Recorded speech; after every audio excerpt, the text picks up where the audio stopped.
The Somewhere in the Skies podcast is free to listen to every week, but if you would like to help support the show, we have a very active Patreon page where you give what you think the show is worth. In return, you'll get early access to the main show, bonus episodes, and priority to ask our guests your listener questions. Your support truly makes the show continue and grow. So, to learn more and to join, visit patreon.com/somewhereskies. Today on the Somewhere in the Skies podcast, United States Air Force veteran and former employee at both Area 51 and Skinwalker Ranch, Chris Bartel.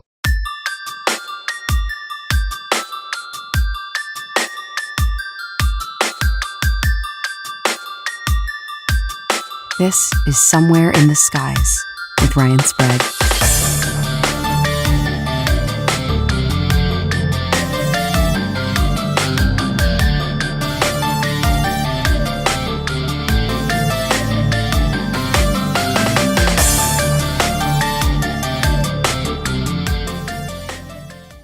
Chris, welcome for the very first time to Somewhere in the Skies.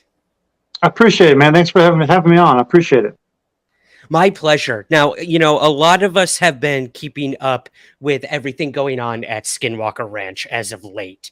We've got the television show. The new owner has come out in the past few years to tell us about what's been going on. And we even learned that a government program funded the ranch for an amount of time, which I know you're going to have some stuff to say about as we get into it. But let's tell our viewers and listeners, if you don't mind, maybe a little about who you are and your connection to both Skinwalker Ranch and also the Nevada testing site and Area 51. This is crazy when I heard that not only had you worked out at Groom Lake, but you also worked at this mysterious ranch in Utah. You're like a UFO podcast's dream guest. So yeah, man, give us the origin story if you don't mind. I guess right place, right time, I guess. But no, I was born and raised in a small town in Kansas. And basically when I got out of high school in 97, I joined the United States Air Force to be a security forces police officer.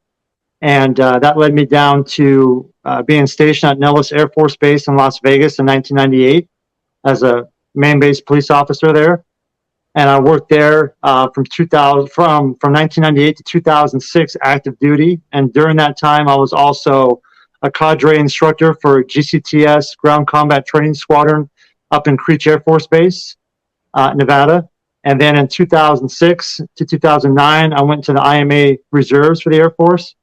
And then in 2006 is when I actually got hired with Department of Energy for the Nevada test site.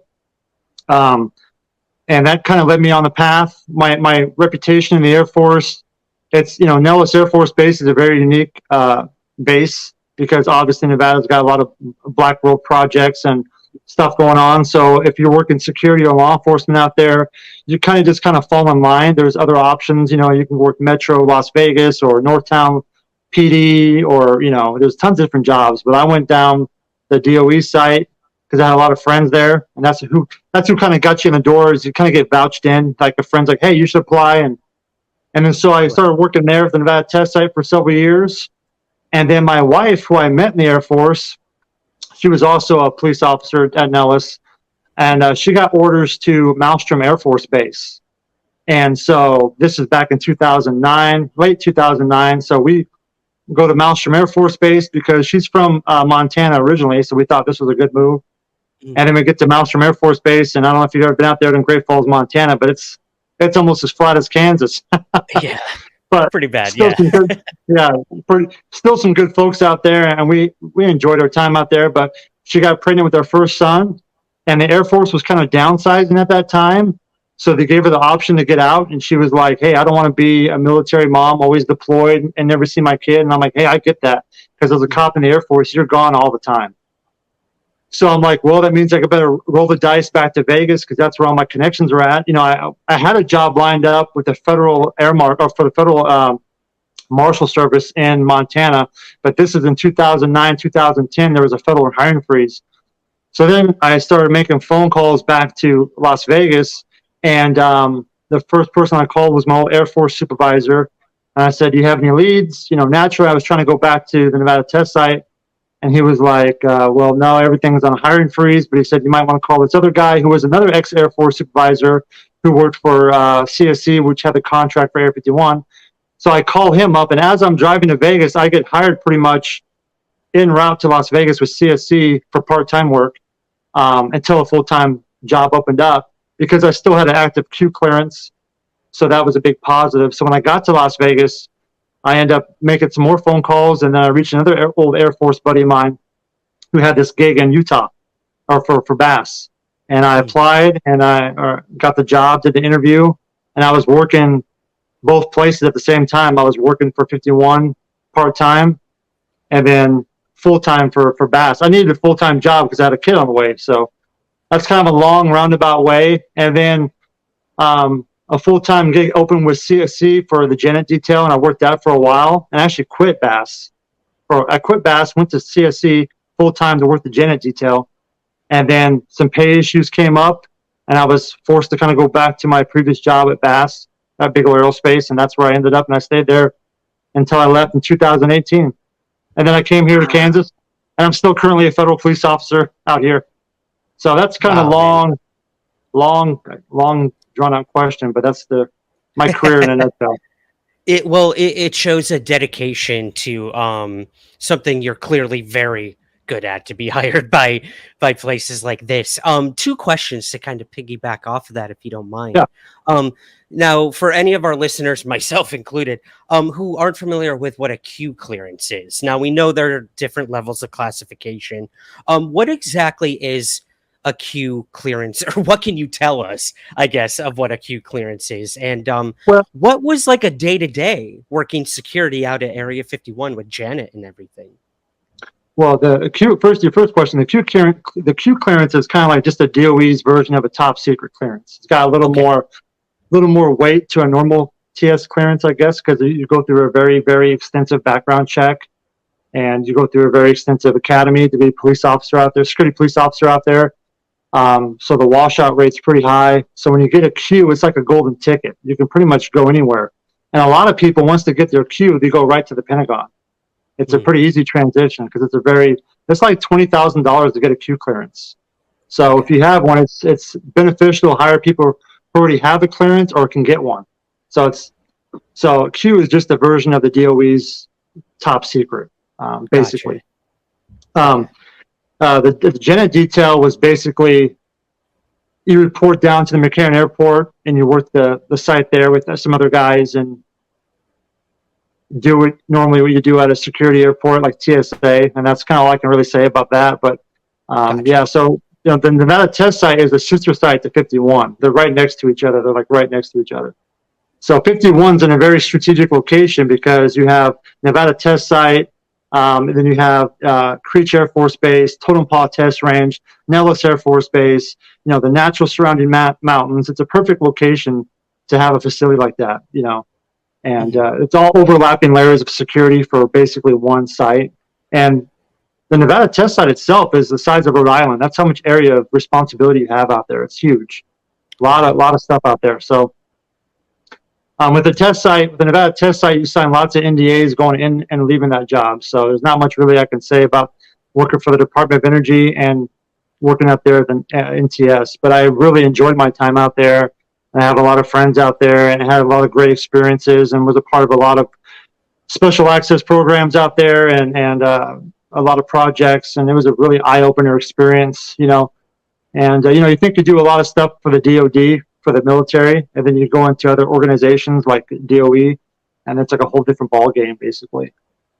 Right. Yeah. And I mean, the DOE is kind of that that carrot that's always dangling in front of the UFO people, because we're like, they're the only ones that don't answer, for like what they're doing, and it's understandable to an extent. We understand, but because I think please.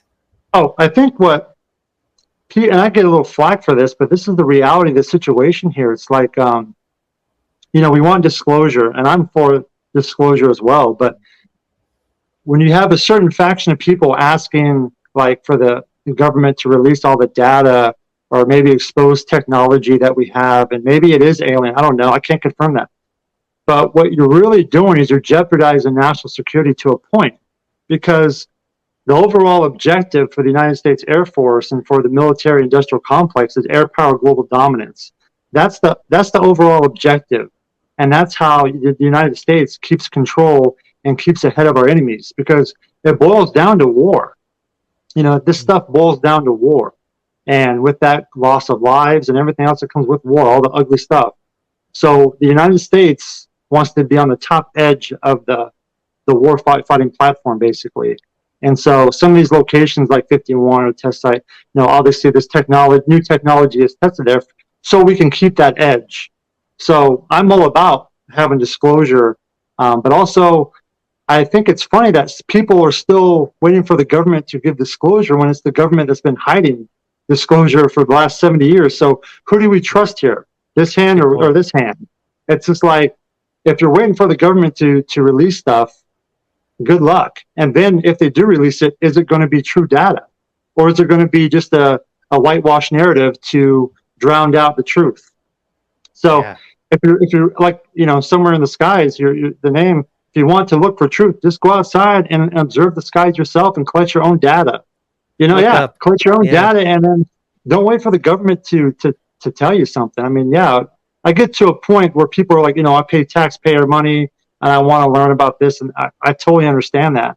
But there's a different game being played here that people don't really fully understand. You need to take a step back and be like, okay, who are the people that are talking most about UAPs being threats and stuff? Have any of them served? Have any of them hold a top secret clearance or work for a 3-letter agency?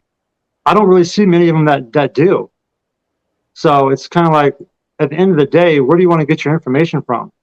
Mm-hmm. It's better to go online and start making connections like with people like you and other investigators and putting the pieces together, independently, versus waiting for the government to hand out a silver platter. I'm not holding my breath. I really am not. So, and I'm kind of jaded a little bit because of where I used to work at. So when it comes to the whole UAP topic, I'm a little bit jaded, and it's just how it is. I can't control what's up in the skies as an investigator, but I can control what's on the feet, on the ground, and that's what I focused on at Skinwalker Ranch when I got out there, was to focus on what do I have direct access and control of. I can't control what's in the skies. I can observe it, but do I really know what's out there? Do I have the proper equipment or backing or experts around to say yes or no? It's just, you have to really control what you can get your hands on. Yeah, right. And you're definitely transitioning into what I think the bulk of this conversation is going to be, and that is Skinwalker Ranch. I know a lot of our viewers and listeners are really excited to hear you talk about your experiences there, which we'll get to. We'll get there, guys. But before we move on from that, Chris, I love, with that, I guess, non-transparency or classification and national security that comes with things like Nevada testing site and Area 51.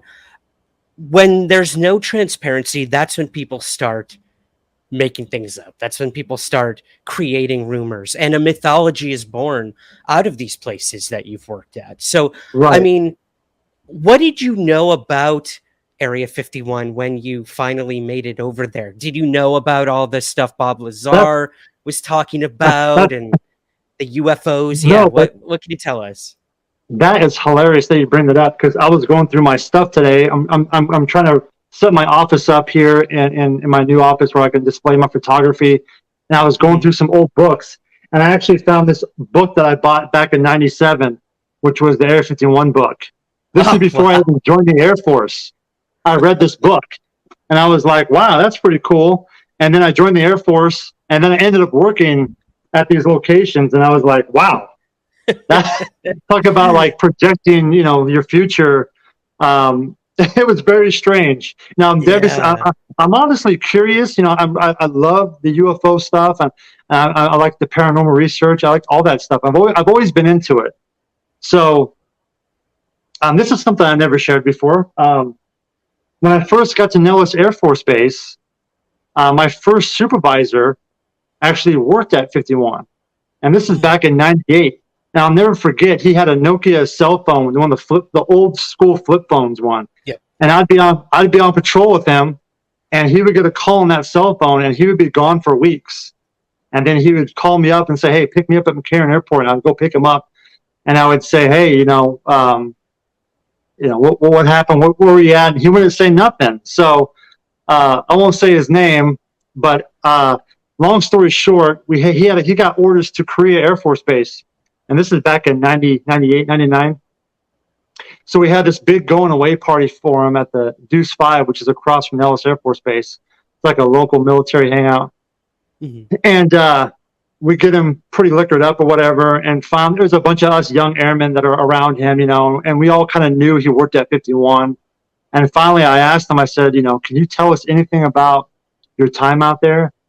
And he paused for a second, and he said, "The things I've seen out there, we won't lose an air-to-air war in 1,000 years." And that's all he said. And I was just like, "What?" And then that was it. And I was just like, wow. But he was like dead set when he said that. And this is in 98, remind you. He was dead serious when he said that. So it makes you wonder, kind of like, okay, if there's technology that's out there, let's say the Tic Tac is some of that technology or whatever, you're looking at a situation where we might have technology that could replace the entire military fleet of aircraft.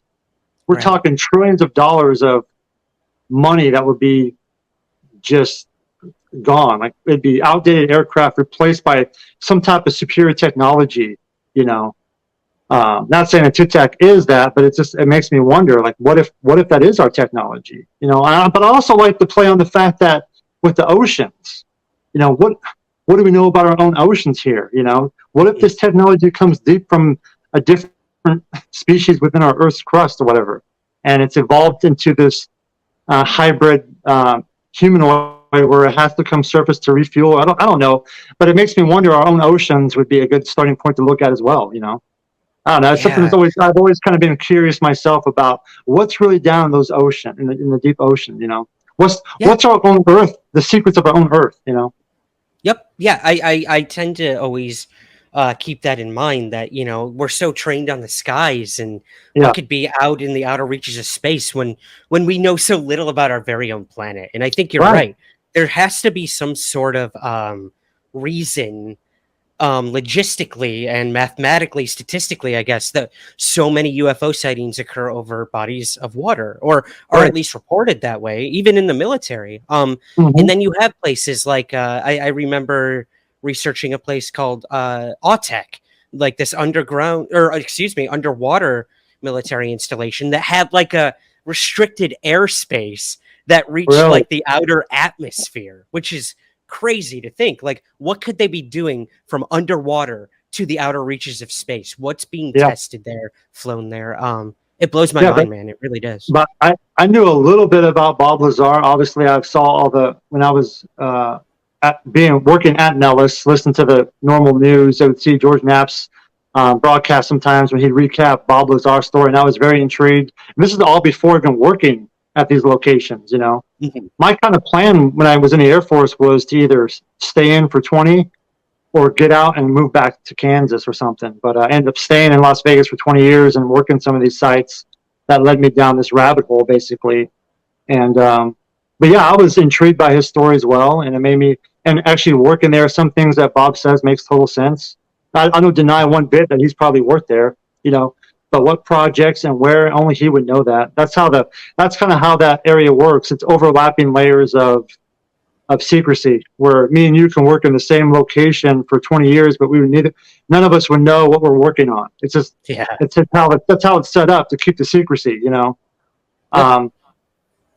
So yeah, there's definitely some truth to his stories. I would definitely believe, I guess when it boils down, because I always get people online that ask me questions, what do you think of this person? What do you think of that person? And unless I meet them in person, I really don't know what to say, because it's like, if you want to judge somebody's credibility, judge the person's character. If their character is flawed and you're working in these type of career, these areas, there might be some questions that would arise, like, are they being truthful? What's the real objective here? What's the narrative they're trying to push? I mean, Bob's story's been pretty much the same the whole time. So Yeah, I would like to do a face-to-face with him maybe one day and just talk, and that'd be just cool. Yeah. yeah, it'd be kind of cool, you know. But I mean, I don't know. It definitely Hey, has only time will tell. yeah. Well, I mean, kind of, I guess, playing off of that, you know, people, a lot of questions online when people saw that you were coming on the show. They Yeah. wanted to know what you thought about Balthazar. They wanted to know what you think of Robert Bigelow and this, that. And we're slowly inching towards Skinwalker Ranch, guys. I promise. We're getting there. We're getting there. So I guess something you told me offline, which I found really interesting, is you actually learned about Skinwalker, the phenomenon, and possibly the wrench. Correct me if I'm wrong. While you were still employed at Area 51, before you even got over there, is that true? That Yeah, you that learned about it there? Can you tell us a little well, about that story? I never knew what Skinwalker Ranch was at all, but Mhm. I learned about skinwalkers at the Nevada test site. That's where I learned about skinwalkers. Huh. Kind of like when you go through the academy there and you start working in these areas, you have some downtime, so you start asking some of the older guard, you know, stories. Hey, have you seen things out here in the sky? Have you seen this? Have you seen that? For the most part, people are pretty quiet about it, you know. But there was a couple guys who were like, no, we have seen some pretty stuff and we have documented it. I'm like, what? And one of the guys said that he documented like a deer standing up on two legs and walking around. And the term that he said was, oh, yeah, it was a skinwalker. I'm like, what? And so that kind of led me down, well, why would there be skinwalkers out here? And then he was like, well, it's because there's a lot of native history out here. I'm like, where? And so sure enough, he showed me on a Sunday. We drove out there. There's an area with petroglyphs that go back 10,000 years ago. Oh wow. So it kind of puts you back, like what was going on out here 10,000 years ago. I know in the 1800s, the Paiute and the Western Shoshone were documented in the Nevada test site before it was taken over, but 10,000-year-old petroglyphs out there. So it makes you wonder, you know, what was going on out there. So obviously something, because they had some weird things happening. So I find it interesting that a lot of these places like Skinwalker test site, a lot of other places have a lot of Native American history aligned with it. Mm-hmm. Right, and that's a big part of what I want to ask you about your time at the ranch Yeah. when we get there. So let's set it up. You know, like you said, you kind of flip flop back and forth from Skinwalker back to Nellis, and then Skinwalker. Yeah. How did you find out about the job with Bigelow? Did he reach out to you? Did you reach out to him? How did that all go down? And what'd you think when you first learned about what you'd be doing there? Well, it was I just called an old buddy of mine who I knew in the Air Force, and I said, hey, I heard you got some project going on for an aerospace company. And he said, well, yeah, kind of. And then we started talking, and then we met face to face. We met face to face actually where they broke ground at the new VA medical center in Las Vegas. We met in an old parking lot out there and on the dirt. It was like out of a movie or whatever, like, you know, and we're talking about this, and it kind of gave me the skinny of what the job entailed, but he didn't go too much in depth because I still had to do an interview with Colum and other people. And so I applied, and he kind of vouched for me, and then I had a meeting with Colum, and Colum asked me, you know, typical security questions, and then he asked me if I was open to the paranormal. And at first I was like, what do I say? Because I want to answer truthfully because I'm into the paranormal. Right. And I think he asked me, you know, have I had any experiences? And I said, yeah, actually I've had. And coming from the Nevada test site, we have a Q clearance. You don't talk about seeing UFOs or ghosts or anything like that because they can pull your clearance. Because you're dealing with nuclear security, so they take that very seriously. You have to walk a line there. I can't even explain it to you, but it's very stressful. Mm-hmm. But so I said, you know, I'm going to ask honestly. And I said, yeah, I'm very open to that. And I shared with him some of my experiences in Kansas and even a couple of my experiences at Nellis Air Force Base. There's a hangar called 858 Propulsion Building, and it had some ghost paranormal stuff happening there. And sure enough, we went there with some other airmen. This is back in 2005 4 or 5 maybe. Mhm. Anyways, and we had an experience there, and it was like 10 witnesses that all saw it. It was crazy. But so I was very open to the interview, and I told him, yeah, I'm open. And he kind of just nodded his head, and I left. And then my buddy came out and says, hey, you got the job. And I'm like, okay, cool. When do I start? And that was it. So I started at first, in Vegas, and then back at the ranch. It was 2 people out there at the time. So you'd have 2 officers out there. So one guy would drive up to relieve the other guy, and the other guy would go back. So every week there was somebody different, basically. Okay. So in October of 2010 was when I first drove up there from Vegas to the ranch and was boots on the ground. And the buddy who hired me was kind of the guy who kind of trained me up a little bit. And we didn't really have an SOP or standard operating procedure of what to do. It was kind of like, okay, our job is to protect the property. I get that. Secure the site. I get it. I've also collect data, report anything unusual. I'm like, okay, what do you mean unusual? And this is back in 2010. I didn't read the Hunt for the Skinwalker book until a couple months after I've been working there, because I didn't want to have any pre-notion in my mind of something that I could possibly experience. Smart, yeah. So I remember when I applied for the job and I found out that I was going to this ranch in Utah, I tried to look online for something. I couldn't find anything really about Skinwalker Ranch, because back in 2010, there was like one website and like 1 or 2 maybe YouTube videos. That was it. Yeah. And so I'm like, well, what the hell? And I'll never forget this. My dad, who's he followed my whole career in the Air Force and the test site, and then 51, and then finally at Skinwalker. I sent him a copy of the Hunt for the Skinwalker book, and I remember him calling me up one day, and he goes, and this is the only time I hear concern in his voice. He goes, "Son, what the hell did you get yourself into?"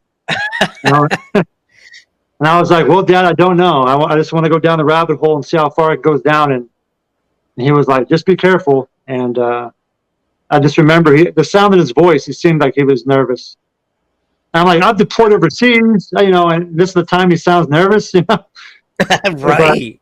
For everything you've gone through, and then that's when he's nervous. Yeah. Yeah. So then that's kind of what started my time at Skinwalker, was in October of 2010. And that's where it all started. Okay. So, well, let's talk about that time at the ranch then. What were some of the most compelling things you came across there? Obviously, people want to hear the stories of what occurs on this ranch. What is someone like you who spent weeks on end there? I'm sure there's days where absolutely nothing happens. You're bored out of your mind doing your rounds and everything. But I know you've had some pretty crazy stuff happen there too. So anything you want to share with us, Chris? Sure. I've been kind of hesitant about some of my experiences because I don't like to say things unless I can back them up with either a second witness or photographic evidence. Or some type of physical evidence. So I would say personally the experience that stands out the most is the large wolf or canine experience I had in October.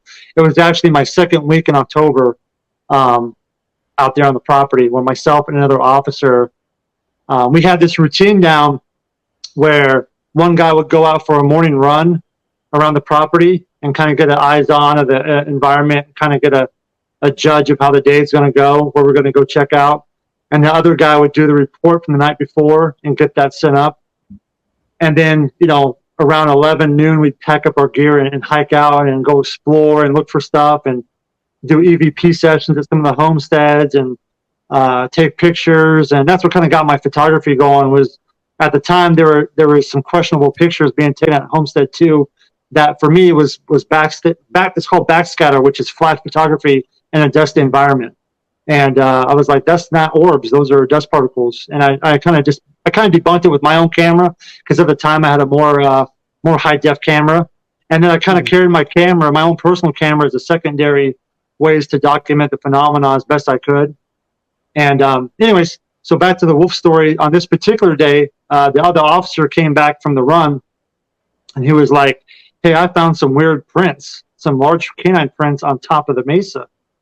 And I'm like, okay, let's go check it out. And I'm from Kansas and grew up on a farm where we had horses and all kinds of animals you can think of. We lived out in the middle of nowhere.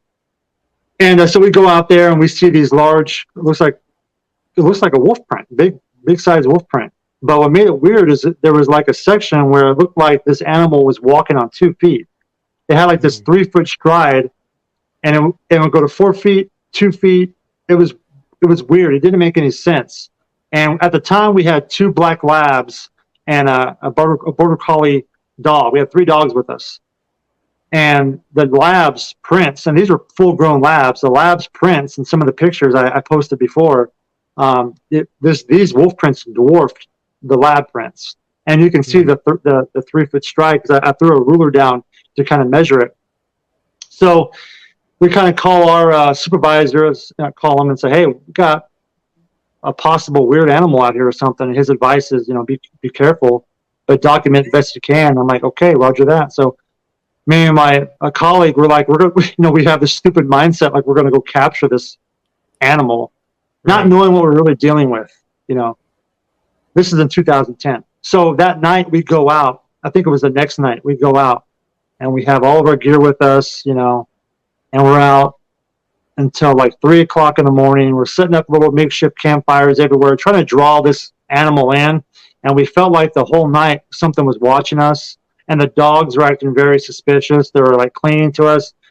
And normally the dogs are out running around trying to catch rabbits and stuff, but this night they were very on edge. So we knew something was up. So anyways, it starts raining a little bit, and we're like, oh, we've been out all night. Let's call it a night. It's like 3:30, 3 o'clock in the morning, maybe. I can't remember exactly, but I remember it was a full moon night. And we start walking back to Homestead 1. But we start backtracking our original tracks for that night to see if we missed anything. And we find behind our prints, wolf prints. This thing had been following us the whole night, and the dogs never picked up on it, and we never saw it. So it was just far enough away to keep a visual on us, but not close enough for us to see it. So now we're like, holy shit, we need to get back to the homestead, because this thing's tracking us now. So we're walking on the main dirt road that you see on the TV show, and we're going around the curve. Actually, this all happened at the triangle area. So we're going around the triangle area of the ranch, and I'm about 50, 60 feet ahead of my partner. And I'll never forget this because this replays in my brain every single night. The moon is full and there's clouds, and my partner says, stop, I hear something. And his back is facing the ditch there, and I'm ahead of him. And I turn around to say, what? And as I'm turning around, it feels like time is compressing, like everything slows down. And the clouds go over the moon, and everything got really dark. And I felt like the whole frequency and vibration of the environment just dropped, like you're walking in water. Mm-hmm. And out of the ditch, we both hear this guttural growl come out of the ditch, and something large, is like the size of a donkey or a deer, black wolf, jumps out, lands on the dirt road, takes off west. The dogs go after the animal. We go after the dogs because we're worried about the dogs fighting this big animal, and we're right behind the animal, and it's like we blink and it's gone, and like disappeared in the darkness. And we're like, what the hell was that? And the dogs stopped dead in their tracks and looked at us like, what the hell was that? And so we took some pictures, and then we got the hell out of there and got back to Homestead 1 and did a report. And I think in the initial report, I probably didn't even see the animal because I was so freaked out about losing my clearance, my Q clearance, that in the initial report, I said I didn't see it because I had planned to go back to the Nevada test site eventually, just because all my friends were there and it paid better and there was better benefits and stuff. But I was like, I'm not going to put this on the report because my brain could not process what I had just experienced. Oh, man. It really took me back. But here's the crazy part. Not that wasn't crazy enough, but fast forward to 2015, I'm out there by myself now. Because in 2011, we went to one person on the property. Can you imagine securing a ranch? And at the time, we had almost 1,000 acres. Yeah, because we leased the land around us. We leased the land on top of the mesa, so we had more acreage to cover. But imagine you're supposed to secure the property by yourself at night. It's total no-go. You don't do that. But we did. Yeah. But in 2015, I'm sitting in a lawn chair, at the East Gate with the dogs. At the time, we have three labs now because Bella had passed away. And it was a nice, quiet night. I think it was in the fall again. And I was kind of on my phone a little bit, looking at the road, not paying attention. Because by 2015, the ranch was like a second home to me. I felt normal out there. Everything was just, I knew weird stuff happened, but I kind of compare it to being deployed overseas for the first time in a combat zone. Like you're on edge. Everything's a big experience. Everything's like tunnel vision.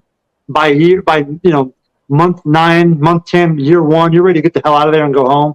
By year 5, you're just like, whatever, it's the ranch. I don't care. It's just whatever. So you're kind of getting numb to the environment. And sometimes that's good. Sometimes that's bad. You get kind of complacent, which is not good. But also I feel like your vibration kind of tunes in with the environment, if that makes sense.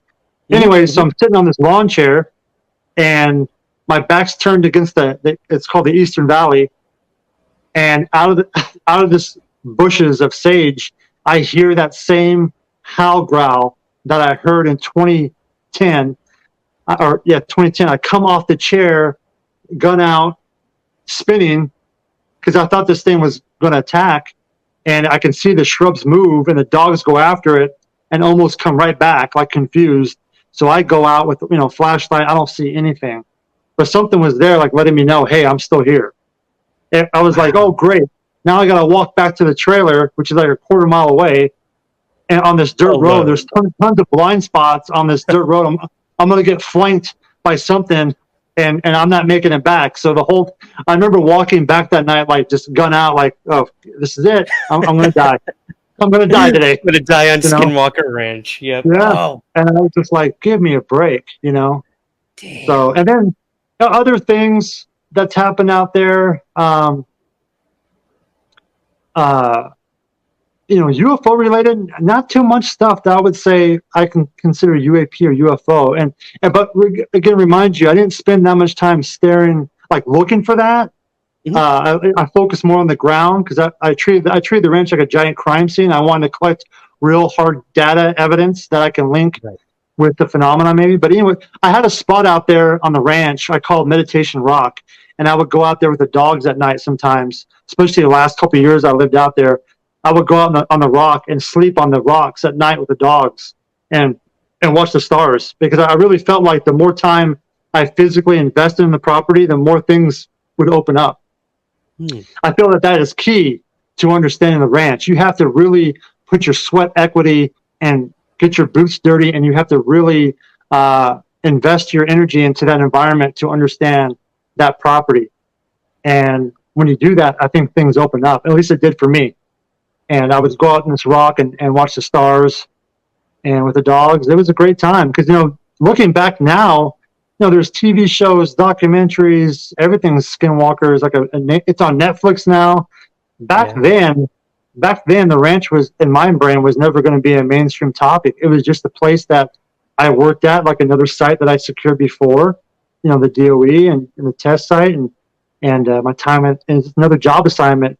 But it was a place I actually fell in love with. I love being out there. I hated being away from my family, but I really enjoyed my time out there, and I made my time useful. So I would do my photography to help pass the time and explore and look for things. And I kind of felt pretty connected to the place.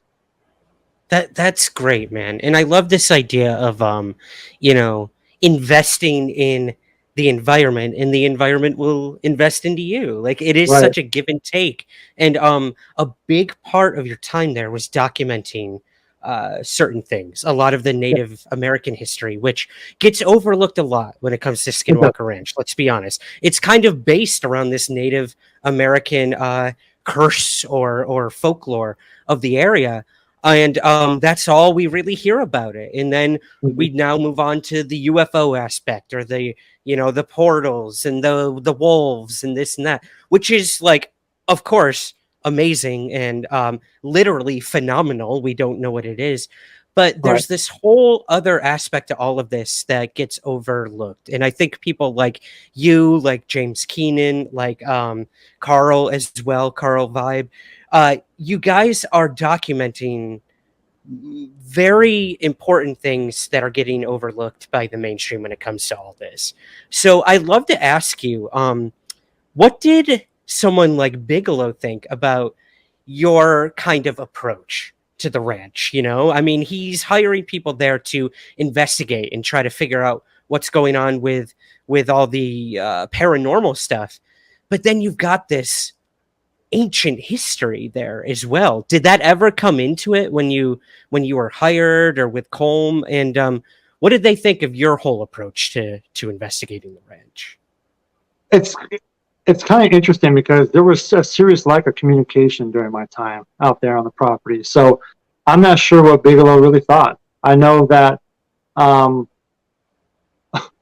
know one of the reasons why I quit the first time was because I was documenting Native American artifacts around the whole entire property, and it was being overlooked. And I actually received an email from somebody, it wasn't Colin, it was somebody underneath him, who said, "Stop reporting artifacts, it's not important." And I was like, it's 100% important because it's history. And for the first time ever, it's physical evidence. And through this evidence, we can find what was going on. Because in all Native American, not all, but in the majority of the tribes, especially in Utah, talk about the Star people and their culture. So we're not going to explore this aspect of what tribes are out here. It wasn't just the Utes.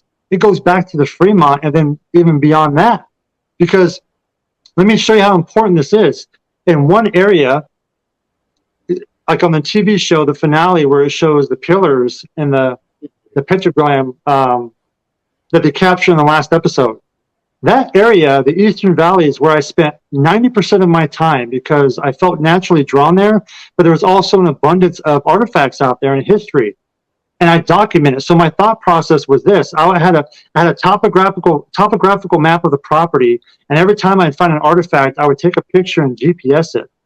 And then some artifacts I'd bring back to Homestead 1 to do further analysis and online research as best I could. Some of the artifacts I actually took down to Vernal, Utah, and had professionals look at to get dates. And I would document all this stuff because I felt like if I could connect people's experiences to maybe an abundance of artifacts, there was a solid connection there for the first time ever. It wasn't just like, oh, it's this or it's that. Or, you know, there was no direction when I first got hired to what to look for. There really wasn't. It was like anything out of the ordinary, report it. I'm like, okay, be more specific. There was no like, hey, focus on this or focus on that. So when I got told to stop reporting it, I was like, what's the deal here? So that kind of upset me a lot because I invested so much of my time doing that, and I thought that was extremely important. And I still do to this day. So much so that I've gone back to the basin on my own and documented other locations around the entire basin that have the same type of connective phenomena, which is, you know, reporting skinwalkers and UFOs, but there's also a Native American base there, you know. But in the area in the Eastern Valley, the artifacts are this important. In one location, I found artifacts that go back 1,500 years ago, the archaic period. In the same location, I found paleo artifacts that go back 10,000 years ago. So you have overlapping layers of history in one location. You know, what was going on out there during that time, much like the Nevada test site where they saw skinwalkers, and there's petroglyphs that go back 10,000 years ago. And Skinwalker Ranch, same thing. McConkey Ranch, same thing. Blind Frog Ranch has stuff out there. McKee Springs, 9 Mile Canyon, and it's undeniable. You cannot ignore that anymore. There's history there, and it's worth exploring. And I'm not the only guy doing it. There's been people before me who've brought up the same type of stuff that I'm talking about now. I just so happen to photograph and document it. And, you know, I've linked up with James Keenan and Carl Vibe, and they've helped me as well. You know, James Keenan's got an insane amount of knowledge about this stuff, especially about petroglyphs. And Carl's got a great eye, and he's also very into it. He's very knowledgeable about this stuff. So, you know, linking up with the right guys, you know, the term iron sharpens iron. You want to surround yourself with some of the best guys. I'm surrounded with some of the best guys, I believe, that are not just looking for a payout, they're looking for truth. And that's important when it comes down to it, because I think there's something worth exploring more. And that's what I'm continuing to do on my own, is that. But yeah, I know Colin was more open to it. I think we had a conversation where he was like, just keep doing it, but don't do it on the Daily Journal. So that's when I took it upon myself to keep my own personal journal and documenting everything myself. And that's what I did for 5, 6, the whole time I was out there. I have my own personal journal of documentation of stuff, or not just artifacts, but also areas of interest that are highly important into understanding what's going on out there. And when, like, the whole UAP stuff that's out now, it seems like that's such a mainstream topic. It almost seems like that's the new narrative now that has to be crammed down everybody's throat. Is everything's UAP, everything's UAP, UFO, UFOs are threats, UAPs are threats. I don't buy it. I don't buy it, man. I don't buy it because of where I used to work at, but also I'm having an open mind here. If we're talking about real aliens, is that what we're talking about? Okay, so we're talking about a culture of beings that are so advanced, they're going to come here and do what? Wipe us out? Or we're going to be able to stop that? I don't think so. I don't think that we're going to be able. But why would they wipe us out? They're probably coming here using us as a resource, much like we use cattle as resource. So they probably view us as nothing but cattle, and they use us as a resource. So then they're not going to hurt their resource. They may stop us from hurting ourselves because I've said before, the only threat to humanity is humanity itself. We are such a destructive species. We're bound for extinction, and we don't care. We're just like, whatever, doesn't matter, because we have so many distractions now. And that's why the Native American stuff is so important.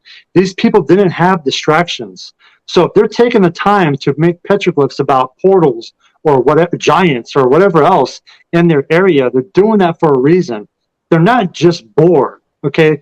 We're talking 8,000, 10,000 years ago. People are foraging and hunting every day to live. They're not going to get bored and say, hey, I'm going to go scribble on these rocks because I'm bored. No, they're trying to relay information. And so it's just ignored because we're taught in our culture, in American culture, to like not focus on that. When in reality, full circle, we need to be focusing back in the native tribes and their cultures and their teachings because they had it right. You know, we want all these scientific explanations and data and evidence, and I get that. I'm totally for that. But maybe it's more important if we just sit back on a mesa or on a rock or by a river and just absorb the moment and learn. That's the key, is absorbing the time. And who cares about documenting the evidence? I get to a point, but it's more important to focus on the moment. Because I've said before, the ranch is bigger than a TV show. It's bigger than my photography. It's bigger than a contract with the government. It is real Native American, indigenous culture, history. And it needs to be respected and learned. And the only way to learn is just sitting there and absorbing it. You have to be there to absorb it. You have to go out to these places, these petroglyphs, and see them for yourself and think to yourself, what was going on out here? You know, because in today's society, we're so distracted with iPads and TV shows. They didn't have anything like that. The stars were their iPad. The earth was their Netflix. And that's what they watched. And they learned from that. I mean, let's be real here. It's just like, it feels like I've been taking crazy pills since 2011. Because in 2011 is when I found my first artifact in the Eastern Valley. And that flipped my whole perception of everything. I was like, whoa. There's something else going on out here. And then I felt like, this may sound crazy, but it's the honest to God truth. The whole time I was out there, I felt like I was being guided by something bigger. Something was guiding me to find this stuff because it wasn't just one artifact. No, it was other areas of interest. Some of those areas, which I showed on the TV show, a cave that was on the show. That's one of many areas I know out there personally that are very important to the overall aspect and view of the ranch. And I think it's great that Utah's getting that, attention because it's drawing more people out to the basin so they can experience themselves and make their own assumptions. Because it's very easy for us to be very judgmental at home and armchair quarterback stuff, and you never go out there and experience it. And you don't have to even go to Utah. There's places probably in your local areas with Native history that you can go out and just learn about it. You might learn something. And really, for me, the ranch was about spiritual evolution. That's how it boiled down to me. It was just about evolving as a human being. And that's what I kind of did with mine. I kind of showed that through my photography. Like the ranch, it's viewed as a real scary, like you always hear, the spookiest place in the world, the most paranormal hotspot. And it is. The ranch can be as dark as you want or as light as you want. It's based on the individual, what you're going to focus your attention on.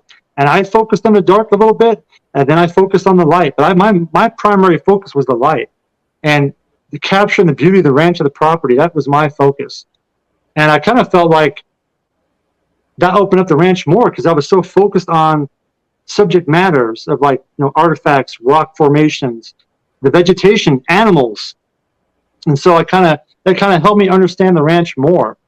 I used to do this thing to put my mind in the focus, like laser focus.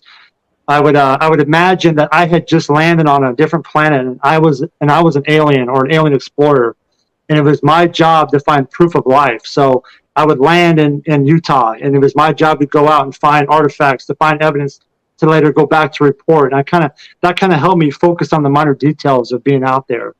And I still kind of use that technique today. I go out and I say, okay, I'm an alien. I just landed, and it's my job to find proof of life. It sounds crazy, but it's just. I don't know. Maybe I was at the ranch for too long, had too much time on my hands. But no, exactly, man. And that's what we want. We want you to be real with us because, we get this kind of filtered perception of the ranch through the books, through the TV shows. And, I respect the work being done there. There's no denying, like, I think people like Brandon Fugel and even Bigelow to an extent, like, they wanted answers. They have a burning curiosity. They've had experiences. They want to know. And they have the resources to do that. That's amazing. Absolutely. But the people that are asking, yeah, please. The people that are asking those questions, like Bigelow, Fugel, not so much. Fugel goes out there, but people that ask those questions, they need to go physically to those locations and put that time in. Right. They can't just do a third party and expect to get the truth. Because what if those people who are giving you that information are not honorable people? They're dishonest and they're feeding you a bunch of crap. You have to be, I know if I'm passionate about something, I'm going to go directly to the source and figure it out, or try to figure it out. And that's what kind of Carl did recently. Carl had this whole Magic Mesa thing, and he could have doubled down and said it's all paranormal or UFOs, but he didn't. He went out there and debunked his own thing, and that's saying something. Absolutely. And I think when it comes to some of these locations, there's been people who have lied. I know there has been personally. Who lied to impress people or to get the favors of somebody or whatever the reason why is. And it's not uncommon to think that it happens every single day in society where employees do their best to, impress their boss. It happens everywhere in every single job in America and across the world. So how is it going to be different at these locations? You want to impress your boss. You want to produce. But what are you going to produce? Bullshit or truth? I focus on the truth, man. That's it. I love it. Well, okay. Truth is the perfect way to kind of tackle what I think is going to be the most controversial part of this conversation, Chris. And I have to ask because I know a lot of people, they're frustrated with the lack of transparency that came from the Bigelow era of the ranch. A lot of people, their not excuse, their explanation for why they're frustrated is because taxpayer money did end up going to studying Skinwalker Ranch through a Pentagon-funded program. So I have to ask you, as someone who worked on the ranch, were you ever aware that the U.S. government actually was funding some of the research going on at the ranch? And what do you make of the whole government ties to Skinwalker Ranch? Well, that's a good question because I knew nobody sat me down and said, okay, here's the game plan. Here's what's going on. And that's lack of communication. And that's why those programs fail, lack of communication. And there's some people that say OSAP was a success. And in some areas it was a success, but also it was a complete failure because from the start, there was a lack of communication. There was no set objective at all during my time.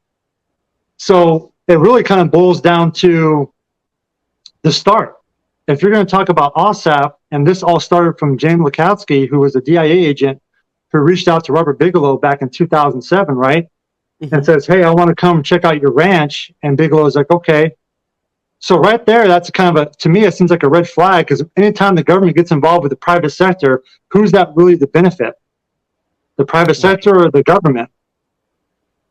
So anyway, so Lukowski goes on the property and in less than 2 hours has an experience, so incredible that he goes back to the Pentagon and gets funding for OSAP with zero evidence. That's another red flag. What? How are you going to get money with zero evidence just based on somebody's experience? Nobody's questioning that. Are you serious? It's like, and then, so that's not the part that strikes me as odd, because I never knew about Lukatsky at all the whole time I worked there. But if you have a guy who had an experience and he's just sitting in Washington, not out there on the ranch, and he obviously he's tapping on the universe's door where he was able to get funding for this experiment, he's not out there boots on the ground with me and other guys out there. What's the point? It's set up for failure from the start, because your most important asset resource, who had the connection, is gone. He's nowhere to be found. So now it's left to a bunch of prior military veterans to go out there and do what? Figure what out? It seems like the whole program was a fail in the beginning because of the lack of communication. We still were able to collect data and have some experiences, but it makes you wonder, what else was going on out there that we didn't know about? It seemed like it seems like certain people during my timeline avoided the ranch like the plague. And it's just like, what do you want us to do out here? There's limited direction. So that's like the military mindset, is like work more with less. And so that's what we do. You work more with less. You still have a job to do. But to me, after learning about USAF, because I didn't know about USAF until 2019, but and learning about Lukatsky and stuff, I didn't know that he even came out there and had an experience. And it wasn't until later with the new book and stuff that I found out. But I thought to myself, what a wasted opportunity, because it would have been great for him to come out there, because he has a connection out there, and that's how the ranch works. I felt the ranch has a connectiveness to people or whatever. So why wouldn't you want to come back out? It doesn't make any sense to me. It feels like a missed opportunity. And I don't know if the reason why he didn't come out was because he had a bad experience. And I guess according to the book, there was 5 other guys who came out there, and they all had horrible experiences, and their families were affected. So if that new book that came out was created to set the record straight, and everything in that book is factual or real, and you're saying that these people had all these horrible experiences, why the hell are we out there on the ranch by ourselves indefinitely, running and gunning? That's okay? That's not okay. You can't put people out there and not tell them what's going on. I mean, am I wrong here? It seems like, imagine putting yourself in my situation. Right. Put yourself in my situation for a second.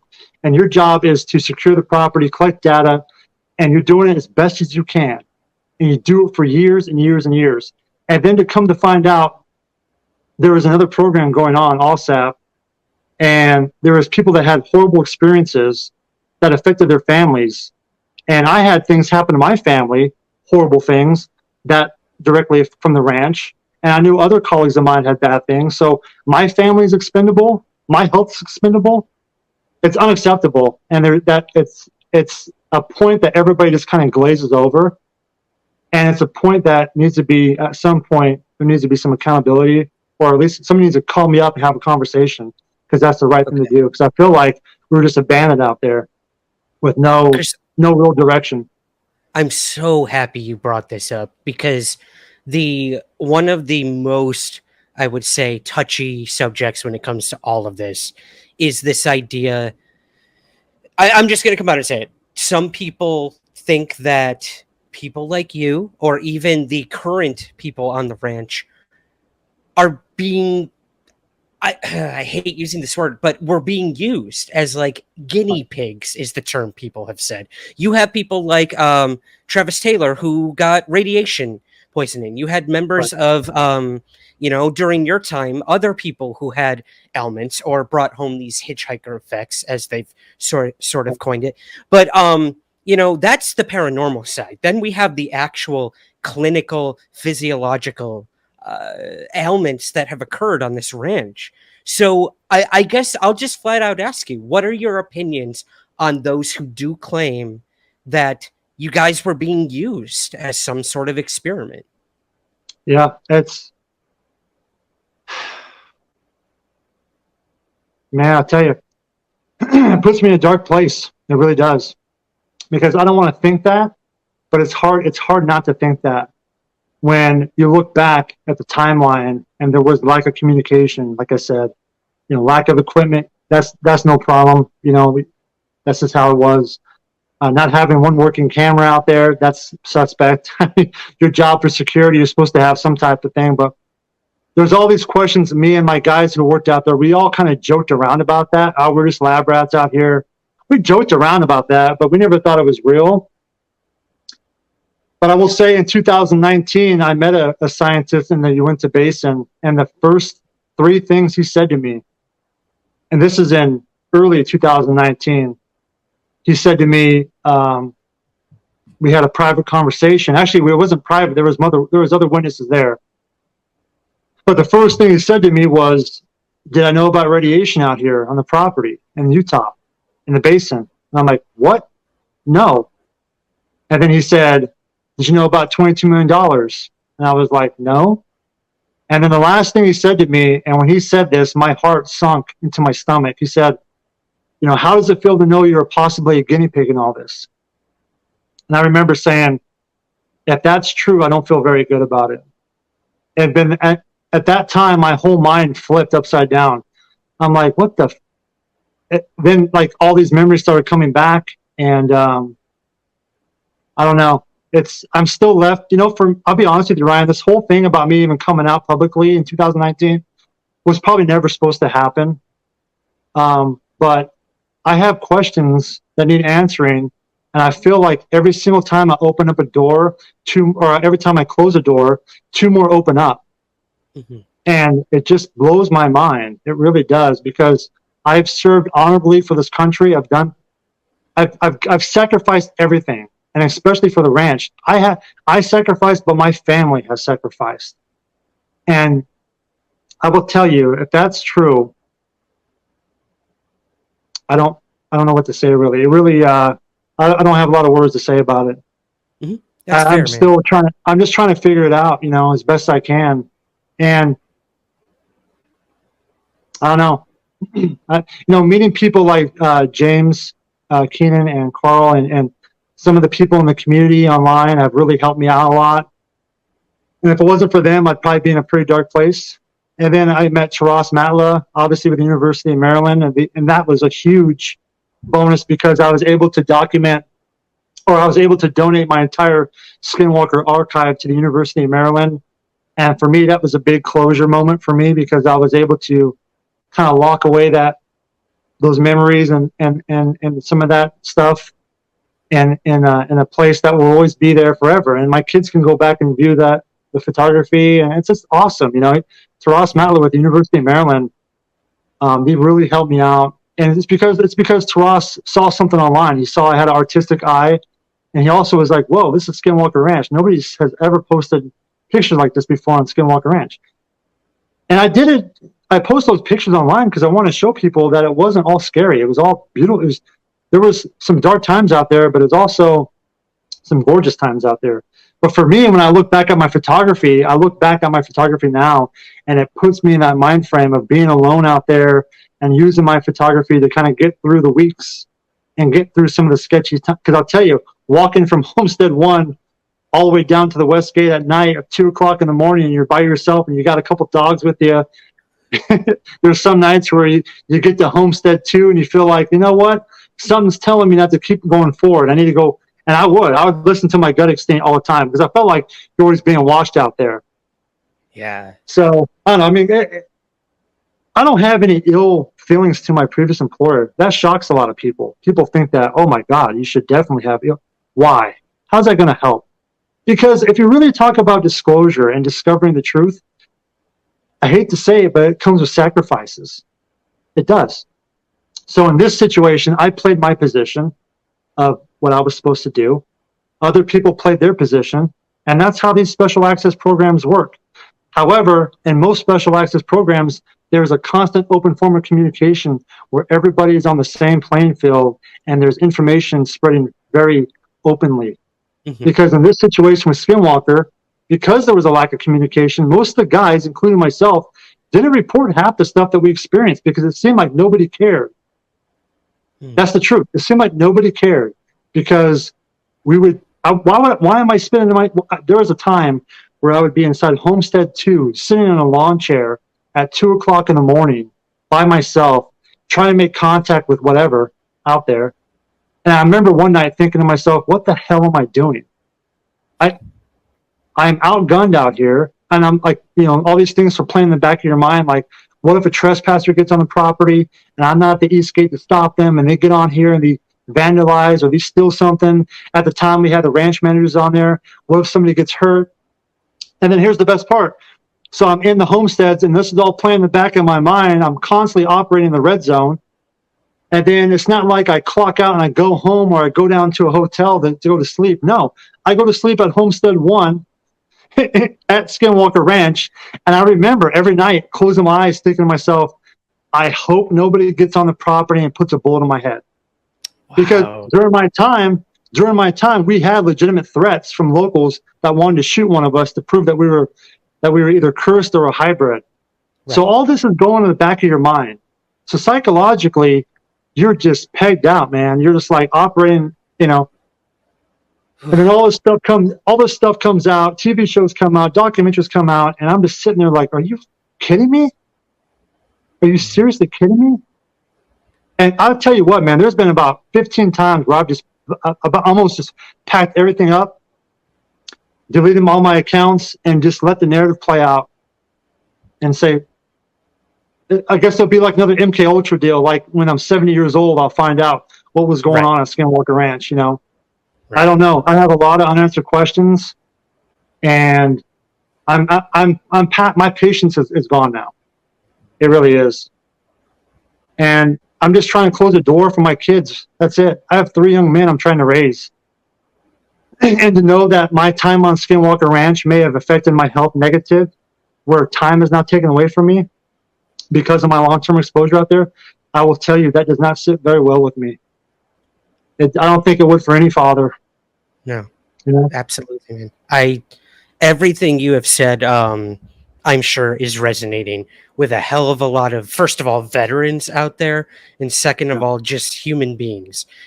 What you've done in sacrifice for your country, for the scientific community. Supposedly that's what they wanted, were scientific answers and beyond. So before I move on here, thank you for your service. Thank you for what you did on the ranch. Thank you for opening yourself up to that and making those sacrifices, because I think we are getting closer to answers. And I'm happy you didn't pack up and just leave, because I do honestly feel that your contribution to this Skinwalker mystery is essential, showing the light.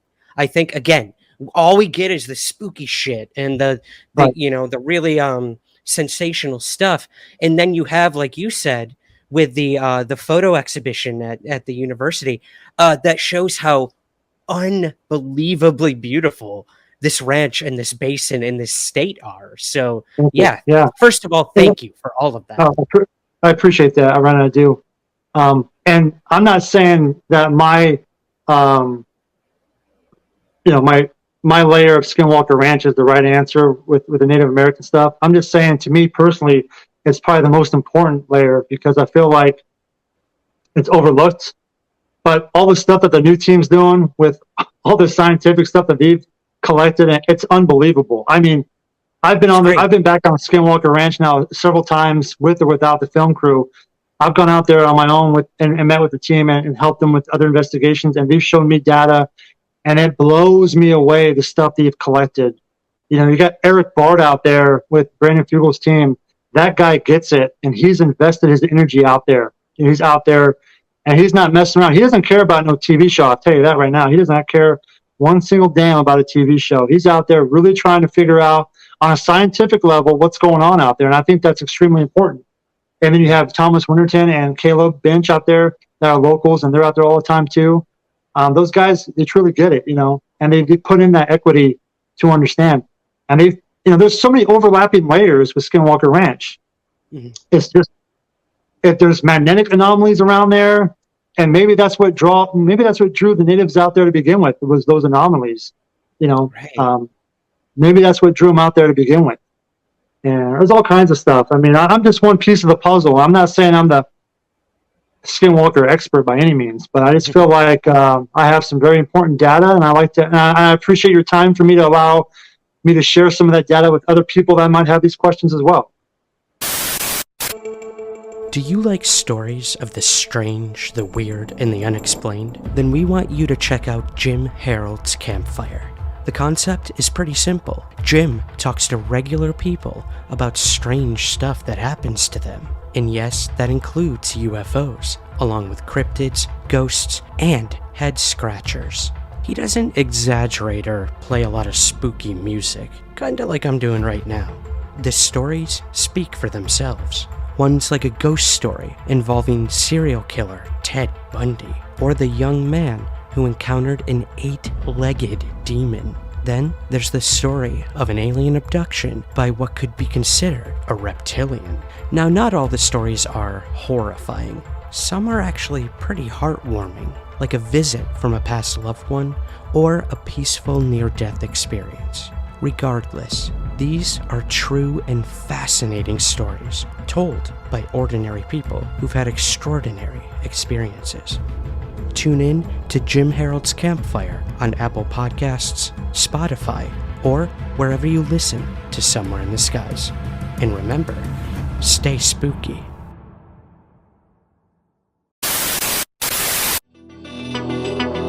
Hey guys, Ryan here. The Somewhere in the Skies podcast is a labor of love every week. And with that comes many different costs to keep the show running. That's where our Patreon campaign comes in.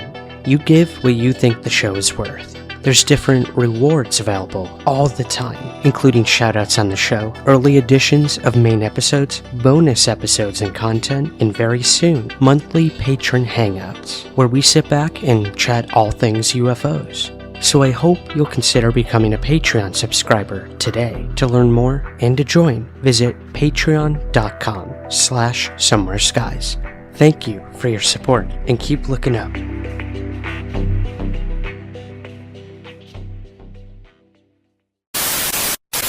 Well, Chris, I've got some listener questions for you, man. If you're willing to stick around, some people really wanted to ask you some burning questions here. Is that cool?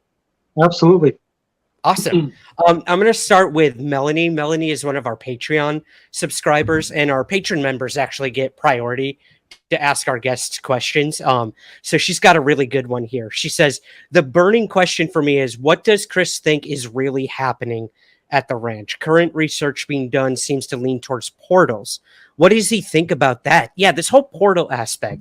You know, not only are we hearing that, like, maybe this is where the UAP are coming in and out of, but also that the tribes have used these portals as well. They're part of the petroglyphs. So what do you make of that whole aspect of this, the portals? Right. I think that the portals is a good possibility, because not only did the current team out there now has documented some pretty weird anomalies in the skies and stuff, but also NIDS said they saw portal stuff activity out there as well. And being out there myself, I never saw anything like that. But going back to some of my old pictures, you know, I've got like 3,000 images of the ranch during that time. I've tried to kind of go back and see if I missed something. That was one of the reasons why I donated those pictures of the archive to the University of Maryland, so more eyes can see those pictures. But I think everything is Native American based, in my personal opinion. The evidence is, you know, follow the data. Well, the data is all around the whole Uinta Basin. It's not just Skinwalker Ranch; it's the whole Uinta Basin. And there's petroglyphs in McKee Springs that show portal activity, or portals, and things coming out of portals. So when you see that, you wonder, you know, what the hell is going on? Skinwalker Ranch, it might be another location where people were drawn to see these things or have experiences. You know, the Fremont Indians that were there, they were there for 1,000 years and like fell off the map. But locals say that the Fremonts almost appeared out of nowhere. So, and also giants. There's talk about giants coming through portals and stuff. And that's more James Keenan's expertise. I would highly recommend you have him on the show. He knows a lot more about that stuff. My primary focus is obviously the Native American artifacts and the history and the photography and that type of stuff. What were some of those artifacts that you came across? Would you mind sharing maybe a couple of those with us? I found. The first artifact I found was in the Eastern Valley. It was actually a knife blade. And how I found it was bizarre. I had this routine that I would go with the dogs and we'd walk around the whole entire property and we'd end up and have lunch in the Eastern Valley on this rock table out there. And I would feed the dogs food and water, and I would kind of sit there and just absorb the area. And I laid my backpack down, and I went to pick up my backpack, and I must have missed it, but laying next to my backpack was a silver granite arrowhead. I'm like, what the hell? And I picked it up, and I'm like, whoa. And my whole mind kind of shifted, and then I kind of do a grid pattern around the property, and I'd find, axe heads, grindstones. Agate is very important to the locals that are out there and the indigenous tribes before that, because agate is what was used to make tools and weapons and stuff like that. So when you find agate deposits, you're going to find flaking and stuff like that. And Bottle Hollow has a lot of agate around it as well. And so I found another area. There's actually a hollowed rock, and I found a bunch of sweatstones around this rock. So that area was used for ceremonial purposes. And that's pretty significant because the area kind of showed signs of maybe one or two people living there, like it was nomadic. So maybe a skinwalker, I don't know. And then I found stuff in Blind Frog Ranch. I found stuff pretty much anywhere in the Uinta Basin. If I trek out, my eyes are always on the ground looking, because my grandfather back here in Kansas, when I was a young kid, he would take me out to these local fields and rivers and streams, and he would get permission from all the landowners because he used to work for the rock quarry. So he knew all the local farmers. And so he would get permission to go look for rocks on their property. And I would go out with him every Sunday, and he would show me what to look for and the do's and don'ts. If there was a burial site, you don't mess with it. And other things, what to look for, areas of interest. And my grandfather really is the one who trained me to look for that stuff. I didn't really put it together until I got to the ranch. And I found all kinds of stuff. It all happened for a reason. I love that. Amy on Patreon also asks, a lot of the experiments this season on the show, we had evidence of possible cloaking, almost like invisibility. In one of the last episodes of the TV show, they set these rockets up to try to gather data, and it's almost as if these rockets bounced off and went in another direction in the triangle, this area that you're very familiar with. Right. And I guess Amy wants to know any evidence when you were there or anything you heard about with cloaking technology or possible invisibility stuff, whether in the sky or on the ground. No, but I mean, you always get that sensation like you're being watched, Right. It always felt like you're being watched. And sometimes it wasn't just while you're out walking around. There was a lot of times I'd be at home, or I'd be at Homestead 1 Skyping with my wife, and I would feel like somebody was watching me inside the homestead. And it used to freak me out, but then after a while you get kind of used to it.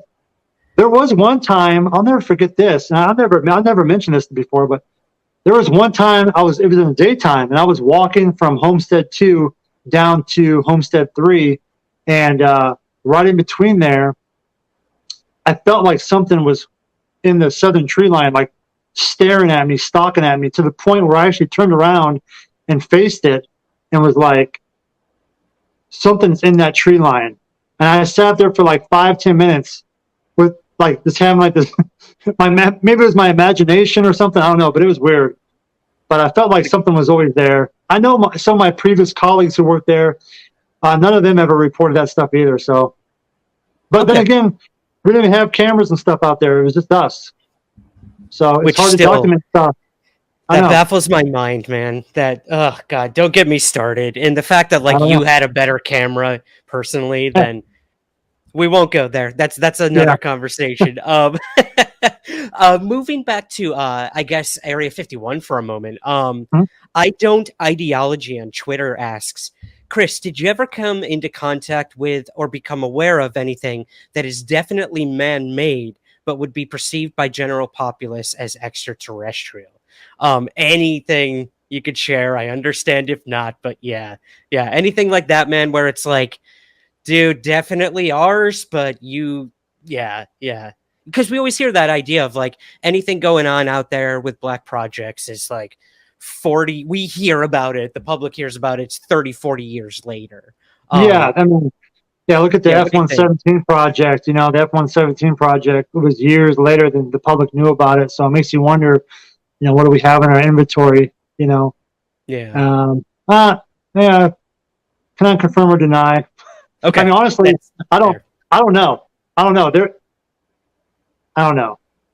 Okay. I've seen some pretty interesting stuff, and I guess I can just leave it at that.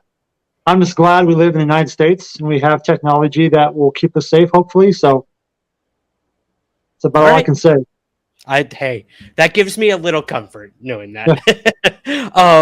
EMP Wrecker on Twitter asks, was there ever any experiment that went wrong at Skinwalker Ranch where like, you know, it was like, okay, we gotta not mess with this or like abort Um, mission on this. Anything like that? Besides myself being the experiment, kidding, joking. No, Semi joking. Yeah. yeah, right. No, we did a remote viewing experiment once, and I knew it kind of got some negative feedback from another officer. Um, Hmm. I never knew the end result from that experiment. I wish I did. Other experiments, I guess if you call them experiment, was sitting inside Homestead 2, trying to make contact with the paranormal or whatever. That was pretty dicey. I know one guy literally drove himself insane doing that. So that was a big red flag. That's about all I can remember. Okay. You know, Okay. but there wasn't. I mean, we did experiments, but it wasn't that many. You know, I came in 2010, kind of the very end of the project. You know, there was only a small handful of us out there operating. So I know maybe guys before me maybe did more stuff. I don't know. I know I've reached out to some of the guys who were out there before me, and it was pretty much kind of the same thing. So I don't know. Okay. Yeah, that's totally fair. Robert on Facebook asks, are you familiar with any teleportation technology, such as jump rooms, portals, stargates? We kind of touched on that with the portal thing, but Yeah. yeah, in your, your experience working at these top secret locations and stuff, was that ever conversation, or are we still nowhere near that sort of technology? I honestly don't know. I mean, Yeah. I have no idea. There's some very smart people that work at the test site in 51 that are very, very smart, very intelligent. So who knows? I don't know. I can't confirm because I'm only like to say stuff that I can prove, you know, or second witness or something. But I've never seen anything personal like that. No. Yeah. Okay. Yeah, that's totally fair. The One Revolution on Twitter asks, does S4 exist? This supposed location in a hangar out there at Groom Lake that Bob Lazar has talked about. And I guess to kind of play off of that, this whole idea of, Area 51 in general, it's such a part of mythology now. You can Right. go to the gates, get a selfie. You had this Storm Area 51 thing. So it to me, that just screams anything really sensitive that was going on there was probably moved somewhere else. I could be completely off on that. But yeah, what do you make of the claims of this S4 location? Does that resonate at all with you? And also underground facilities. I mean, I'm sure we have tons of those in the United States. What is your best guess of what Area 52 might be, I guess? So yeah, two-pronged question there, I guess. Yeah. I've never seen personally S4. It wouldn't surprise me if it exists. It would not surprise me one bit because the site is so big. There's so much areas to cover. And there's some areas, believe it or not, we're not even allowed to access, even if you work security and police out there. There's some areas that are so secret that you can't even go on yourself with a Q clearance. Wow. So yeah, I mean, there's so much stuff online you can look at for the Nevada test site. There's the UNA hangar that's not 1,000 feet underground, laboratory. There's all kinds of stuff. I have a whole bunch of working there. I took a bunch of their free pamphlets about the history of the Nevada test site, really cool stuff. I mean, I think you can go online and find a lot of stuff, and it probably surprised a lot of people. Some of the stuff that's available online about Nevada test site and Area 51 too. But it probably does exist, S4. I'm assuming it probably does. There's a lot of weird stuff out there, so who knows? But I've never personally been there myself. But the next Area 52, Wyoming. I'll say Wyoming. Yeah. Okay. Just leave it at that, or okay. Yep. There you go, guys. Everyone start going to Wyoming and start from there. That's just my guess. I mean, there's other places too. I mean, I don't know. I mean, yeah, of course. Who knows? That's totally fair.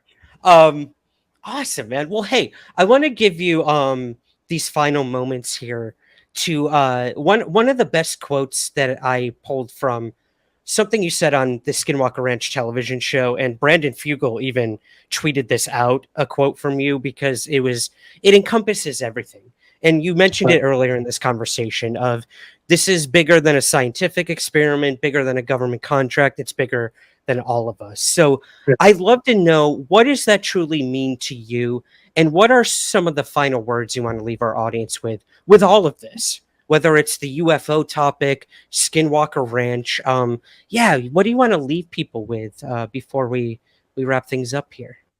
Yeah, I do believe the ranch, the whole Uinta Basin, is bigger than what people realize. You know, there's real history out there. You know, we call it the paranormal, the phenomenon, when in reality it's considered culture in indigenous tribes. It's part of the culture. Like I said, we're behind the curve here of understanding all that stuff. So I really believe the Native American history is the most important aspect, in my opinion. And that's just because how much I've invested looking for that type of stuff.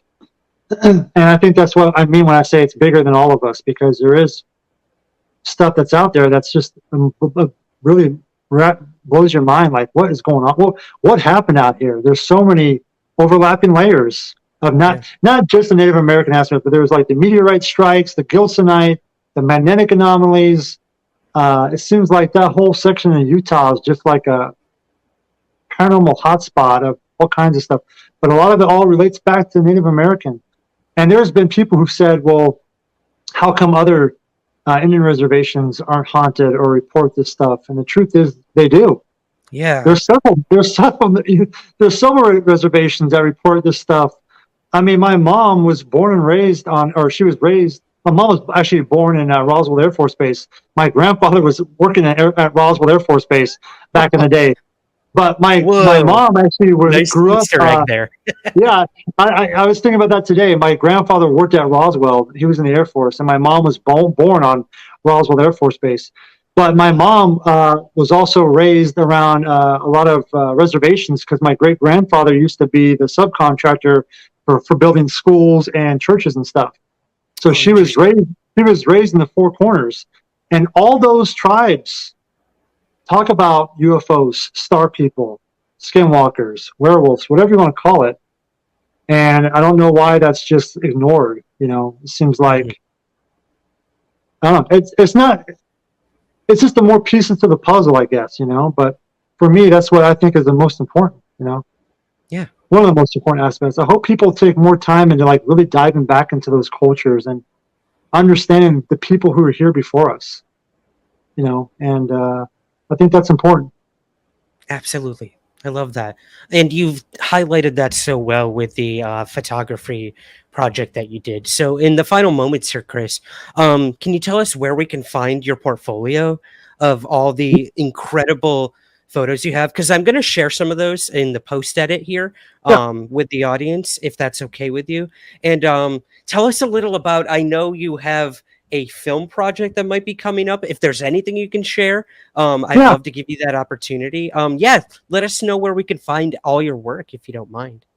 Taras Matla, you know, he's the director for the University of Maryland. You know, he reached out to me a couple years ago, and we started a conversation, and he had at first he asked, you know, to buy some prints, and I said no, I'll just donate all of them to the university, because I wanted to get more eyes on to the situation, you know, with my photography. But that archive is online at Skinwalker Ranch portfolio.org is where you can find that. And there's going to be a mini documentary attached to that, a short one. And it's going to have my own story in it, basically, and highlighting some of my most favorite pictures in it, and some of the flip photography that I do as well, where I take images and I flip them and create like UFOs out of mesa rocks and stuff like that. And so, yeah, and I have a website too, chrisbartel.com. I don't update as much as I used to, but I probably should do a new rehaul and put some more pictures on there and stuff. But you can find some of my other projects I've worked on and some of my old Las Vegas portfolio, because I have a huge Las Vegas portfolio of like 20,000 images. I mean, I have 20 plus years in Las Vegas. I kind of treated like Ansel Adams is one of my favorite photographers. So I wanted to create this approach to Las Vegas. Like, if Ansel Adams came to Las Vegas, how would he photograph Las Vegas? So a lot of my Las Vegas pictures are in black and white, which are kind of cool or have that feel to them. And so some of my Vegas pictures are on there as well. And I'm still going out to this day and going out and photographing places in Utah. I'm going back to Las Vegas here pretty soon, so I can't wait. It's been a couple of years since I've been out there. So Las Vegas is one of those unique cities that every week the whole landscape changes. So the downtown, the canvas is always changing. So I'm always going down there finding new things to photograph and stuff. And I have a whole graffiti art gallery of Las Vegas spanning 15, 20 years. I used to go to like some of the worst parts of Las Vegas and photograph some amazing graffiti pieces down there. And I should probably share more of that stuff online too. I think people might like to see that. That's really cool, man. I love that imagery of the canvas is always changing. Like, that's the perfect way to look at all of this, I think. Is we're all growing, we're all learning, we're all part of some grand performance piece or art exhibition that's yet to be fully realized. But I think we're getting there, man. And I'm so happy you did come forward. I'm going to say this on the record. This has been one of my favorite conversations on Somewhere in the Skies since the very beginning. So I appreciate that. I got to thank you, man. Like, you shared a lot with us tonight that you didn't have to. So I truly appreciate that. Yeah, I think I feel like like I said, I'm just trying to really close a chapter, and doing some of these shows helps me talk and vent a little bit. And I don't mean to come across like arrogant or Mr. Know-it-all. And I'm trying to be genuine in my approach, and that's kind of really it for me. At some point, I want to just kind of close this chapter all together and focus on my new stuff that I got going on. Like, I'm still going out to the basin and I'm still continuing my own data research on my own with other guys too. And we're finding some really cool stuff. And I'm still going back to Skinwalker Ranch occasionally and showing them stuff, and they're showing me stuff. So it's been a real pleasure being able to share time with you, and I really enjoy my time here. So thank you for giving me the platform and opportunity to talk a little bit about my past and what I've done. My absolute pleasure, and thank you for your service, Chris. Oh, thank you. Appreciate it.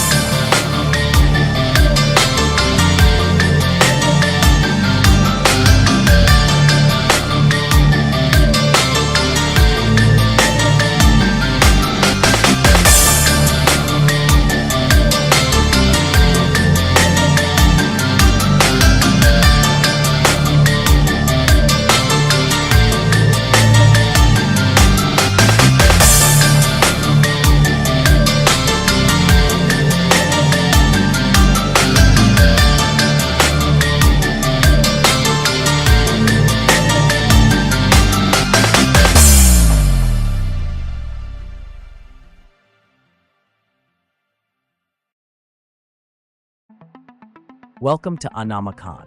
Anomicon is a virtual conference on everything anomalous, live streaming on YouTube, Twitter, X, and on Twitch.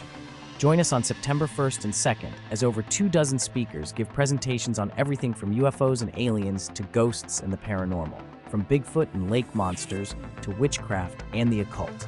It's all happening at Anomicon. And most importantly, it's completely free. To learn more about our speakers and the event, visit anamacon.com. We'll see you on September 1st and 2nd for Anamacon.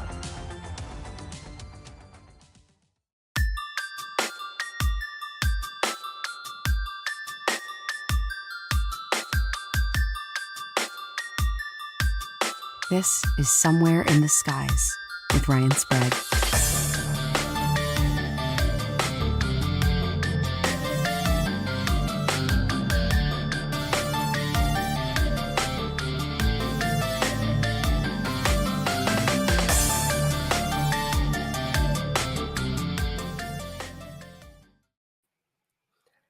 Hi, guys. Ryan Sprague here from Somewhere in the Skies, and I am coming to you from a undisclosed location for top secret reasons.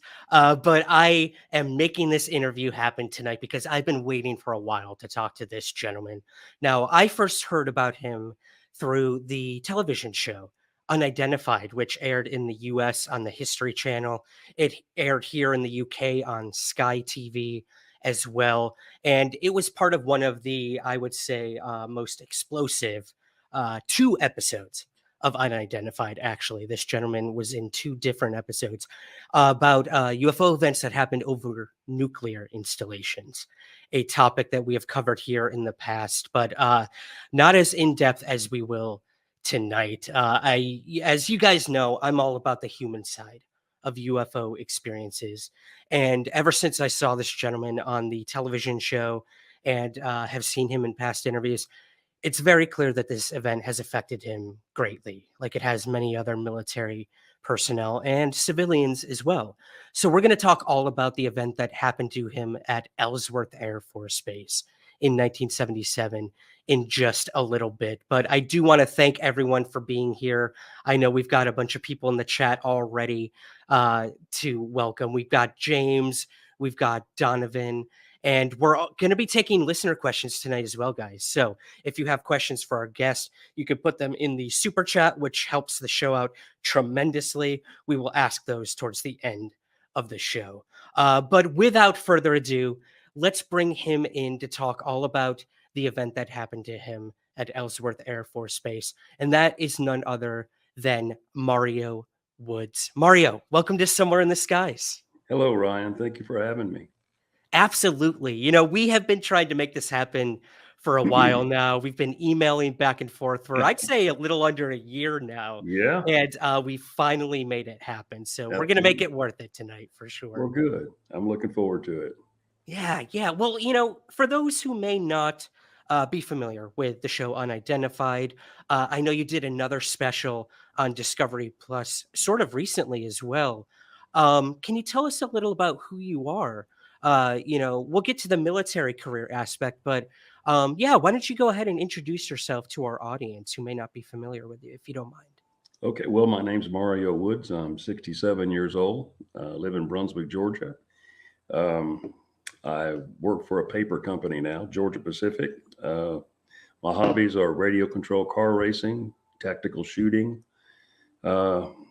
physical fitness, just taking care of my property and just doing everything I can to continue onward in this journey. Right. Right. Well, I don't know how far you want me to expound on that or anything, or just, is that good enough? Oh, no. That's perfect, man. The journey is definitely what we're going to be talking about tonight. Well, let's start with your journey into the military. What compelled you to want to join the Air Force, if you don't mind? Well, honestly, I just always had a thing about aircraft and airplanes, but living in Tampa, Florida for as long as we did, used to always see the launches from NASA across the state, in Cocoa Beach.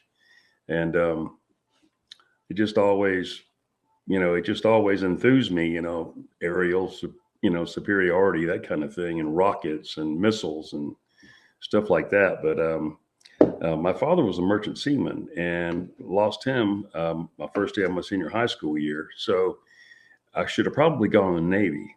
And instead, I just didn't want anything to have to do with the sea any longer. So even though I used to go to sea with him sometimes, so I decided to go in the Air Force, and I went into security police, and went on the security side of it, which was kind of like the security forces as is today. And went through all the training. We did some ranger training down in the Philippines and so forth. That was like 79, when they were trying to integrate Air Force into better modes and more secure modules of training. So it gave us a better leg to stand on. But I don't regret the journey. It was really, really great, and I'd do it again today if they'd have me. Gotcha. Well, I guess what was your first stationing at Ellsworth Air Force Base? Yeah. Or had you worked after basic training and technical school, right? Air Base Ground Defense training. Yeah, that was my first base, was Ellsworth Air Force Base, and it was really different. Here I am, a 18-year-old from Tampa, Florida, and all of a sudden I'm in a missile complex in the middle of nowhere in South Dakota. So it was really different, but really eye-opening, not really knowing what the global threat was, only, as a student hearing about it, the Cold War or what have you. And then all of a sudden you're thrust into the middle of it where there were times where I got to actually go down inside of a silo and put my hands on a missile, and just think, wow, I wanted to write something on it, but that's a federal offense. So you can't do it, but I learned a great deal there.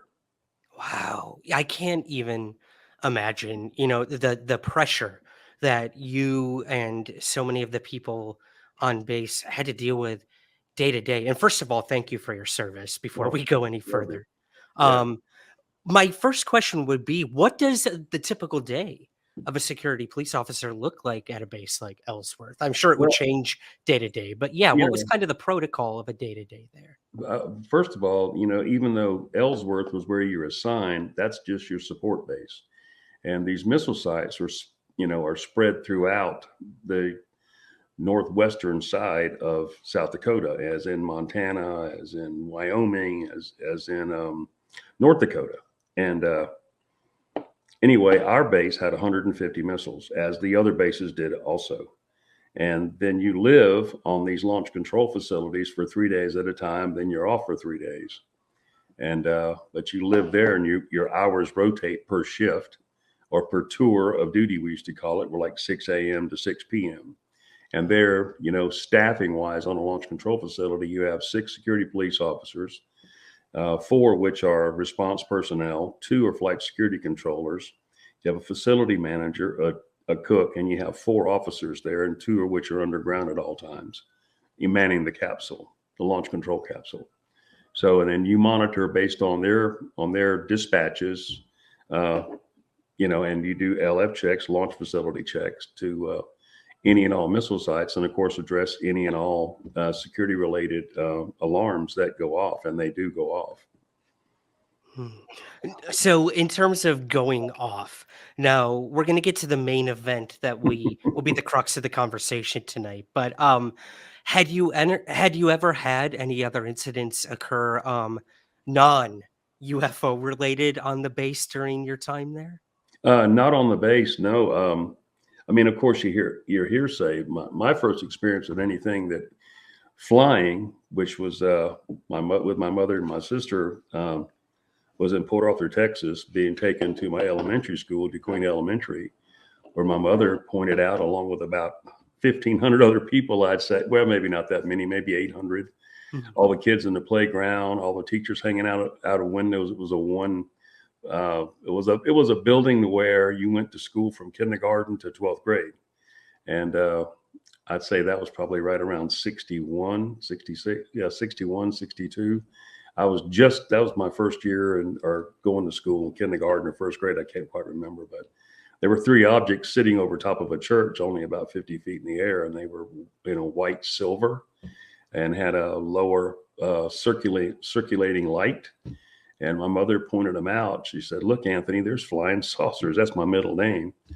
And we were just so astonished. All the cars in front of us were stopped, which was probably 6 or 8 cars. And then the playground area, which was directly across the street from the school itself, was fenced off. So it was an entire playground area. It's still there today. I saw it just back in 08. And I just stood there and thought about that. The church is no longer there, and the school's been redesigned. But that morning was really, really unbelievable because we just couldn't believe what we saw and how fast they vanished straight up, all three. Same time, they were probably 75, 80 foot in diameter. And this is a 5, 6-year-old kid telling you this. So I don't know if it leaves much room for imagination when you've never seen something like that before. So it's pretty much, I was pretty factual, exactly what we saw. And, and once they were gone, this is the weirdest thing. Robert Hastings even said this to me, that a lot of times, people witness something, and as soon as it's gone, it's like, okay, it's all normal. It's okay. Yeah, and that's the way that day went, exactly the way it went. Interesting. You do hear that a lot, particularly I did a investigation recently for a TV show on the Phoenix Lights incident. Oh, yeah. And a lot of those witnesses claim the same thing. After what they saw, it was like something in their brain just shut down, and they didn't want to talk about it, or they had some sort of like instant amnesia, or there was something that just compelled them to move on and not react to what had just occurred. It's fascinating. I do wonder often, is that some sort of, as Jacques Vallée would say, a control mechanism of the craft you're actually seeing, or what? Yeah. I really think so. I do. I spoke with one guy out there, and I don't want his name mentioned or anything, but by email. And he said, he witnessed that, and he was there, and he had some pictures. I tried to get him to send me the pictures, but he didn't want to send me pictures over the internet. You know how people are strange about that. But anyway, he said they were having a party in his backyard, and I don't know, birthday party or something for his daughter, and that happened. And why he elected to tell me about that, I don't know. He had seen one of the podcasts, I think, with someone, and he just thought my email was there, and he thought he would get in touch with me, and he did. But he said it was as if, okay, it's over, everybody goes back to the party. Nobody even discussed it, which I found extremely strange. But that's the way it is.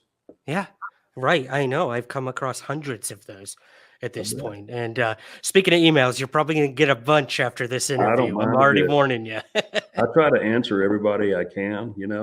I have nothing to hide. I'm too old to worry about any of this other mess. I don't have any clearances any longer. So, you can ask anything you want.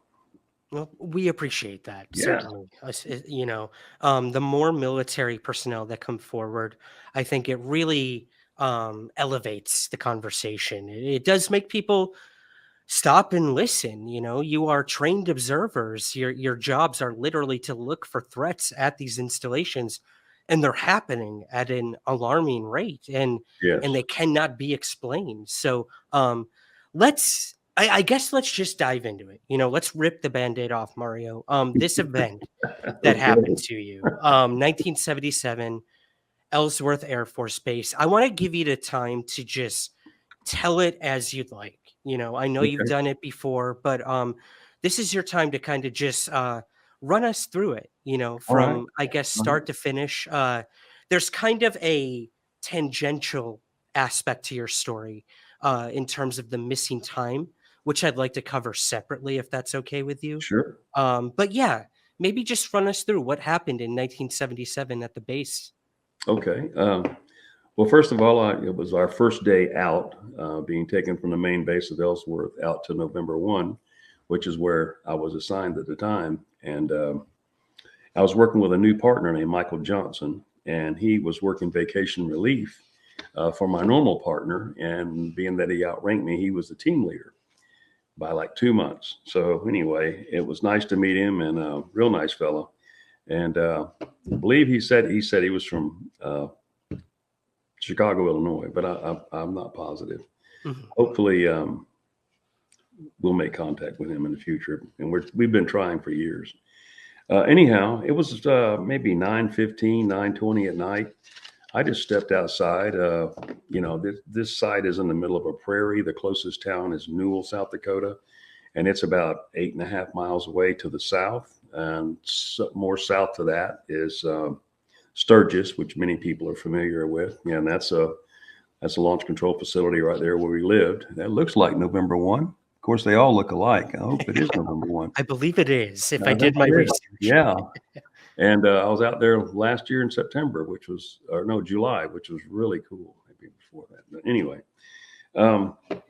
So I walked out in the front of this building, and which is just standing outside, and the only town north of that is Belfouche, about 29 miles to the north, and then you have the North Dakota state border on beyond that. But anyway, over to the east, which would be to the right side of this picture, I stepped out in the parking lot to smoke a cigarette and just to stretch my legs. I smoked then, and I saw an object at about a 30-degree elevation in the sky.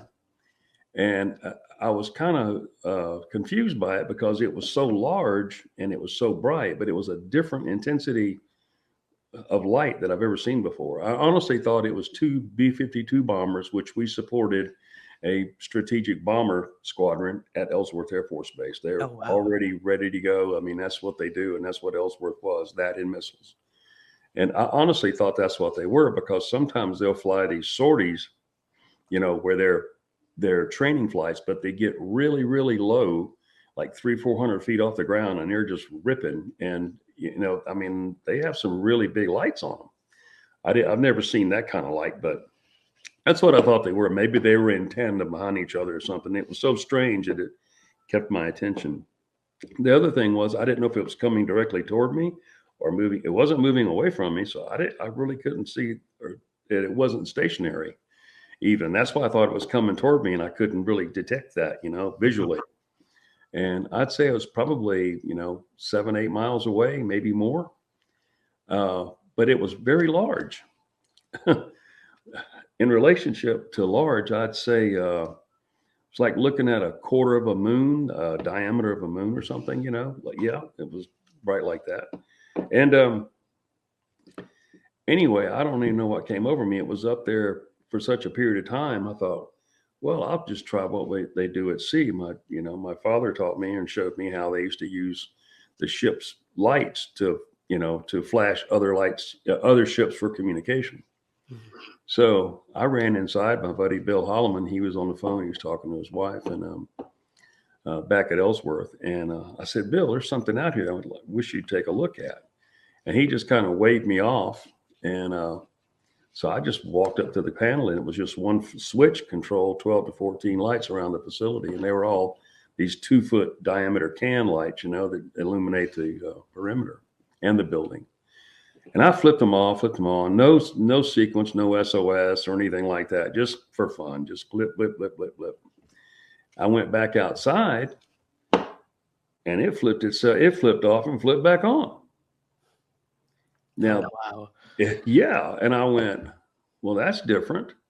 Immediately then I thought helicopters, because there's a lot of times, we had helicopters doing trips that come out to the sites or to LCFs or to the LFs, dropping off people or bringing a maintenance team or something, emergency configuration or anything. But anyway, so I ran back inside excited. And as I went back in, I told Michael Johnson, my team leader at the time, I said, hey, Michael, come out here and check this out, man. I said, I flipped lights at this object, at this thing, and it flipped the lights back.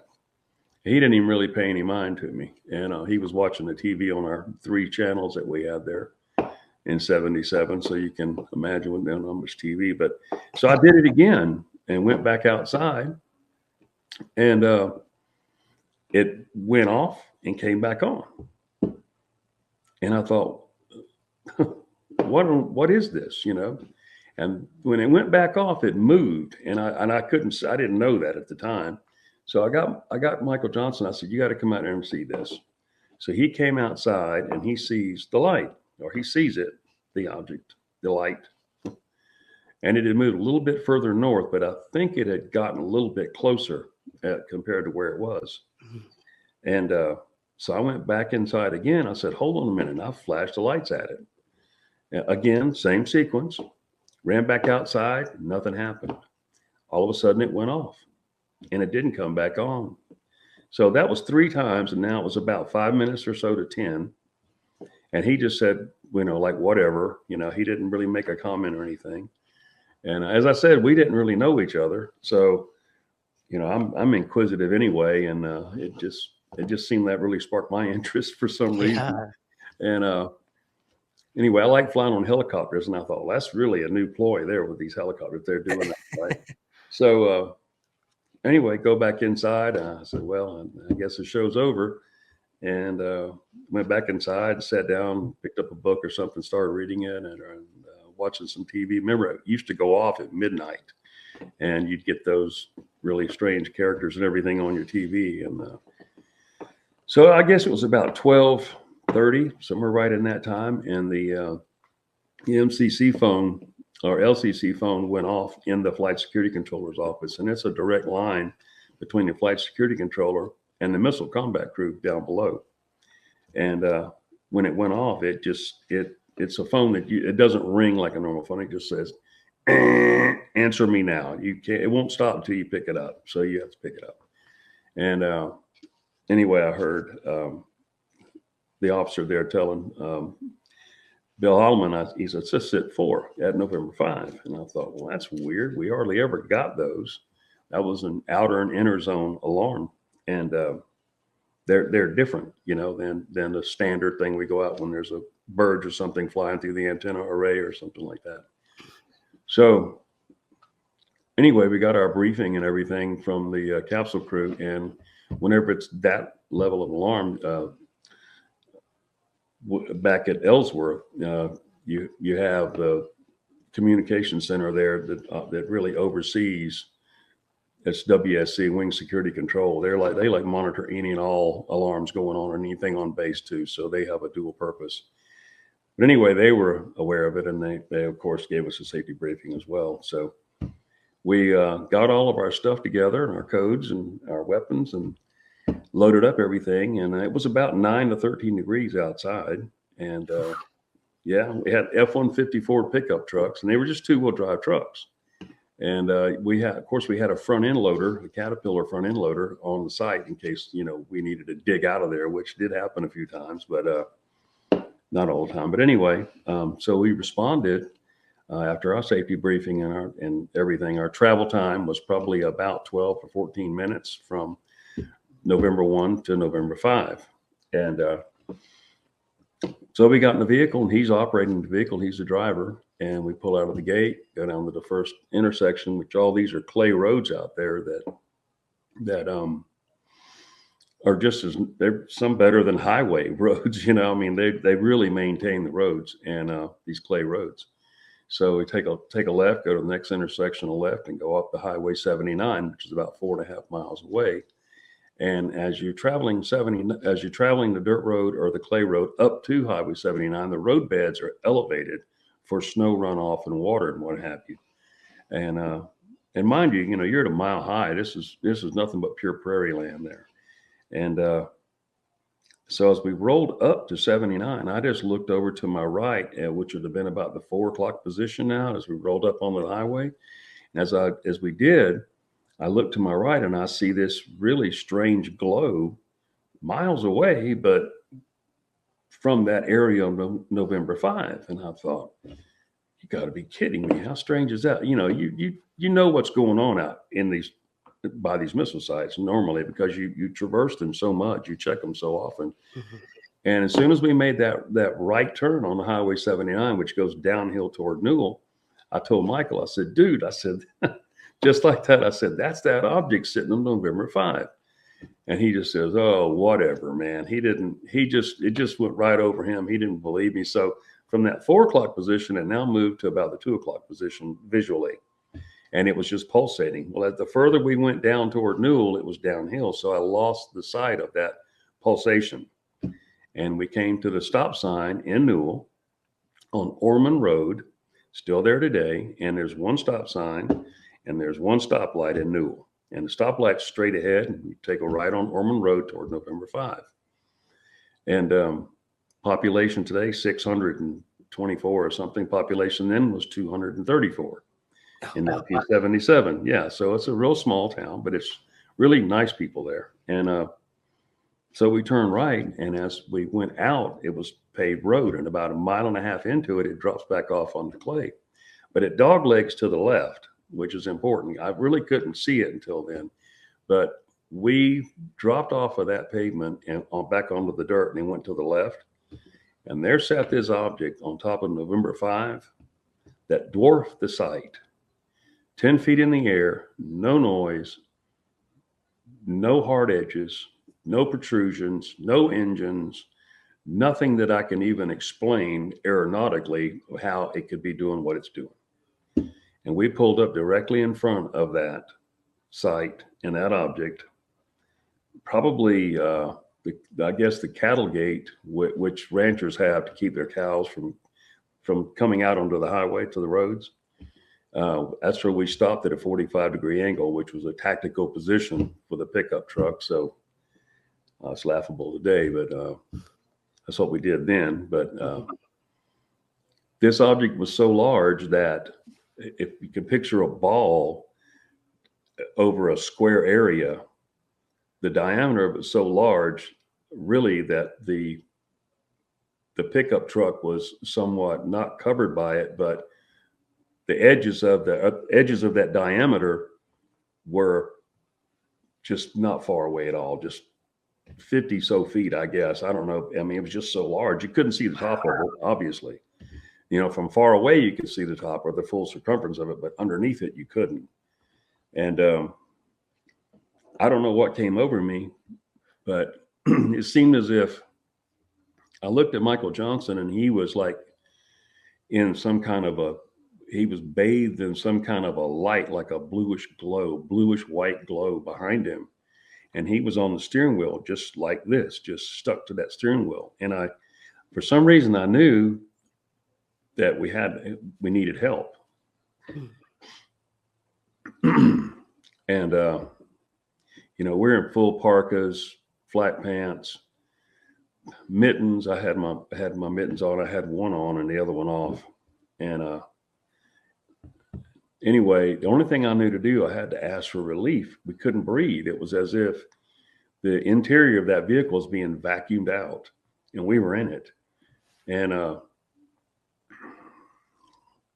I can smell the air. Every time I talk about this thing, I can smell the air right now. It's like electrified or something, like ionized. I don't know what else to say about that. But anyway, we had those old Western mirrors on these vehicles, those big aluminum mirrors. And so with my mitten off on my right hand, I pull myself up onto the windowsill. Now, you know, I'm 22 years old and I'm in some of the best shape of my life.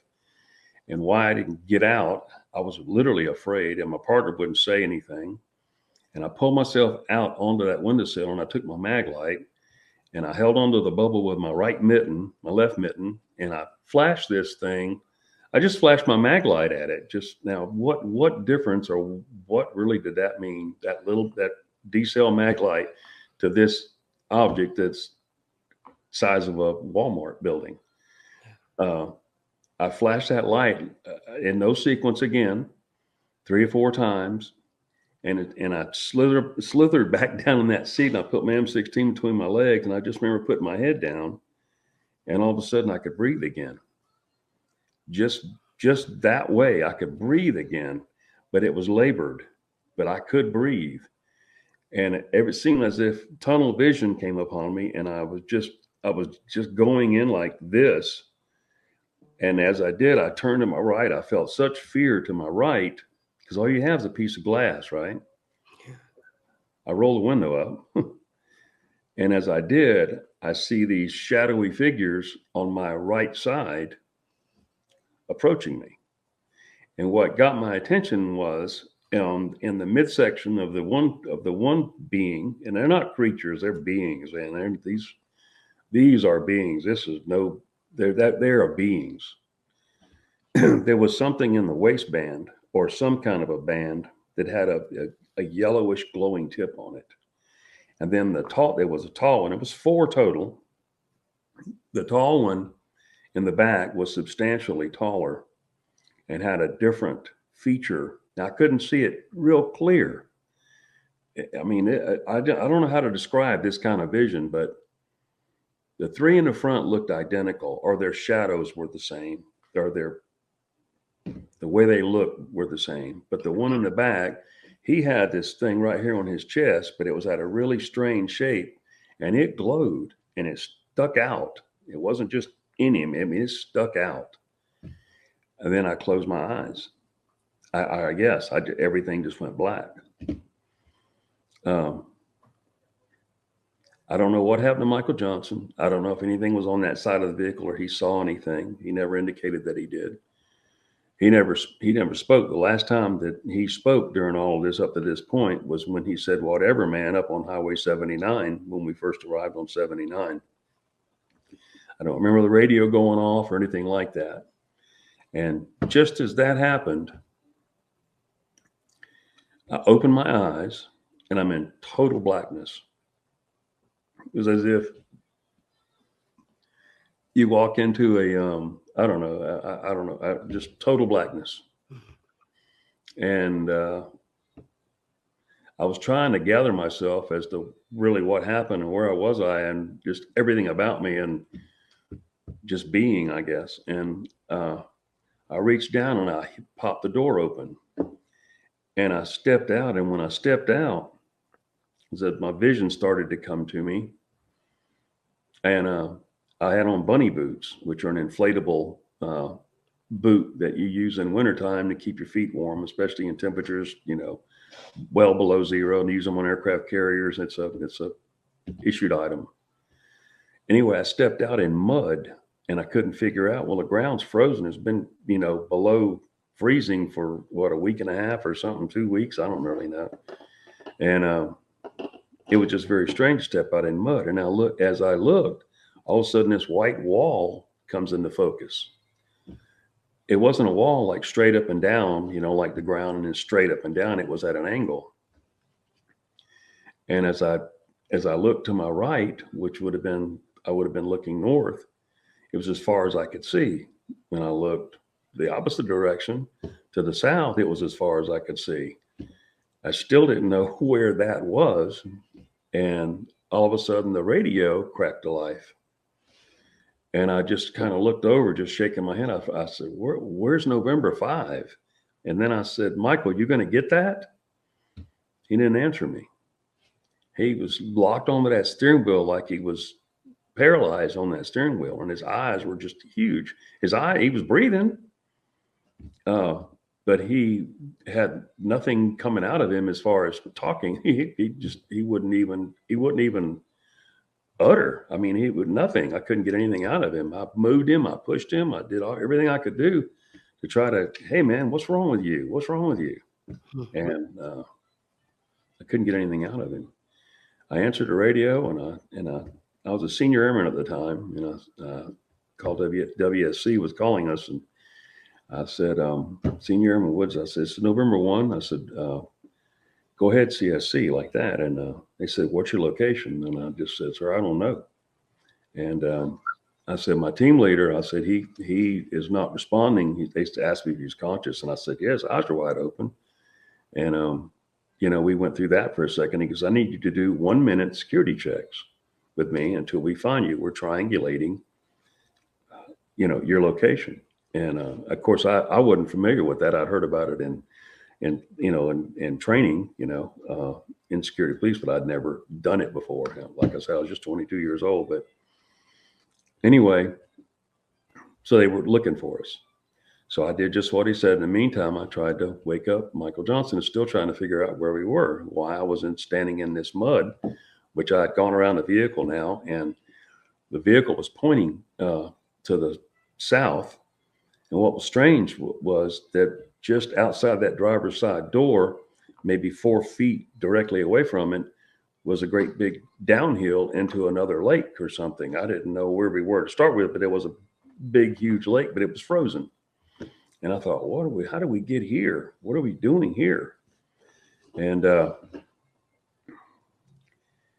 so I kept doing the security checks, and finally, I see these lights come over the horizon. How they found us, I still don't know how to do all that today. But there was a Sergeant Garza that approached me, and that approached us first. And there were 2 other vehicles, so they had 3 backup alert teams looking for us.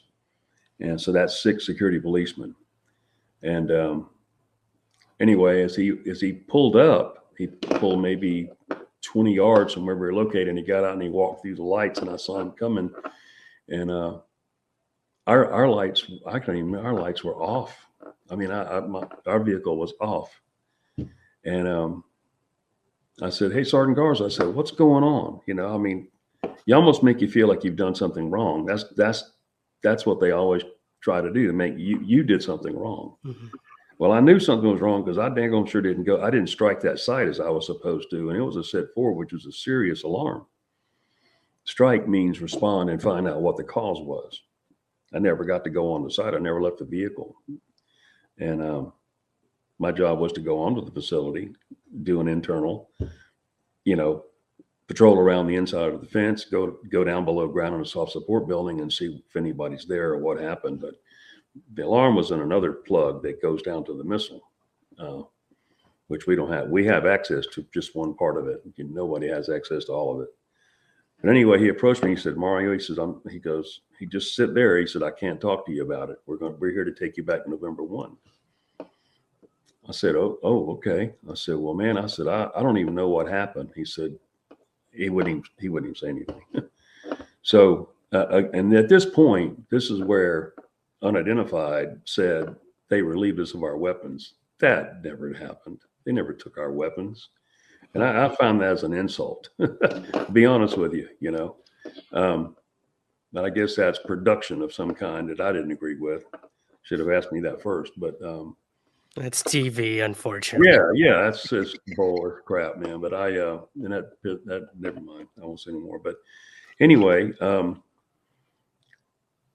I asked him. I said, "I need some help with Michael Johnson." I said, "I don't know. He's in a catatonic state," and I didn't even know what the word truly meant back then, but I do now.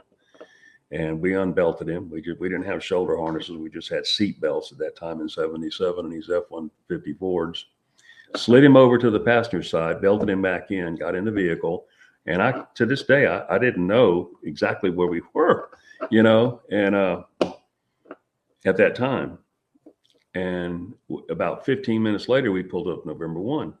And we were driving through areas that I didn't even know about, and that was part of my area, and I'd just never been in it before. There's no missile sites where we were. Let's put it that way. And so we get to November 1, and there the flight chief, the assistant flight chief, and others are there questioning us, and I immediately had to have help with Michael Johnson. Well, they immediately separated us, and the off-duty capsule crew, they were upstairs. And they were assisting and trying to talk to Michael Johnson. And they took me into the day room, took him in the back bedroom because he was non-responsive verbally. I mean, he would walk, but they just led him to where he was going. I remember watching him walk through the kitchen area, our dining area, and back into the back hallway. And so I sat down and they started asking me questions. And I said, that object that I saw last night, I said, that was at November 5. And I remember saying that. And of course, that went right over everybody's heads. The only person that really knew about it was Bill Holloman, and he was a flight security controller. And he didn't come out and see it. But anyway, so they started asking me questions. I answered questions for probably 20, 30 minutes. My flight chief was there. The assistant flight chief was back with Michael. And I just told them everything that I saw and what I experienced, and then, what I did with the lights and how I did that, and never responded to this, never went on to the site as I was supposed to, which had to create a problem. That had to be a problem. So they had to go find out what caused that at that facility to somewhere else. And I never found out who did it. Somebody had to go strike that site. And, so I just had to get away from, I just said, "Hey, I need to go to the restroom." And I did. And I just needed to get away from everybody for a minute because they were just pounding me with questions, and I couldn't think fast enough. And I was just in disarray. I think I wasn't myself. And I went into the restroom, which was really strange because I went in this one stall. It was 2 stalls in this restroom, and I was just out there, and I couldn't believe it. The first thing I did when I got to the site was I went in that stall. I went, well, it's all torn up right now, but I just had to walk in that bathroom because, that was a really strange time. But I went in there and sat down on top of the toilet, just sat there, fully uniformed, everything. and just held my head in my hands. And all of a sudden, I felt as if I was leaving my body, and I was leaving it going. I thought I was dying, I guess. And I was going out the top of my head, down through my stomach and out of my feet. Literally, I mean, I knew the path I was taking and how I've never heard of anything like that before or felt anything like that before. I didn't complete whatever was happening to me, because I opened my eyes and I see these 4 furry feet walking by the stall door. And it was a German Shepherd drug dog that they brought out. And I said, "Hey, man," I said, "Hey, boy," or whatever. And then the law enforcement guy, which is the other side of security police, is law enforcement, LE and SPs. He goes, "Hey, Mario." I said, "Man, my bag's out there in the day room." He said, "Oh, we already checked it." He said, "It's all good. I just want to come check on you. How you doing?" And I said, "I don't even know." And I didn't relay to him what, I was feeling right then, but I was glad he came in there, because I don't know how far that could have taken me, because really, I honestly felt as if I was leaving my body. And, I mean, even my vision changed. Things got super, super light. I mean, bright and light, but that was a really strange thing. But, so anyway, we were there for probably another hour and 15 minutes, and they had another armed response team come out, I guess, from Ellsworth to relieve us, because, it has to be staffed no matter what, mission 1, right? Yeah. So, you have to have 6 security police. You can't just send 2 away. And so without replacement. So our relief came, and we were escorted back to the base. He rode with the assistant flight chief, and I rode with Master Sergeant Gray back to Ellsworth. And when we got to Ellsworth, we went to the SATAF building, which was our security operations building. And CSC worked out of that building in a hardened facility, and directly to Colonel Spraker's office, which he was my squadron commander at the time. Base commander was there, and there was a flight chief there of another flight, and from a different area.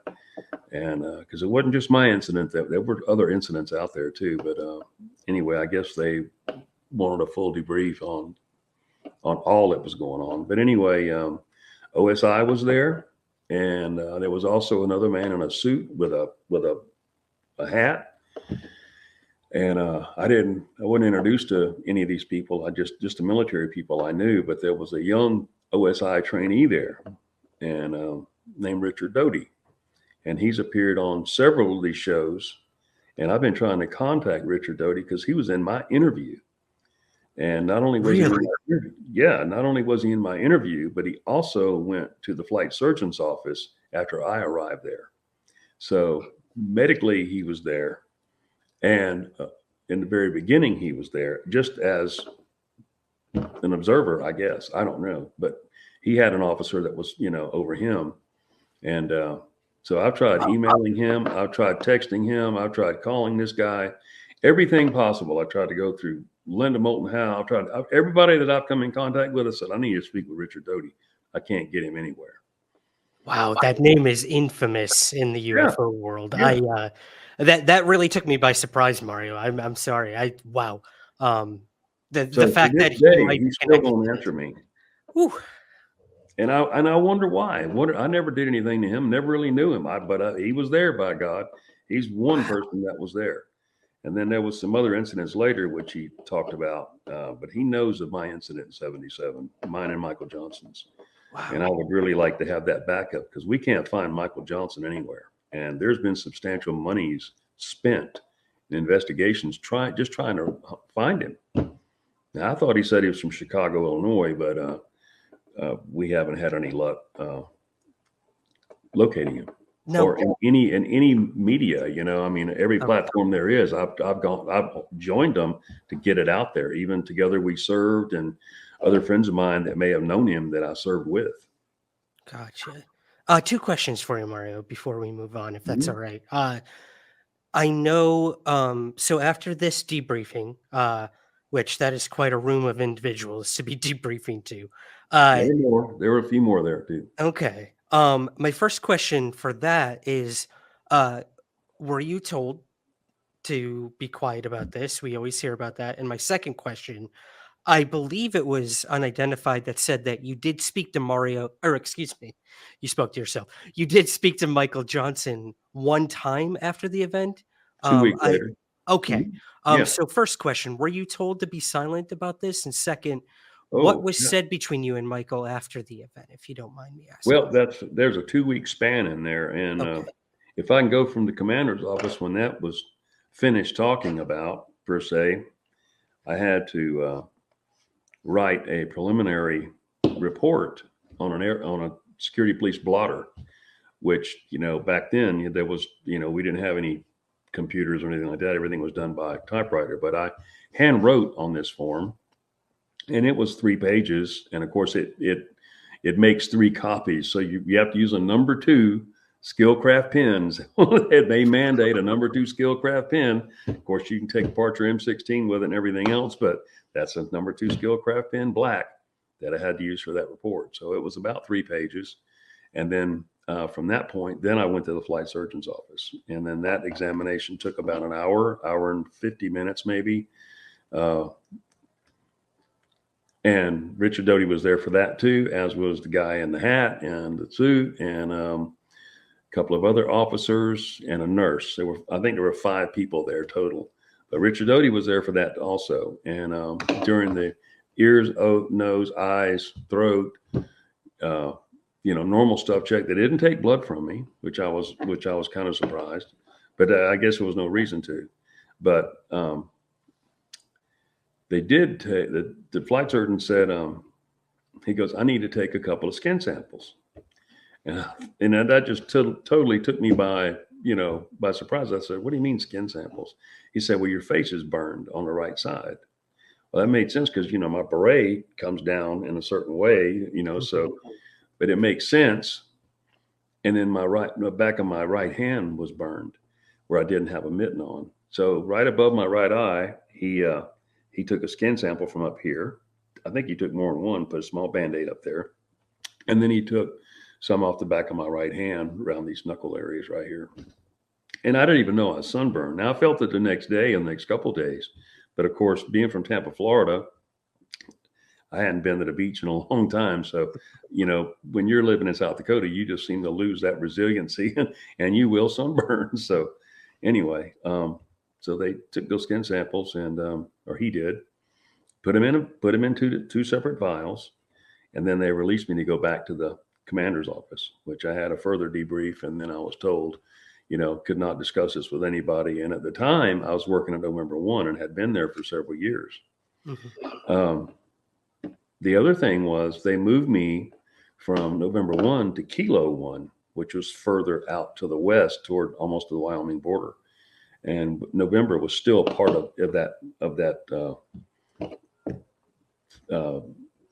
configuration, of course, but that was all the 68th area. You had the 68th, 67th, and 66th area all the way down to the Badlands. But anyway, so I worked there with a guy named Mark Wade, but he's a good friend of mine. But 2 weeks later, I'm in an apartment in Rapid City is where I lived. And Michael Johnson, who as I said, I'd never known before, he knocked on my door. I had no idea. And I opened the door. I said, Michael, I said, man, it's good to see you, because I hadn't seen him since that happened and hadn't talked to him. And I think he lived in the barracks on base. And he said, man, I just have to come talk to you about what we saw. And I said, by all means, come on in. So he sat down, and right away, the first thing he did, I gave him some paper, just 9x11 or 8x11 note sheet. And I said, here's a pencil and a pen, or you want a pen? I said, you sit here and I'm going to go sit over there in the dining room table. And I said, let's draw what we saw. And we both drew basically the same thing. And he said he didn't know what happened to him, but whatever it was, it just took him over. He didn't say if he saw anyone. He didn't say or saw a being or anything. He never said that to me, but he said he had never seen anything like that. And he was scared literally to death. And I said, "Did you hear me talking to you?" He said, "No." So, that's the way that went basically. And he visited for about an hour, and then he left. And that's the last time I ever saw him or heard from him again. Now, I did have his address where he was from. That's why I came up with Chicago, Illinois. And I thought I'd placed it in my Bible, but I have moved probably several hundred times since 1977 and gone overseas and everything else. And I took my Bible with me, so I don't know where I could have lost it at. But I sure wish I could contact him today, because I would feel complete if, right now I just feel as if I'm out here and, I mean, it's incredible what happened, and there's a lot more to it. I don't even know what else to say, but I wish that we were sitting side by side discussing it in front of anybody. Yeah. Right. I know it would give you a clearer picture. And, I know these fractured sort of memories, you're searching for answers. You're trying to find closure on this Mm-hmm. very traumatic event that happened to you. Um, If I can yeah, just say this, going please. back to, when they discovered us where we were, unbeknownst to me, we were on the backside of the Newell Lake Reservoir Dam, completely opposite where November 5 was. And when I plotted that on the entire journey on a map from November 1, November 5 to Newell Lake Reservoir Dam, then back to November 1, it's a Pythagorean triangle. I mean, it's really amazing. It really is. And Mhm. you're from November 5 to where we were was about 11 miles. From November 5 to Newell Lake Reservoir was about 11 miles. And then from Newell Lake Reservoir to November 1 was about 8 miles.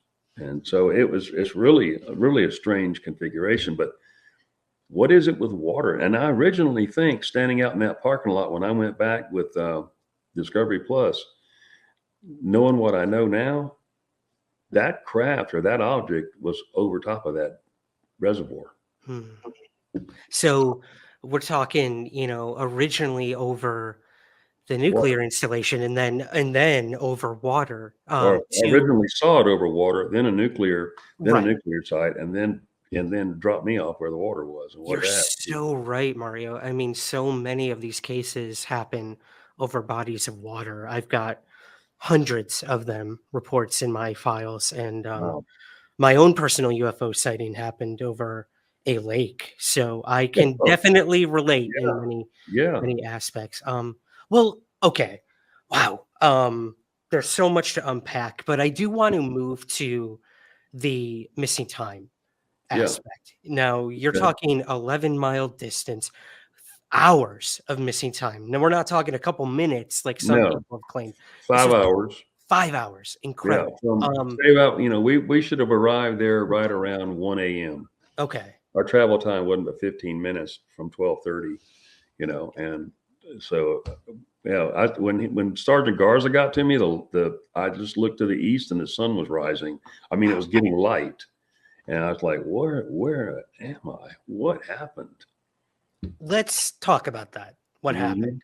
Now, many years passed, and I know you really wanted to know what happened in that gap of time. And like many who have had UFO experiences, there's different ways to try to retrieve those memories, but a very popular approach is hypnosis. Some people believe in it, some think it's complete bunk. But this is what you decided to do. I would love to know what compelled you to finally want to retrieve these memories, and who was the one to put you under hypnosis? If unless that's confidential.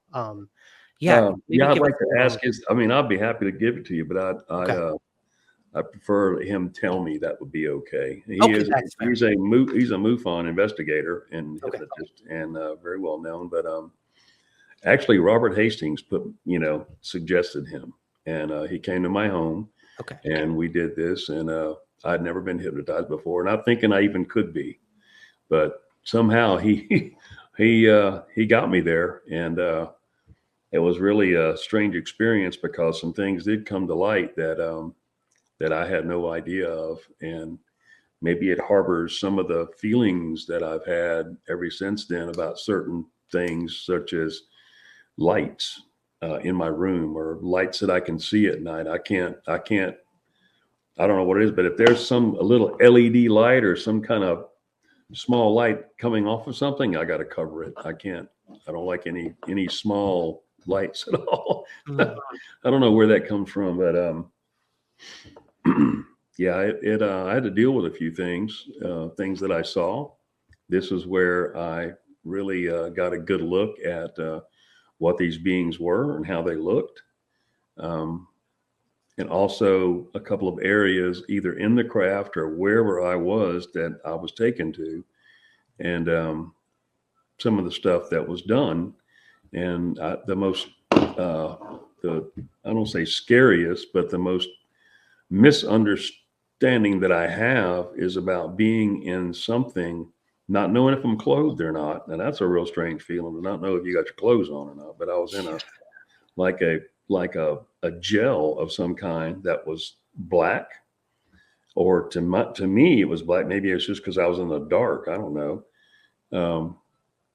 But it was super thick kind of gelatin that was everywhere. I don't know if my head was under it or what, but my body was submerged in it. And I just had a feeling of complete aloneness and dread. And I've never experienced that in my life. And it bothers me about it. It bothers me thinking about that today. The only other time that happened, I was on top of a mountain in Mexico on a motorcycle one time, and I was all by myself, and I was above the clouds, and all of a sudden I think there's some kind of phobia about being completely alone with no other human contact. So I probably wouldn't be a good astronaut. I'd like to try it, but I don't think I could. But but that fear made me think about that, because it was, and I felt a lot of pain in my right wrist. Something was being done in my right wrist, but I think the most rememberable feeling was that I don't know if I was freaking out. I don't really know exactly what my actions were, but one of these beings laid their hand on my shoulder right here, and it came. I don't know how long the fingers were, but it came down to about right here on me. I just felt this hand that was super light. It didn't feel like a human hand. You know how that feels, as I do, but it felt completely different. And I can feel that. I can put my hand on there sometimes, and I swear I think I can feel it, And I was going away from my vehicle, and I was on my back. And when the door was closed on the passenger side of our vehicle, and I felt as if I was about 4 foot in the air, but I poked my head up, and I see U.S.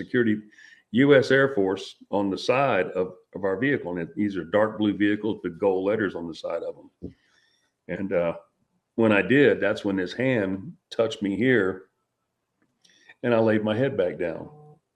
And I kept hearing inside of me, not verbally, "Do not fear. Do not fear." And that was something that was said throughout the entire experience. I don't know what else was said, but I remember that quite well. Do not fear. Well, and I'm gonna be honest, Mario. In the past, I don't know, maybe 8, 10 years, the idea of hypnosis has been something that I have struggled with when it comes to retrieving memories on these types of experiences. However, uh, I have watched the available video of your hypnosis session. What has been made available, whether it's in documentary or whatnot, and it is clear, by the person conducting the hypnosis, they were not leading. They were extremely, uh, what's the word? Caring of the state you were in, which was clearly traumatic. You can tell in the hypnosis, and they weren't leading you at all. And to me, my gut reaction is you were completely genuine in what you were remembering and feeling. So that being said, I mean, the fact that these are the memories that came forward of these beings, of these sort of telepathic messages you were given. How do you deal with that? I'm just going to ask straight up, like, how do you wrestle with the notion that within that missing time at this military installation and this event, that this, what we're staring at right now, these images of these beings, might have been the cause of all of this? How do you cope with that every day? It never goes away. I'll tell you that right now. I there's no time when I'm not looking up. I get up really early for work, and I just watch the skies. And living right here on the East Coast, you see a few things every now and then, but it just never goes away. That feeling, my shoulder, the do not fear. Hmm. I mean, I literally, when I stood at November 5, when I was there with Discovery, it broke me completely down, man. I was under the impression that at any moment, all of a sudden they could just materialize right there on top of that site again. And now there's a cattle processing facility built on top of November 5. When they mothballed the whole area, they left the fences up, and which was the sites were built upward, so no water or anything would collect on them. And so the ranchers used that property because the property was leased, where these missile sites are located, for 99 years. And so I guess they gave it to the ranchers at that time, but this guy chose to build on top of it. And I have no words for that. It's we just can't comprehend that yet. I don't care, what the military's doing or what we may have in crash retrievals or any kind of technology we have. The normal human being to confront something like this, and I had a weapon, mind you. I had no intention of bearing that weapon. I don't even think I could pull a trigger. That's how incapacitated you literally are for your very being, your very survival of what's happening to you, because it's completely out of your realm of all possibilities. Something that we can say, oh, I'd go right up and I'd knock on the door. Yeah, you'd probably crawl out of your skin and go the other way like a jellyfish. Right. I mean, there's just no way around it. The technology gap is just something that we're not even prepared for yet. And but I do wrestle with it quite a bit. And that's been 44 years ago, 44 years ago now. And it never goes away. It's as clear today as it was then when it occurred. I just wish I could find Michael Johnson, Yeah. Hey, we're gonna keep trying. Yeah. The more interviews you do, the more this gets out there. Hopefully, he, like many others, will feel compelled to come forward. I can't tell you how many military pilots, Yeah. ground personnel, intelligence officers have Mhm. come forward to me, just a civilian, to tell their stories after hearing stories like yours, or We had, Jeremy McGowan, or the Tic Tac oh witness. yeah, It's crazy. it Sorry, is. go ahead. We had, when I first arrived out there, people even say, the other security policemen, they say, yeah, a missile feels really strange, because you have missile sites sitting right outside the Badlands down to our Wall, South Dakota. So as I said, again, these sites, are strung from the Badlands in Wall all the way up to the Wyoming border. And then the other sites take over from that point, and I was told of an incident that happened with two security policemen that were located something like 3 miles apart. They were missing overnight. Their vehicle was in one place. Them and their clothing were completely separated, and they were sitting in a field out on a prairie, completely separate from each other, and their weapons and everything else completely separated from each other and just strewn about. And that's how they were recovered. I don't know what happened to them, but I know neither of them ever came back to the missile field again. So they have a strange thing, and if I may further, when I got that assignment, well, I should back up a little bit. After it was all said and done and a little bit of time passed, I got promoted to an NCO. I got orders about 9 months later, 8.5, 9 months later, to go to Korea. Osan Air Base. And I was married at the time. And anyway, I went to my commander, Colonel Sprecher, and I said, Colonel, I said, I'm married, and I said, is there any way, can I go ahead and volunteer for 2 years and I could take my wife with me? Wouldn't let me do that. And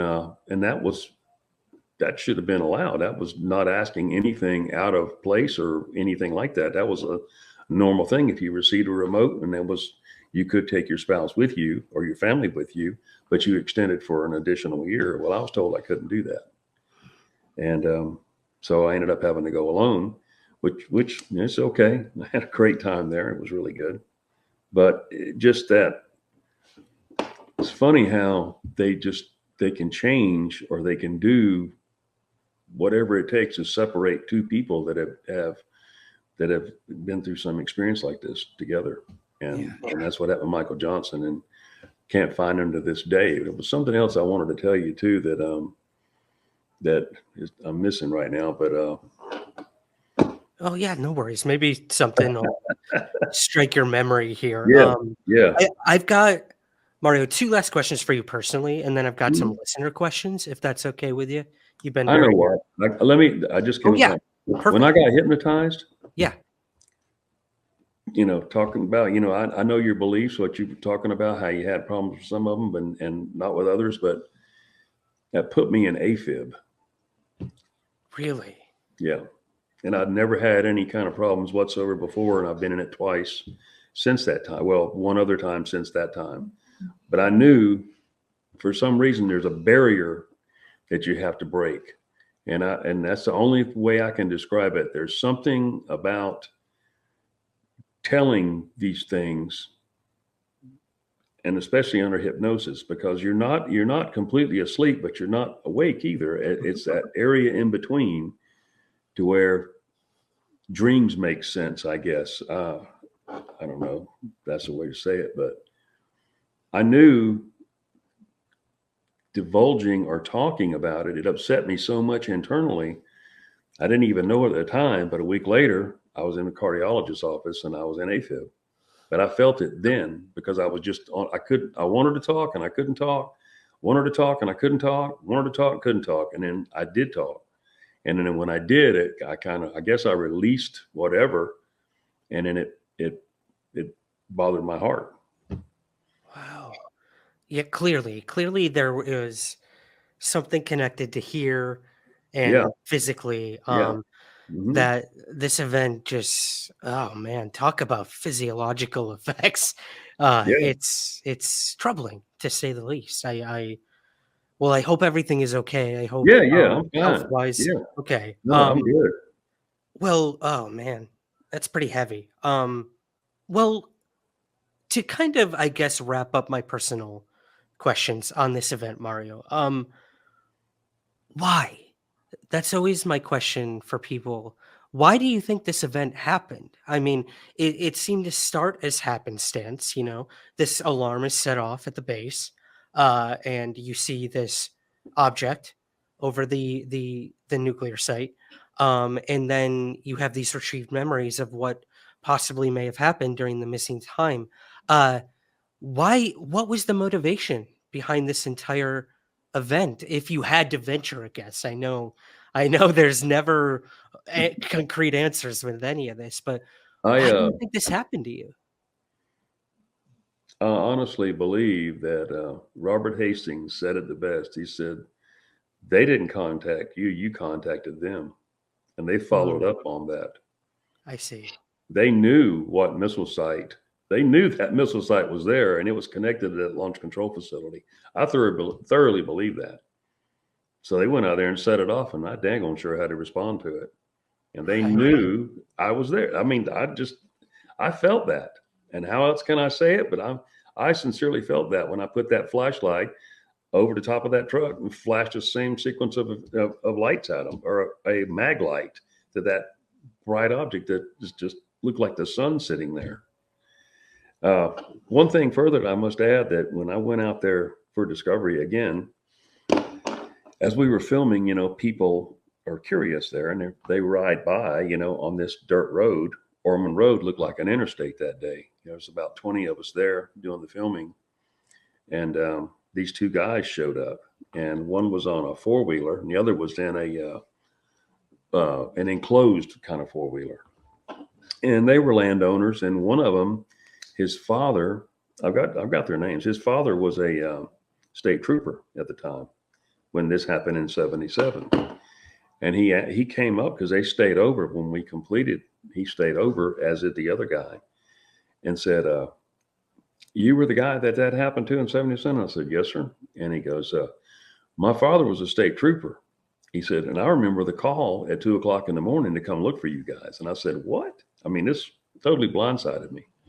And the people that were, Rich Emberlin, that was with me, he was my host, and he's really a good guy at this. He just knows the questions to ask and how to get them out. And anyway, this fella, I think his name is Earl, and not laughing at it, because I mean, this guy is a rancher, probably 80,000 acres out there or something like that. But anyway, he said he was quite young, and his dad, state trooper, received a call at 2:00 in the morning to come look for two security policemen that have gone missing at November 5 missile site on Ormond Road. And his reply that he remembered was his father said, "Well, why are you asking me to go look for them? Those guys are equipped way better than I am," which we were. But he did follow up on that, and he did come out to look for us, to no avail. And then the other fellow that was there, he was a deputy sheriff in Sturgis, and they sent two patrols. Now, all this was on request from Central Security Control back at Ellsworth Air Force Base to send state law enforcement looking for us, as well as our own people. So that's another, I had 3 backup alert teams to locate us, which finally made contact. And then I didn't know this, but there were 3 law enforcement teams, 2 from Sturgis and 1 state trooper looking for us.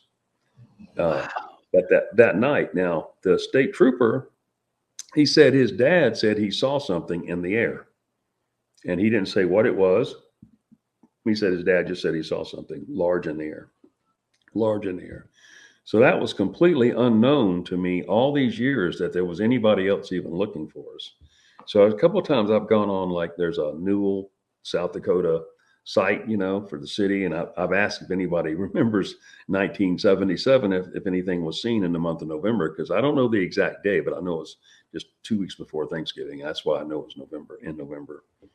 And, but I hadn't really got any replies back. I got several people who watched the programs and said, "Wow, I've heard of this out here, but never knew it." But anyway, I just found that to be really kind of cool that these guys came forward. So we do have their names. So I don't know if we're ever going to go back out there and then maybe do a round table or something like that with them, but I would sure like to. I'd like to find out, what they knew or what they were told, because what eludes us is back during all this time is that being an airman or an NCO, you're not like the guys that were underground at a launch control facility, which are watching, the alarm panels. You're 70 feet under the ground. We're the guys that are actually out there responding to what you sent us to based on the alarm at that facility. So, we don't have the same, I should say, we don't get the same recognition or the follow-up of paperwork that you can gather from individuals that saw any of this, because they get it all.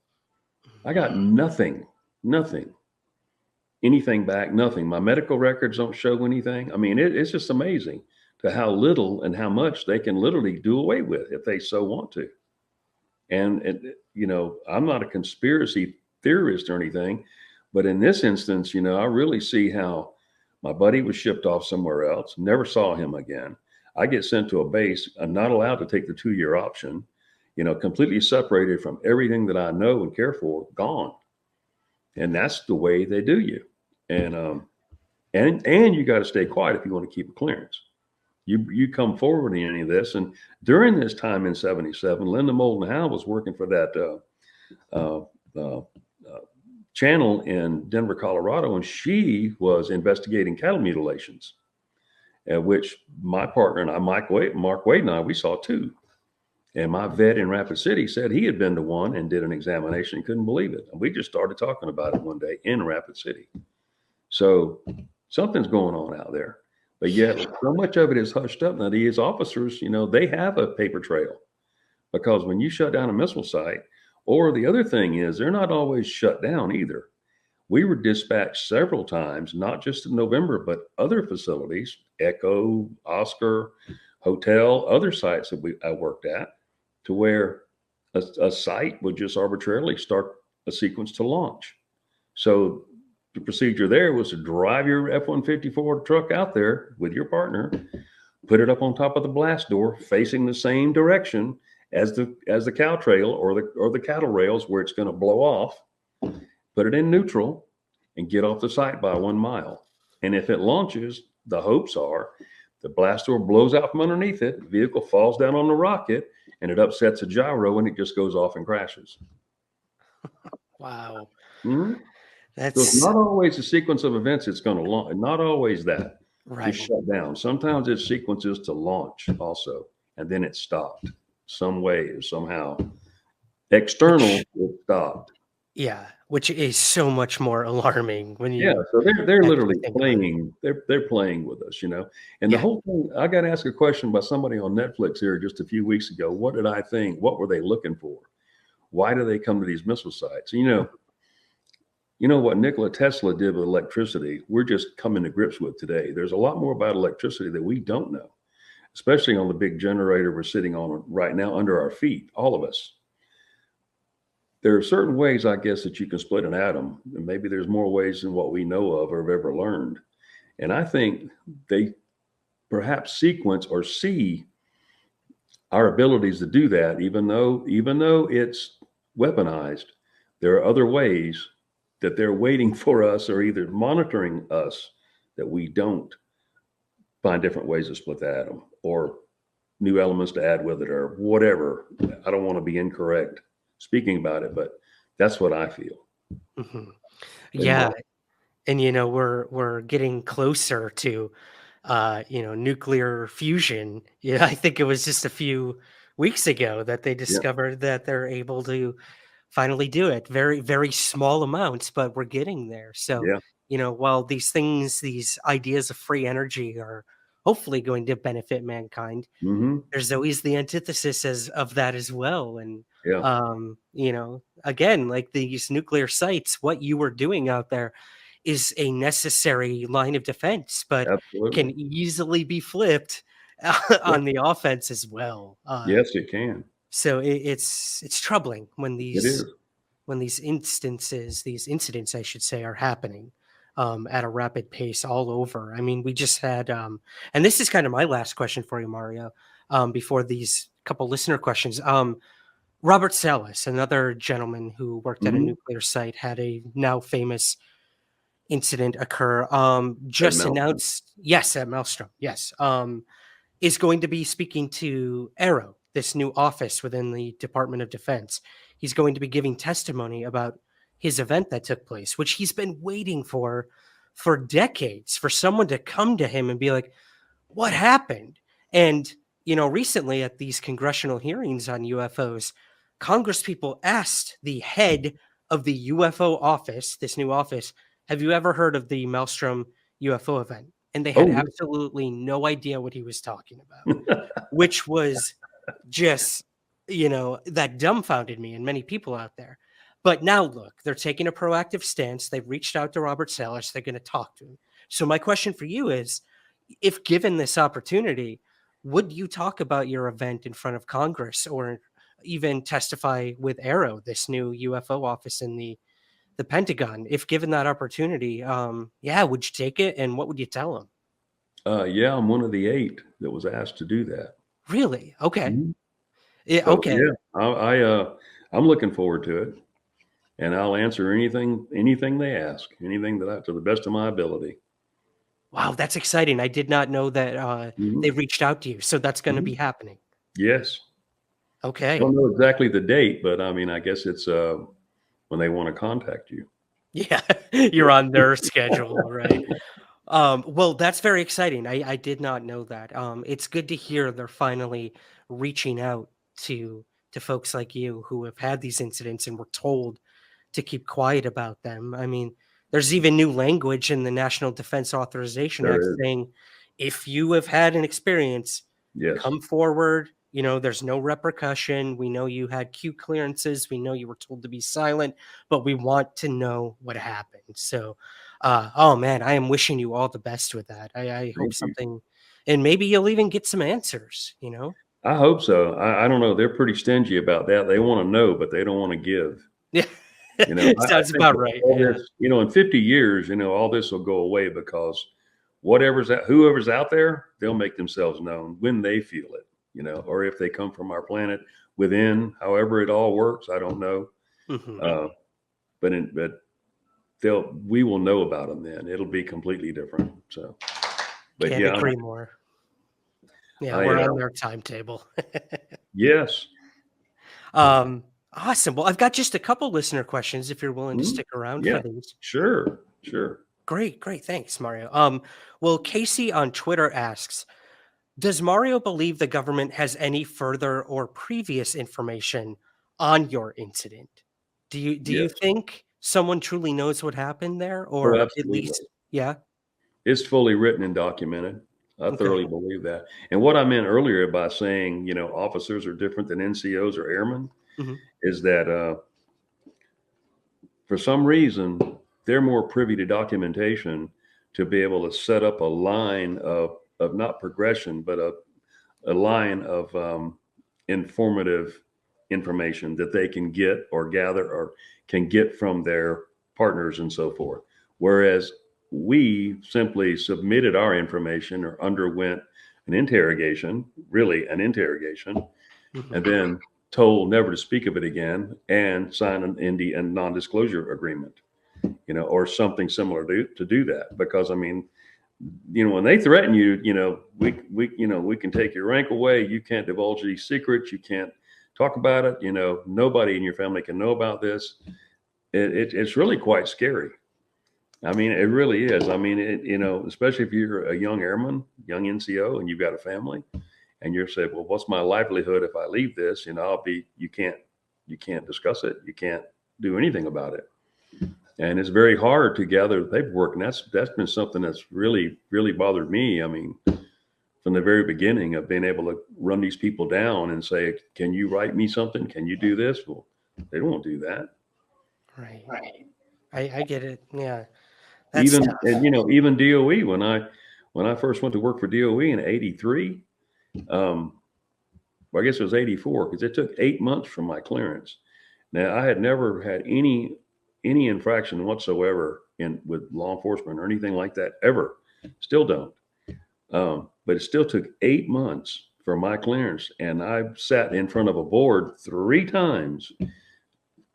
They didn't specifically say this, but whatever happened to you in the Air Force when this took place or that took place, because I mean, they literally, if I'd have started talking about it, then I'd have divulged something through DOE I shouldn't have, because I was still under that oath, as compared to what Department of Energy does. Even though I was a subcontractor, still you can't, to keep your clearance, you just couldn't talk about that. Because I mean, I've been in Los Alamos, Sandia, Oak Ridge. I've been to quite a few places. I saw one of those cold fusion tests in 80, no, 87, I think. Oh wow. 87, 88. Yeah, I was at S4 there in Los Alamos, the Advanced Nuclear Research Center, and saw americenium, well, it's that element 114, 115 burst in Akiva. Unbelievable. Yep. Oof. Yeah. We could go down a long road with Bob Lazar Yeah. and Area 51, Yep. but we'll save that for our next Yeah. chat. I'd love to. Sure, Mario. Well, this question came in actually. This was a super chat by our good friend James Craig. Thank you so much, James, for the super chat here. He asks, does Mario think the nature of this event was nuts and bolts, atmospheric phenomenon, or paranormal psychological? Yeah, what do you make of the Hmm. whole event? Do you believe all of this physically happened to you in the reality as we know it, Mario? Yeah. Or Yes. yeah, however you want to dissect that question.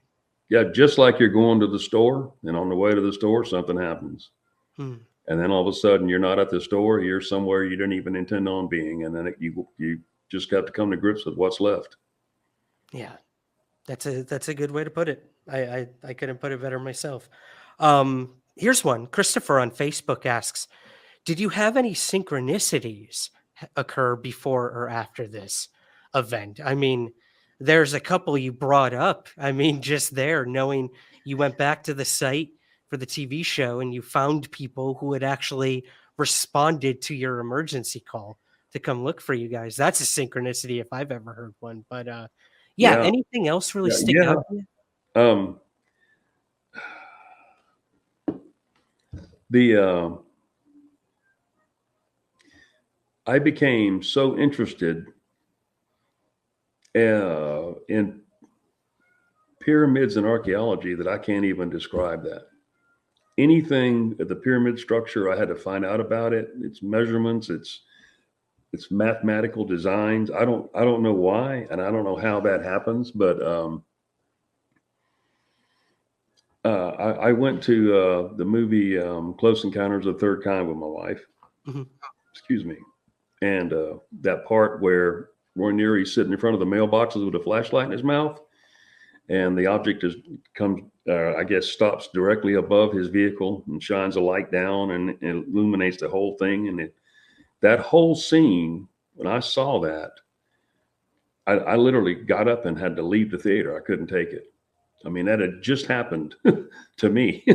Literally had just happened. Almost the same thing, but I was with a partner and armed. And yeah, so I'd say those synchronicities, are one is pyramids. I don't know what it is even today, but really I'm just kind of like an amateur archaeologist, but I have learned so much about these structures, and they're not what we've been told they are. And I don't know what else to say about that, but yeah, there are definite things that influence my mind in a certain way. But these pyramid structures have really changed me in a lot of ways, just learning about them. Hmm. Interesting. Yeah. That's a whole Mhm. avenue you can go down.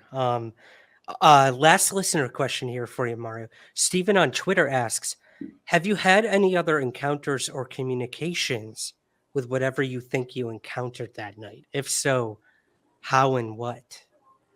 Now, other than dreams, I keep a dream log, but I dream in color. I can smell in my dreams, and uh, I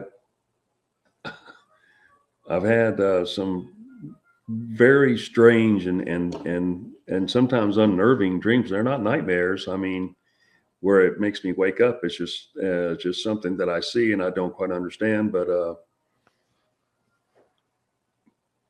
I guess dreams mean something. I don't know what, but yeah, I guess dreams would be the right answer for that. Just really, really Yeah, unbelievable dreams.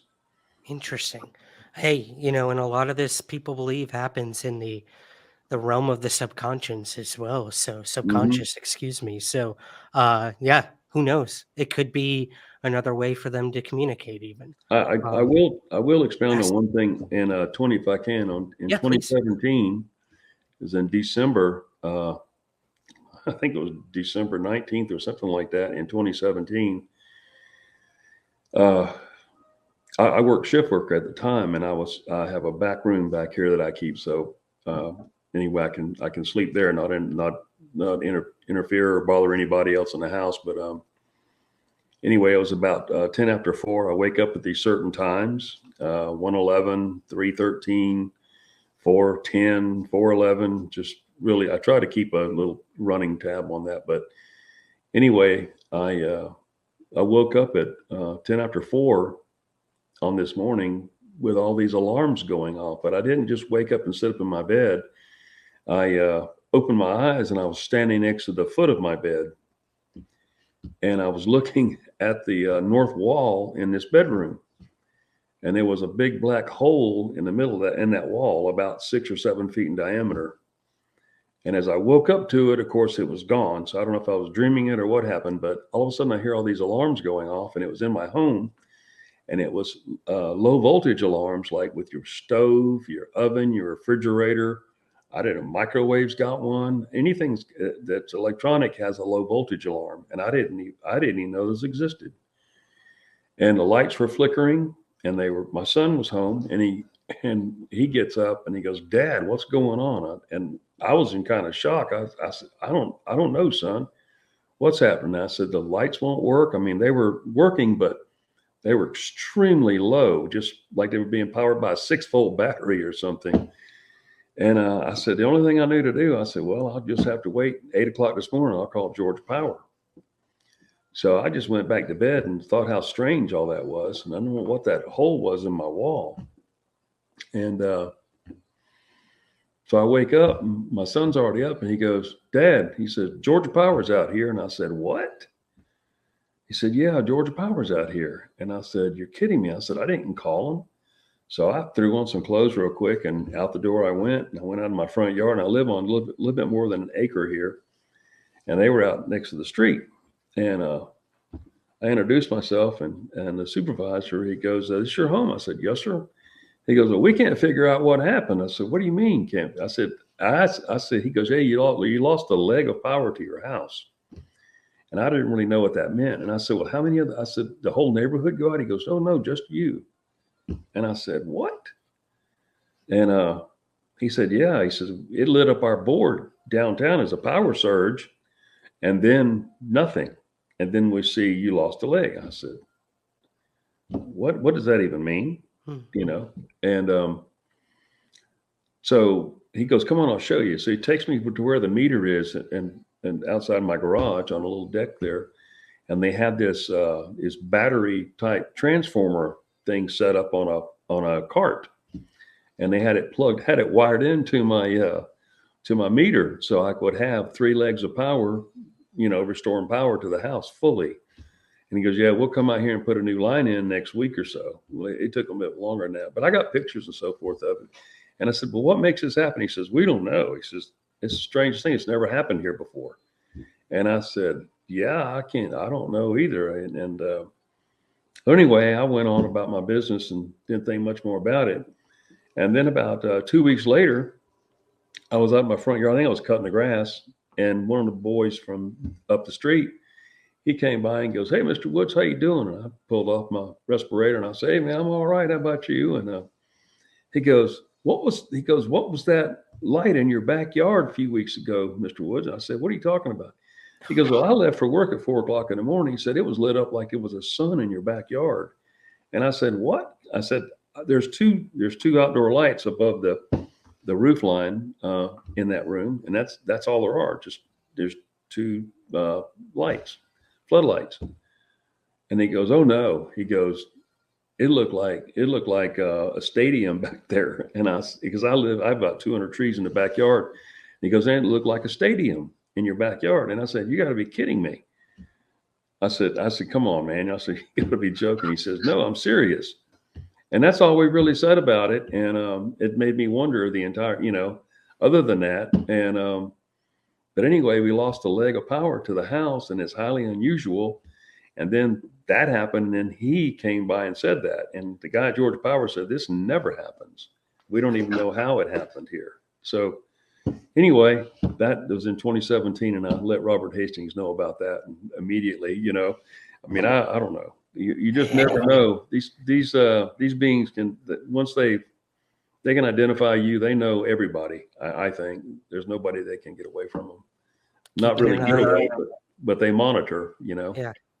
Right.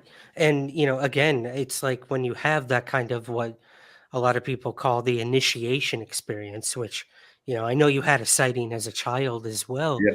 But a lot of the times, once you have these encounters, it does open a door and invites a lot more weirdness into your life. And what kind of door is that? Is it mentally? What is that? There's a lot of people that haven't seen anything ever. So I totally understand the questioning, and I don't know how else to address that other than that. Well, perhaps you will. When it's your time, you're supposed to see it, I guess, Until it's you. Yes. Absolutely. Absolutely. Well, Mario, you've been very generous with your Well, time. thank you. I'm going to let you go here in just a moment, but again, a lot of people, I'm sure, are going to feel empowered after hearing you tell this story, especially military personnel, to come forward. So, my last question for you, of course, is there anywhere people can reach out to you if they'd like?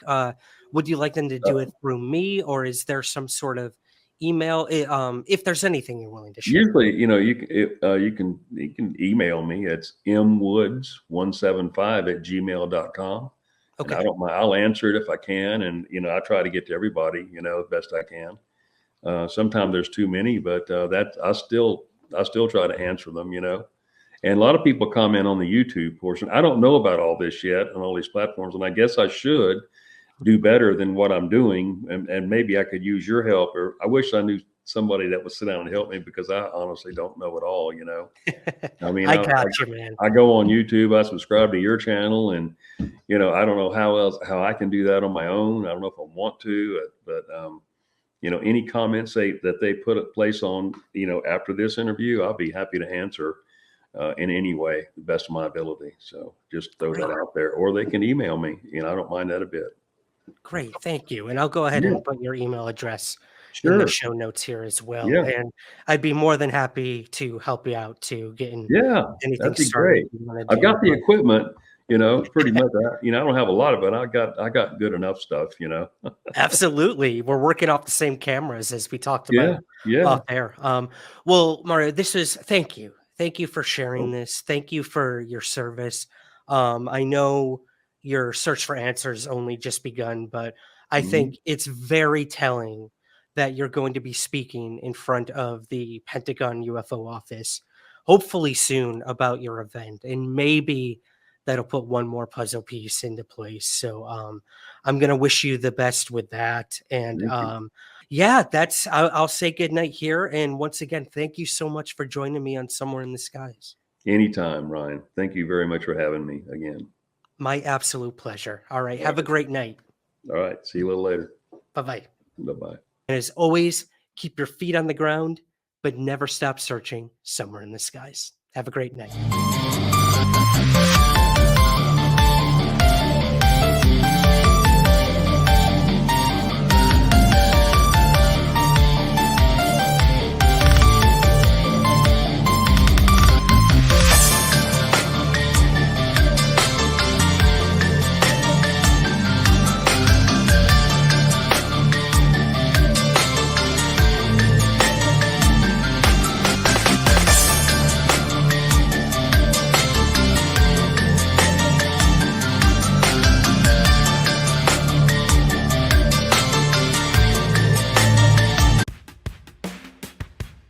I'm Ryan Sprague. And I'm Andrew Sanford. And we love pro wrestling. It's the best. Headlocks, elbow drops, scathing promos, and chair shots. We just can't get enough of it.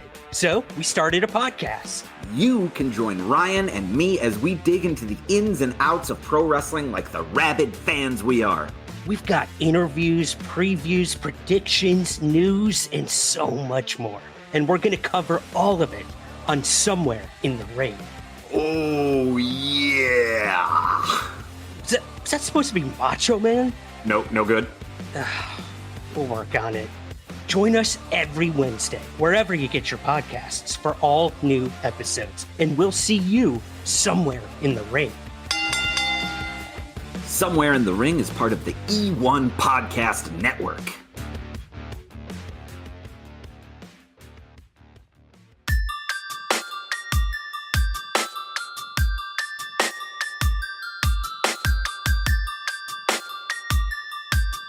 This is Somewhere in the Skies with Ryan Sprague.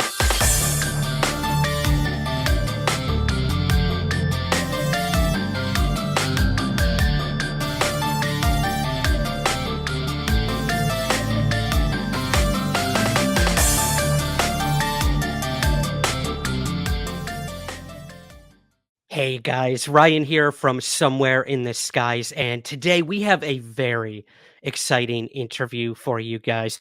You know them being featured on Unsolved Mysteries, the Paranormal Rangers, but if you're not familiar with their work, you're going to learn all about it tonight. We have Jonathan Dover and Stanley Milford on the show. So let's not waste any more time. Let's bring them in. We're going to hear the origin of how the Navajo Paranormal Rangers started, the investigations that they conducted, and where things stand now. So, without further ado, we have Jonathan Dover, Stanley Milford. Welcome to Somewhere in the Skies. Thanks. Thanks for having us.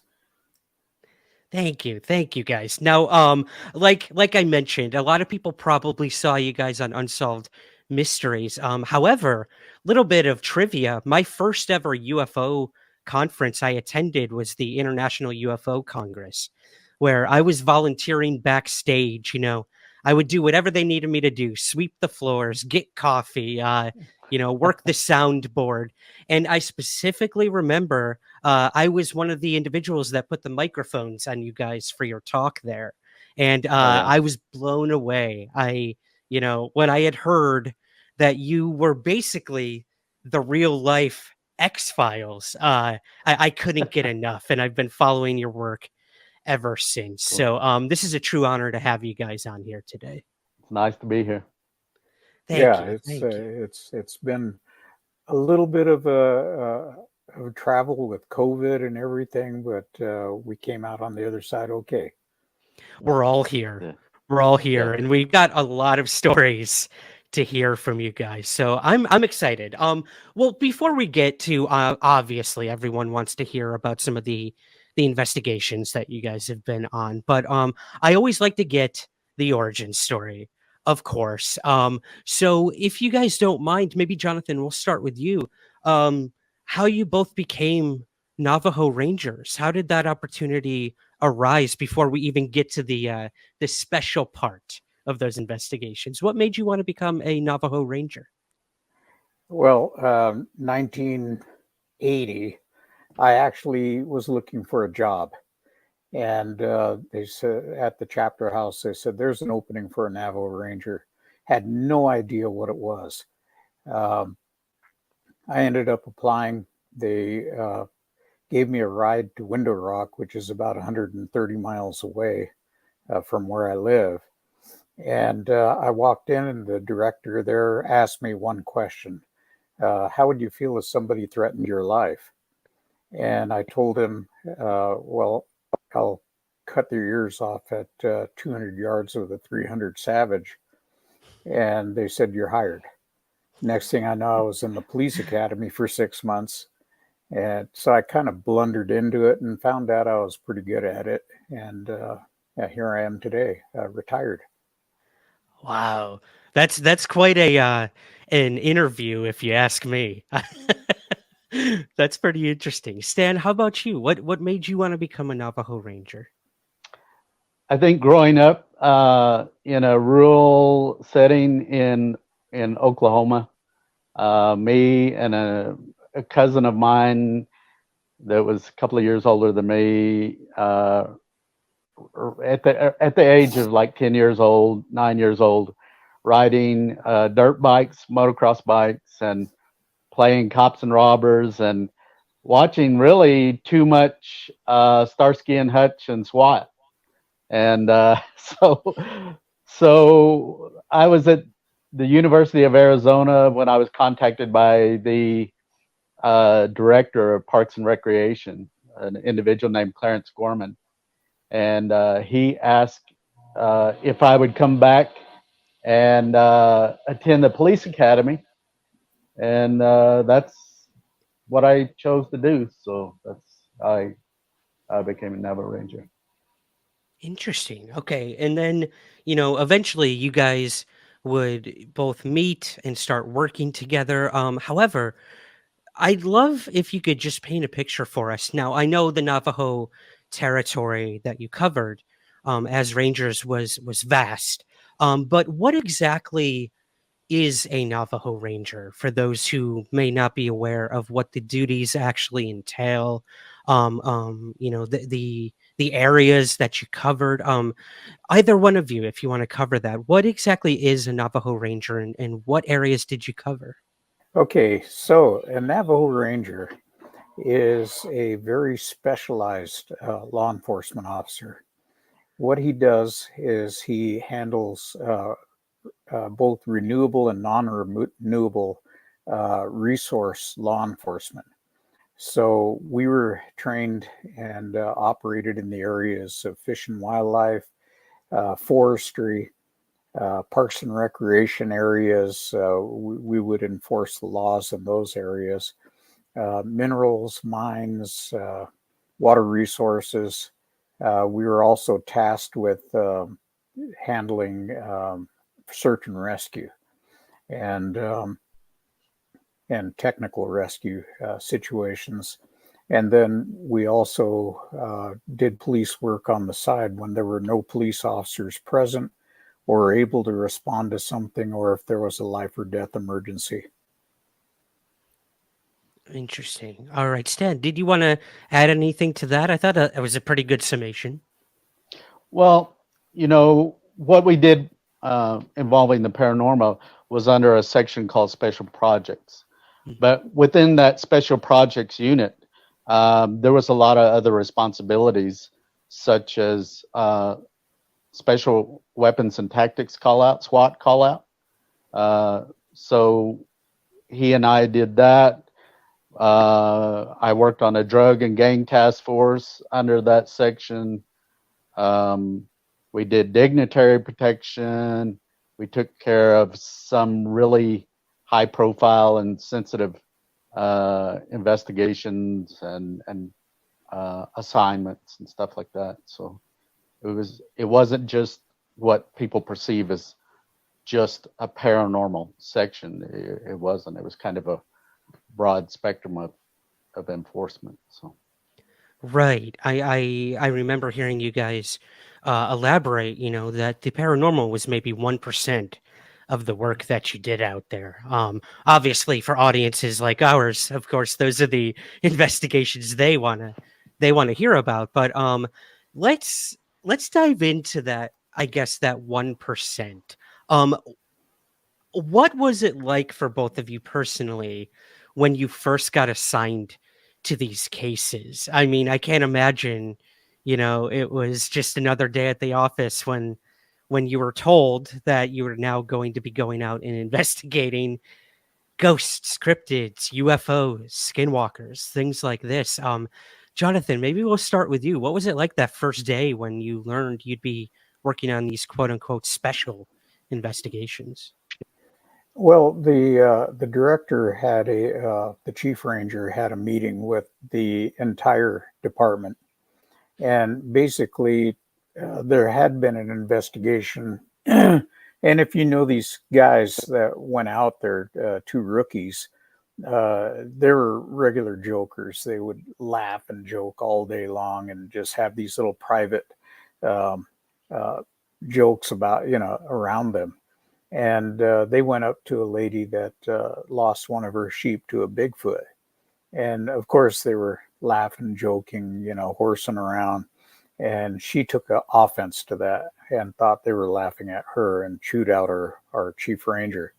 So he called everyone in, basically told us that these cases would be investigated professionally and there would be reports written. Turned to me and Stan, and I like to tell everybody that we were voluntold. We didn't request it. We didn't raise our hands or anything. And suddenly we were told that we would be getting the major cases involving paranormal stuff. And we just looked at each other and like, wow, we didn't see that coming. Stan, what was it like for you personally when you learned that you now would be investigating these quote unquote special paranormal cases? One of the things is that up until the point that we were assigned to attend this department-wide meeting, it was just a normal day. It was just an everyday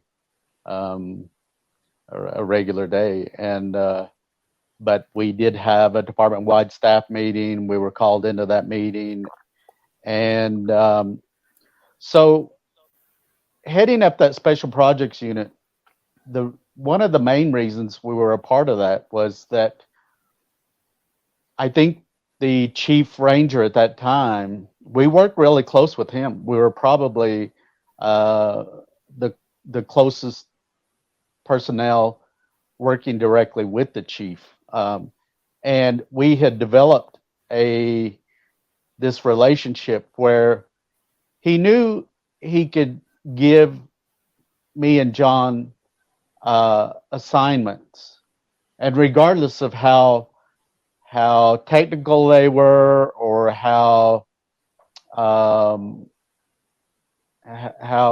difficult they might be, that he could rely on me and John to handle it regardless. And that John and I think with him had developed a reputation of dependability and reliability and professionalism. So when we got assigned, it wasn't like John and I were over there raising our hands saying, "Oh, we want to run this," or whatever. That wasn't the case.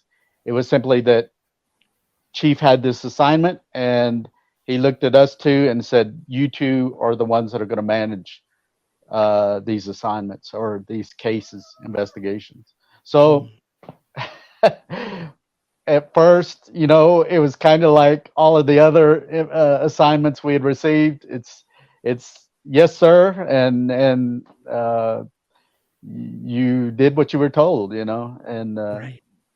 but I don't think that we, yes, John and I had all our own personal experiences with what would be termed as supernatural or paranormal, even prior to those assignments. And even actually there was cases we did that prior to that would have fallen under what would be termed as paranormal or supernatural. But so I think that kind of it facilitated us to get right into that and get busy investigating these things and stuff. So but, Right. for me, Well, it was just one of those another assignment, that we were given, and so we were Yeah. going to do it regardless of the nature of what it was. Right. That was actually going to be one of my questions for you guys. Were there ever instances where you went into a case to investigate and that it turned into a paranormal case? Like it wasn't, you weren't sent out to investigate someone who had a Bigfoot sighting, but boom, all of a sudden you're in the middle of, a quote unquote conventional investigation of something else, and I don't know, a UFO zipped by or a paranormal event occurred. Did that ever happen to you guys? Oh, and things like that would happen all the time. There are many cases where their paranormal would kind of peek at you, and you'd understand that, hey, there's something more going on here. And for the most part, you just kind of ignored it or let it be on the side, did your report, tried to maintain as many factual stuff as you could within the report. And it was just kind of, it was understood it was there. Interesting. So I guess let's start from the beginning when these cases were assigned to you guys. Do you remember the very first quote unquote paranormal case that you were assigned to? Any memories of what that was and how it kind of led you down the path? We got a case initially. What had happened was that this is one of the ones that showed up on the Netflix series. We had at least 30 people have sightings of Bigfoot right around that Bloomfield, between Bloomfield and Shiprock along the San Juan River. And they were frightened. And the community had gone to the local police department and says, hey, we got all these sightings of this Bigfoot. And the lieutenant came out and in front of everybody just laughed at them and went, ha ha ha, I wonder how much these people have had to drink. Mhm. And so they basically turned their backs on the police and said, we want nothing to do with you guys. And they contacted the Rangers. We sent a 6-man crew up there and spent 3 days and 2 nights thoroughly investigating the case, getting statements from people along the river, and collecting hair evidence, foot track evidence, and things like that. And did determine that there was something going on. Interesting. Stan, do you have anything to add to that first Bigfoot investigation you guys went on? And was this something that were familiar with before getting involved? And how'd you come out on the other side thinking about Bigfoot after that? That assignment that you're talking about, that he's referring to up along the San Juan River, it really was the first where we're involving a number of rangers assigned to an actual investigation that was obviously within that realm of paranormal investigation. I don't think I actually witnessed what people referred to as a Bigfoot until later on in some other investigations where I actually witnessed what it is people refer to as a Bigfoot. Twice I've had an experience where I've seen this either entity or this, whether it's a creature or, but anyway, so prior to that, to that particular assignment, I really didn't have a whole lot of experience in that, but it did involve an entire team, and it involved the planning for that assignment and the equipment that would be needed, and really opened my eyes to how really how involved the entire community in that area was, actually having witnessed this thing that people refer to as Bigfoot. So this is primarily a UFO podcast. So I know our listeners are going to want to hear from you guys about that. So John, let's start with you. What is your most memorable, I guess, investigation that involved the mysteries in our skies? Well, this again would be one of our cases. We refer to it as the old man case. In this incident, an elderly man was home by himself. This is the short version. There's other versions of it that go into much more detail. But we had this situation where this old man, his wife and daughter had gone to Phoenix. And so he was home by himself. It's midnight or 1 a.m, and he sees a light. And it looks like, to him, it looked like a car coming up the road. It turned out that it was this craft that was flying, circled his house, and then landed up on the ridge behind him. He sees something come out of the craft, out of the bottom, and go down to a house maybe a half mile away, go back up to the craft, and then come back toward his house. His dog starts barking. It's a little blue heeler pup, and it goes running out there barking, and he hears it yelp, and it comes running back to the house and curls up by the front doorstep and just lays there, doesn't move. So now he's getting nervous, and he goes inside. He's looking out the window and sees what could be described as a gray alien. 4 of them that have these little flashlights in their hands. He calls it flashlight, but it has a collimated beam about an inch in diameter, and different color beams of light, red, blue, yellow, and green. And they're shining it around, looking like they're looking for something. Out around his house, he has all these solar lights, and they seem to be very fascinated by these lights. And as they approach them and gather around the light slowly dims and goes out. They back up, they stand up again and back up, and the light comes back on again. And they would lean in again, and the light would go out. This happened several times. Finally, he decides he in Navajo, there's no word for alien. So he's saying, what are these little children doing around my house?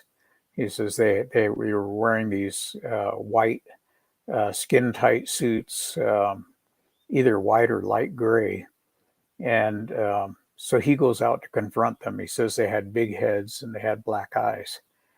And as he turns the corner around the back side of the house, he tripped on the step and fell, broke his flashlight. And as he looked up, these things were hightailing it away.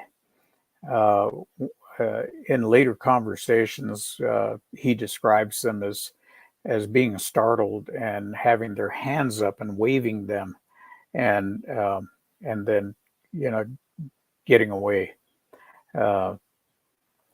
So they get back to the ship, they take off, and he doesn't know what the result of that was. Later on, we found out a couple of weeks later that little dog had died. We didn't know about it at the time, otherwise we could have had it necropsied. And we did a full investigation there with a federal court interpreter doing simultaneous translation for us. That's a really interesting case, a close encounter of the third kind, I would say, and very dramatic, if you ask me. And what I appreciate is, you guys aren't just out there taking witness testimony. You're actually trying to find evidence, find proof of these things, which was, shown in the Unsolved Mysteries episode. Of testing a car where a UFO hovered above it and things like that. So I found that really interesting. Stan, how about in terms of UFO investigations? Anything really memorable stick out to you about UFO activity over the Navajo territory? One of the UFO experiences that John and I had, it hadn't started out as an actual paranormal related case. It was a drowning. An individual had drowned somewhere in the San Juan River, and John and I had placed a boat in the water at Lake Powell and began traversing to the east along in the San Juan River, and so we got so far, and it was getting late in the day.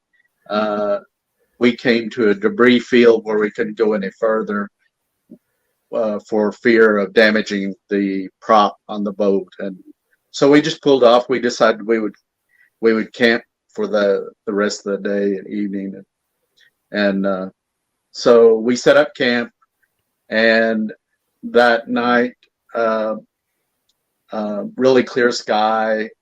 We were laying on our cots, and I noticed an object that was coming from the west, headed in the east direction.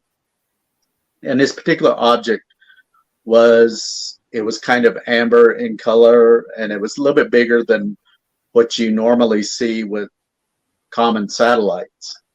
And the really unusual thing about this particular object was that it was making a zigzag pattern as it moved to the east.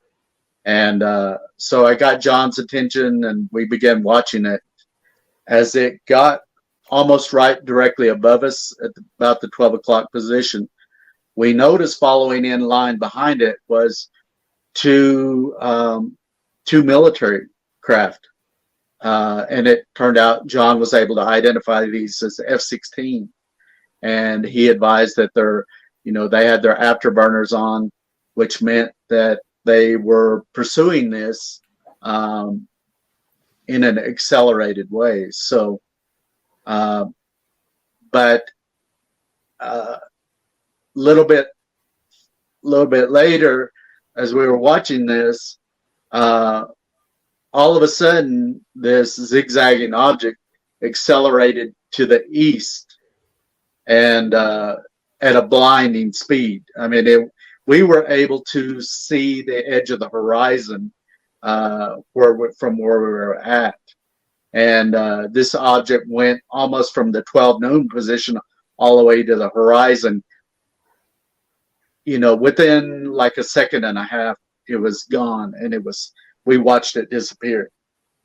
And it left the two F-16 fighters, side by side, trailing behind this, kind of like a child on a tricycle, because this thing, the capability and technology that would have been involved in this, for this object to accelerate to, we guesstimate, somewhere in the area of like 10,000 miles an hour. And it was just unbelievable. And it left me and John in awe of watching this thing, what just played out right in front of us. And again, like you had said earlier, we set out on an investigation that ended up being something of a paranormal or UFO nature that, there was no expectation for that. It just happened right there in front of us, and we were left in awe. So, Wow. Yeah. Well, preparedness is, a word that I assume comes up a lot before you go into an investigation of any kind. And I'd love to touch on that with you guys before we move to some listener questions here. How do you mentally, physically, I guess even emotionally prepare to go into an investigation where you have no idea what's going to happen, whether it's paranormal or not? Do you both have any personal routines or practices or anything to prepare you for these types of investigations? John, let's start with you. Well, for me, you can have preconceived ideas. A great man once said that, can you look at a situation without naming it? Naming it, making it a word, causes fear. So you don't name it. You go in without a preconceived idea of what you're going to see or experience.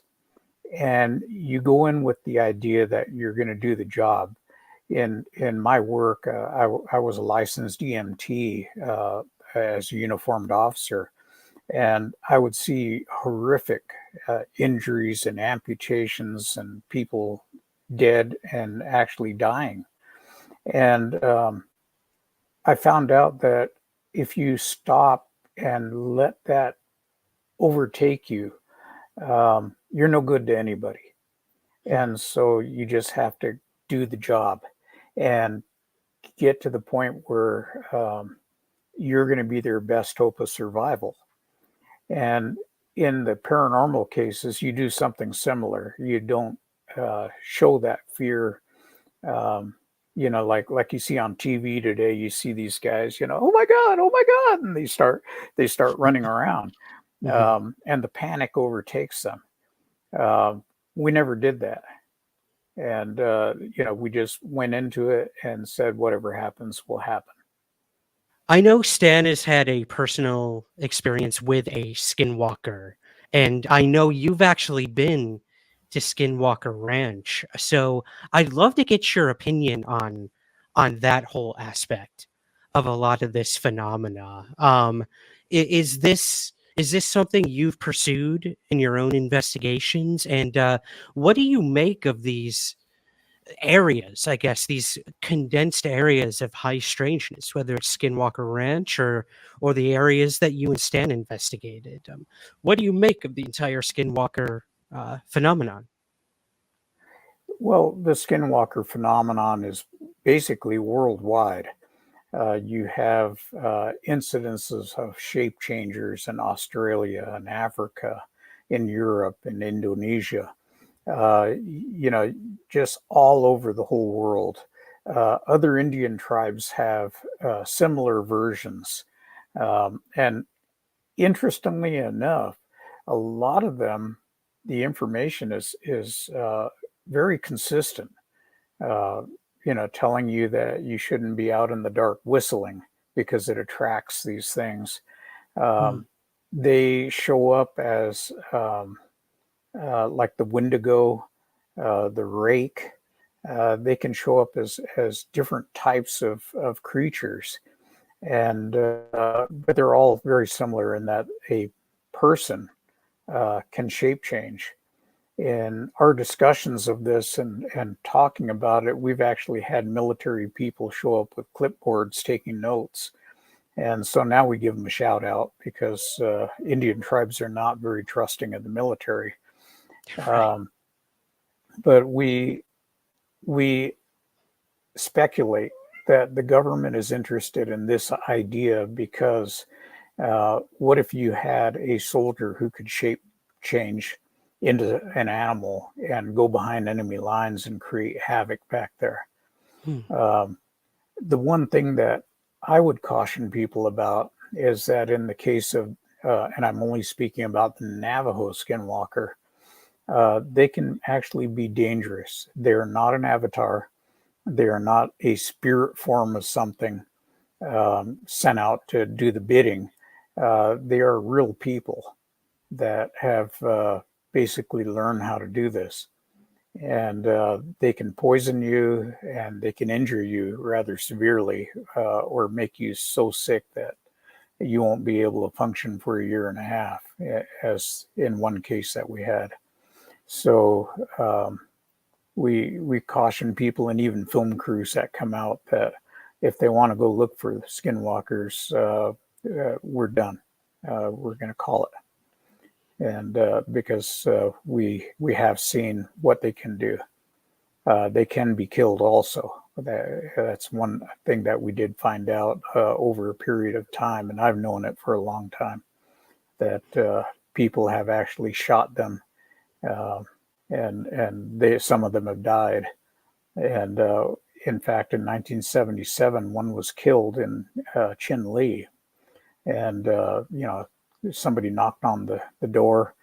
The guy opened it up and got an axe in the head. The FBI arrested 2 individuals, and they said, well, in trial, they said, if it wasn't us, we were designated by the community to go do this. And, we did our job. If it wasn't us, it would have been somebody else. And they were actually acquitted in federal court of homicide. Wow, that's crazy. Whoa, that one left me speechless. Wow. Well, I mean, what do you think, John, actually being on Skinwalker Ranch? I mean, a lot of people are very critical of the work being done there.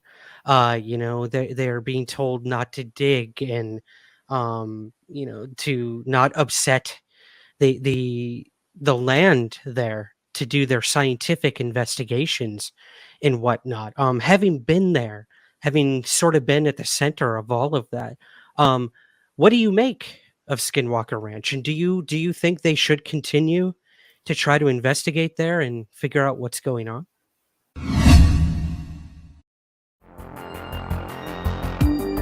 The Somewhere in the Skies podcast is free to listen to every week, but if you would like to help support the show, we have a very active Patreon page where you give what you think the show is worth. In return, you'll get early access to the main show, bonus episodes, and priority to ask our guests your listener questions. Your support truly makes the show continue and grow. So, to learn more and to join, visit patreon.com/somewhereskies.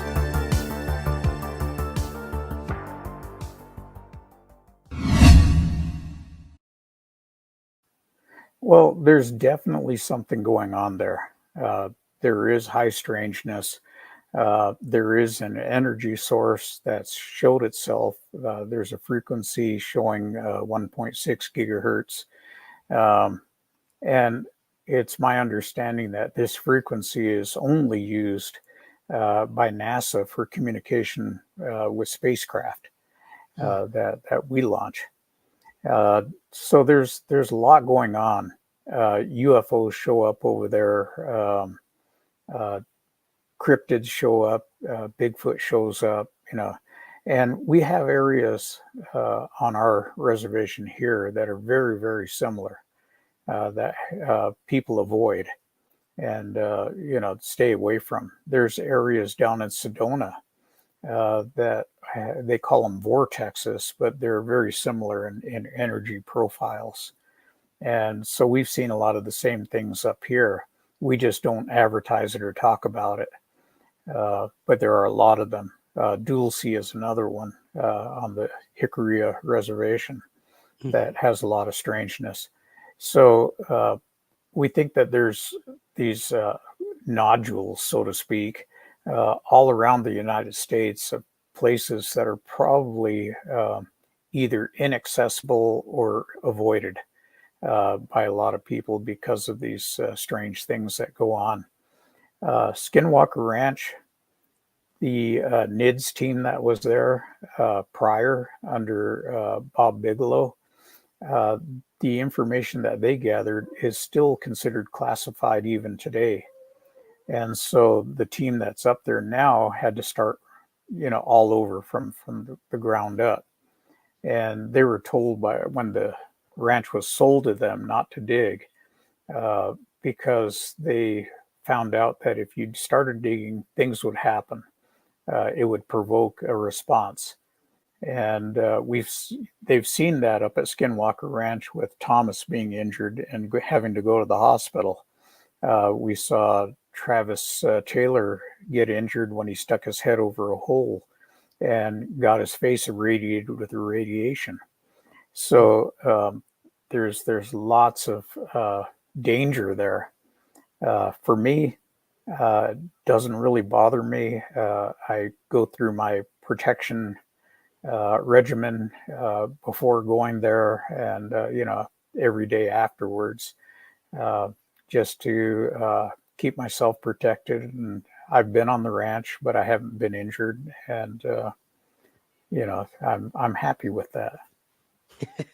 Yeah, fingers crossed it stays that way. Well, in terms of all of the cases, John, you've looked at throughout the years in relation to the paranormal, supernatural, ufological, even, do you have a favorite case or one that you continue to chase until today, or most memorable, all wrapped into one? Is there any case that truly personifies that for you? Well, there is a case, and it's a little bit out of the way, but I'll go ahead and tell it because there's a point to it. Okay. There was a lady that contacted our department, and she said that she's what we classify in law enforcement as EDP, which is an emotionally disturbed person. So they're having some issues mentally. And she had contacted the city police, the state police, the county, the Navajo police. Everybody told her that, we don't handle that, or, and what she was saying was that skinwalkers were coming around her house and trying to drive her off her land. So she contacted our department, and me and Stan says, okay, we'll go out there and meet with her. she had inherited this land from her mother, who had passed away and had spent all her life in different states. She was taking a whole regimen of drugs. And so we started looking at this, and she showed us some little tiny bundles of feathers and leather that had been left out, near her house, and said that things were coming around, scratching at at the side of the house and things like that. We found tracks, and we started to track it.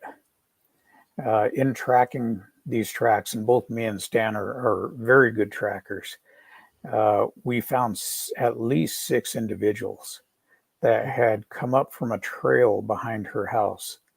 And they had, you could see where they stood around in a little circle and talked with each other. What we determined was that these were local town drunks that had, she had a little hogan that had no windows and no door.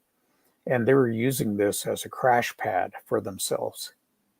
And when she came to take over the property again and started living there, they tried to drive her out by imitating Skinwalker activity. And she was genuinely frightened. So as a result of that, we told her, these are not Skinwalkers. These are local drunks. They're trying to chase you away from your land. And, so it's definitely not Skinwalker activity, although they tried to make it look like it. We didn't hear anything more. She was very thankful. A month later, our dispatcher got a call, and this lady is on the line again. She is crying on the phone. And she said, thank you, thank you, thank you. I've gotten my house fixed up, and I'm living there, and I have no more issues going on. And I just wanted to call you and thank you for listening to me. And what me and Stan have found out is that it's about helping people, that maybe nobody else wants to take a look at this issue. We had an old grandma up in Dulce when we spoke up there come up to us, and she had tears, in her eyes, and she was explaining that as a little girl, she had orbs and UFOs come around her, and she had never told anybody in the family. The kids, the grandkids, the great-grandkids all had their jaws down on the floor because nobody had ever heard her talk about this. And she thanked us for talking about these subjects and bringing it out because it actually helped her tell her story to her family. So it's really all about, if we can, to try to help people. Let's wrap up. Actually, I've got 2 listener questions for you, Sure if thing. you don't mind. We have our first one here from Metal Matt. He's one of our Patreon subscribers, and he wants to know, do you and Stan have any plans of writing a book about your experiences? Yeah, quick answer. Stan is currently working on his book and has a publisher and an agent and everything else. My book is about 1/3 away through, but it's 47 chapters. So there's a lot to write, and it's an uphill thing.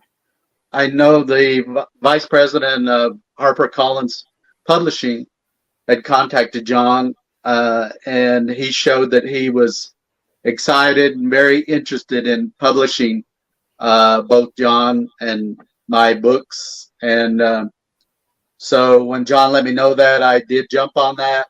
John and I had already been writing to put together individual books going way back to when we were working as Rangers. I think once we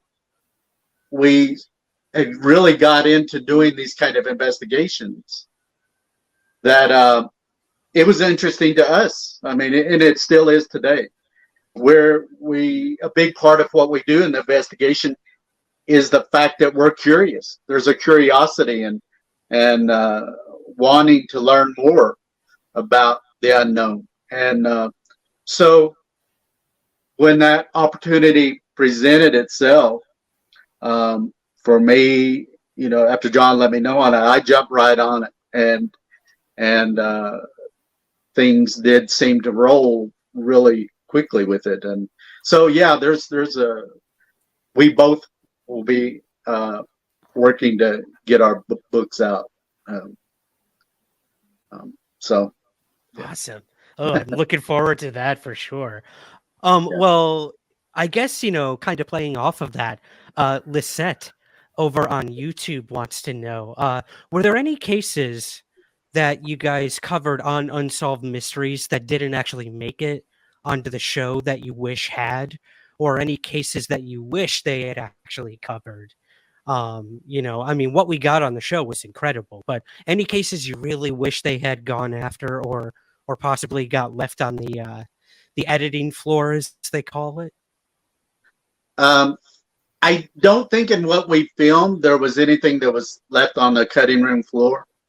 I think everything that we set out and we actually filmed was included. The challenge is that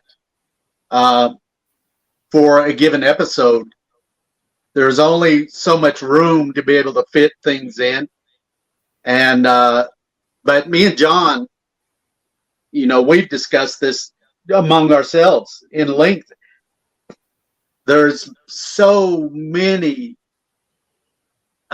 cases and events and incidents that we've never even shared with the public to date. I mean, I have incidents that involving a doppelganger, an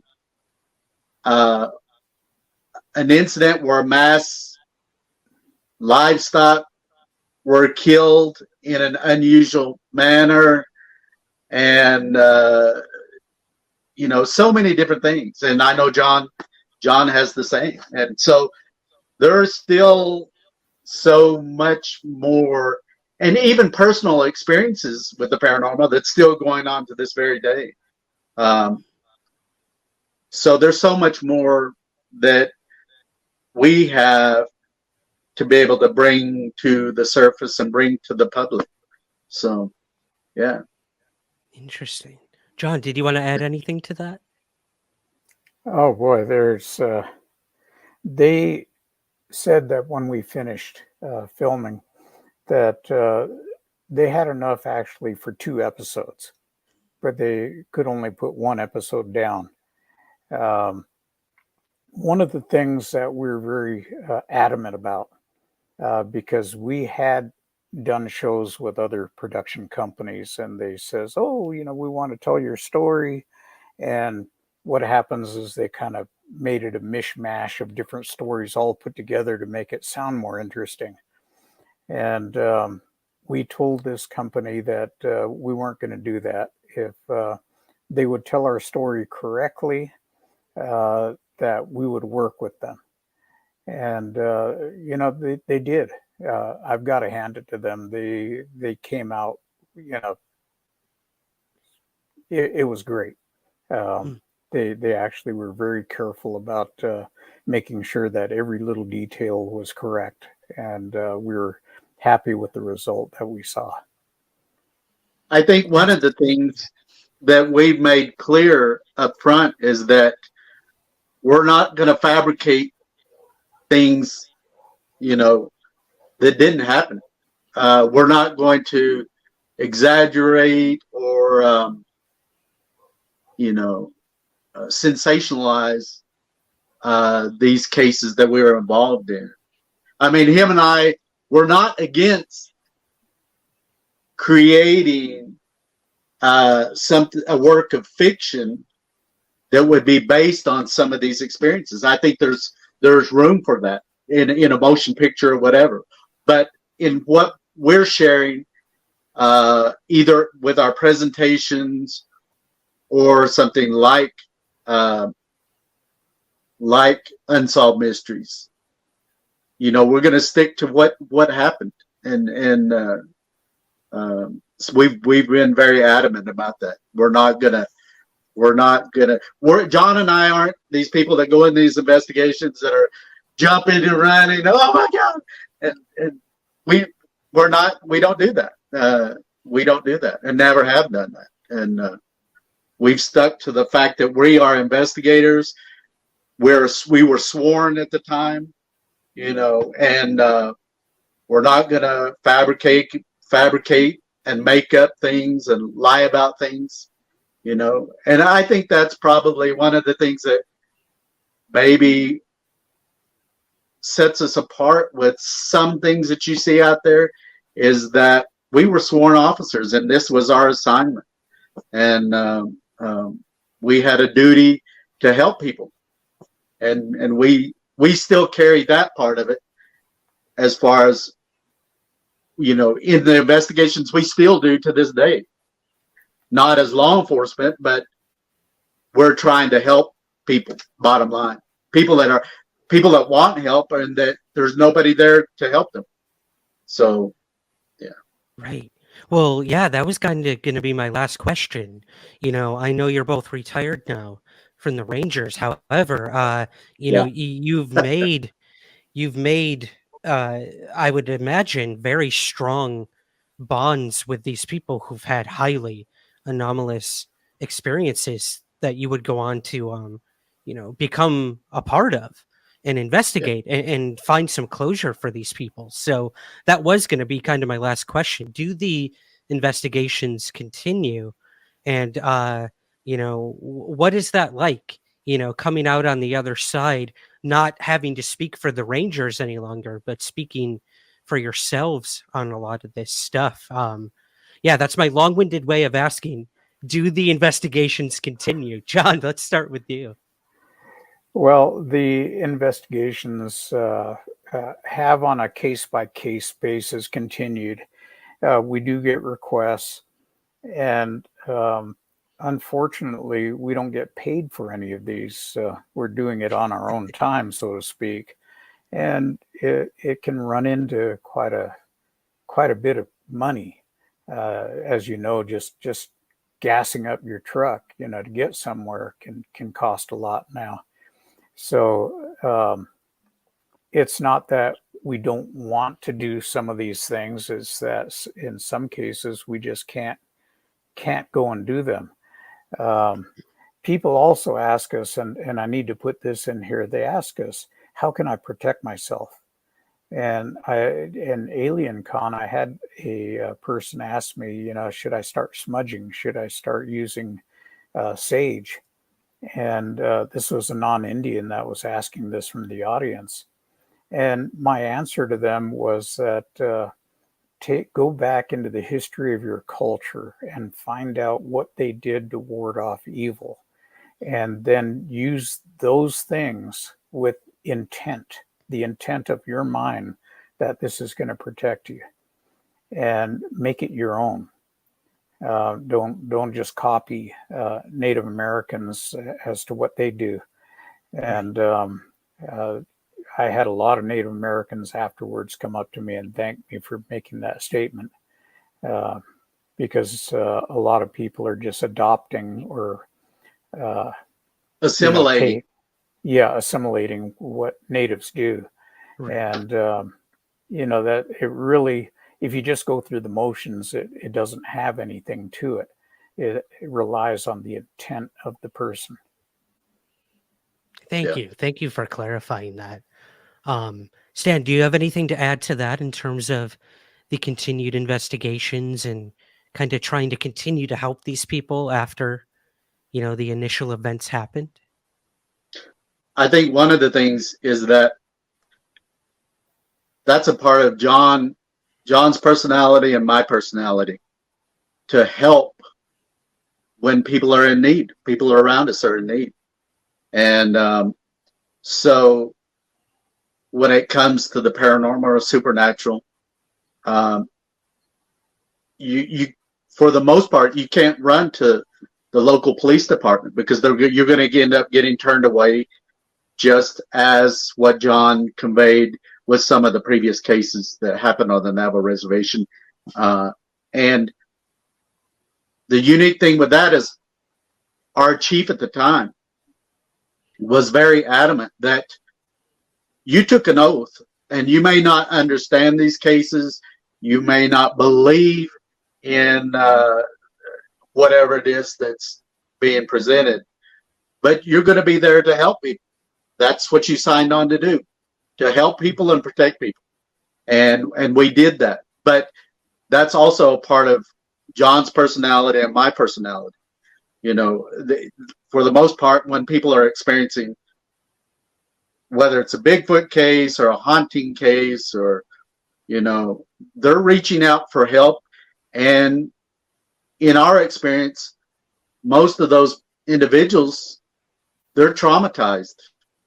They're going through some type of trauma, whether it's a 10-year-old girl being chased by a Bigfoot, you know, after she's dropped off, you know, at the school bus stop, or, you know, things like that. These individuals are traumatized. And, you know, whether it's an elderly woman that's, you know, being victimized and her property being taken by an entity or whatever, these people are needing help. But they're in reality, there is no paranormal police out there to try to come to the rescue. And I guess that's, in a sense, that's what John and I have tried to fulfill, is to be there for the people that need help. Anyway. I love that. Yeah. Well, they were damn lucky to have you guys. I'll kind of leave it at that, to have such empathetic individuals willing to work with experiencers, you know, because like you said, it's very hard. And people struggle with these things, no matter what they are. Aliens, ghosts, cryptids, you know, it's not easy. It's becoming a little easier, I think, for people who've seen UFOs. I mean, UFOs seem to be in the mainstream now more than ever, and widely accepted in some ways. But for the other stuff, I can imagine it's still very isolating and alienating to talk about these things. So no, I've seen a UFO, so I guess I'm kind of an experiencer. So I have to thank you guys for being open and willing to do stuff like that. But to kind of close things out here, in terms of continuing, Contact in the Desert, June 2nd through the 4th is going to be taking place, and you guys are going to be speaking at that. So would you mind giving us a little tease of maybe what you'll be talking about, if you know yet when you'll be presenting, anything like that, whichever one of you would like to take that. Go ahead, John. Okay, I'm looking at my brains here. On my phone, I have the... we're going to be presenting a workshop first. And this will be on June 2nd on Friday, 7:30 to 9:15 p.m. At the resort there. The workshop is going to be called The Paranormal Rangers, the Native American Approach, and with a question and answer. And this is going to be a much more intimate conversation as to some of the cultural aspects behind what we do. And then we're going to sit down with the audience and be able to take questions and answers. The other one is going to be on Sunday, June 4th at 10:35 to 12:20. And this will be in the main auditorium. And it says the title is Mysterious Discoveries of the Paranormal Navajo Rangers. So this one will be our standard presentation with lots and lots of pictures to put up on the screen. Oh, cool. I'm definitely jealous I won't be able to make that, but I've seen you guys present before. It's quite a sight to behold, and seeing the images from these investigations, I think, just lends so much credence to them as well. So guys, definitely Can I add can something? go there and make it to Contact in the Desert. Yes, please, Stan. there are a number of other events that both John and I are participating in this year. Would you mind if he elaborates on some of those Oh, dates? absolutely. Yeah. Please. Okay, back to my brain. I'm at the point now where I have to write everything down, otherwise I just forget it. I'm the same way. Okay, so after contacting the desert on June 10th through the 11th, I'll be at the Bigfoot Expo in Fairbanks, Alaska. That'll just be me. And after that, we'll both be on June 30th, we'll both be at the Roswell incident speaking. And we have some stuff coming up in September in Colorado, around the middle of September, where we'll be speaking at the Bigfoot Outpost and for Denver MUFON. So there's a lot of things that are still going on. And I would like to say at this point that one of the reasons Stan hasn't been with me on a lot of these talks is that he just retired a week ago. And he was still working at the time. So he did 30 years in law enforcement and finally, survived it and got out. But in the time he was there, it was kind of an unspoken thing. We don't want you to go out and do all these UFO cryptid paranormal stuff because he was doing investigations. So, he's the dogs have been released now, so he's available. And Congratulations. we're gonna put him to work. Yeah. Thank you. Yeah. That's exciting. I know. Just when you thought you were ready to rest, Stan, you're going to be traveling the world speaking about this stuff for the foreseeable future. That's fine. That's amazing. Well, I have to thank you guys for giving me your time tonight, sharing those stories with us. But I do kind of want to just give these last moments to both of you. Any last words you want to give to our audience here, just about, this weird world we live in, where it's heading, and how all of this paranormal stuff plays into it? Yeah. Any last words you want to leave our viewers and listeners with? Stan, let's start with you.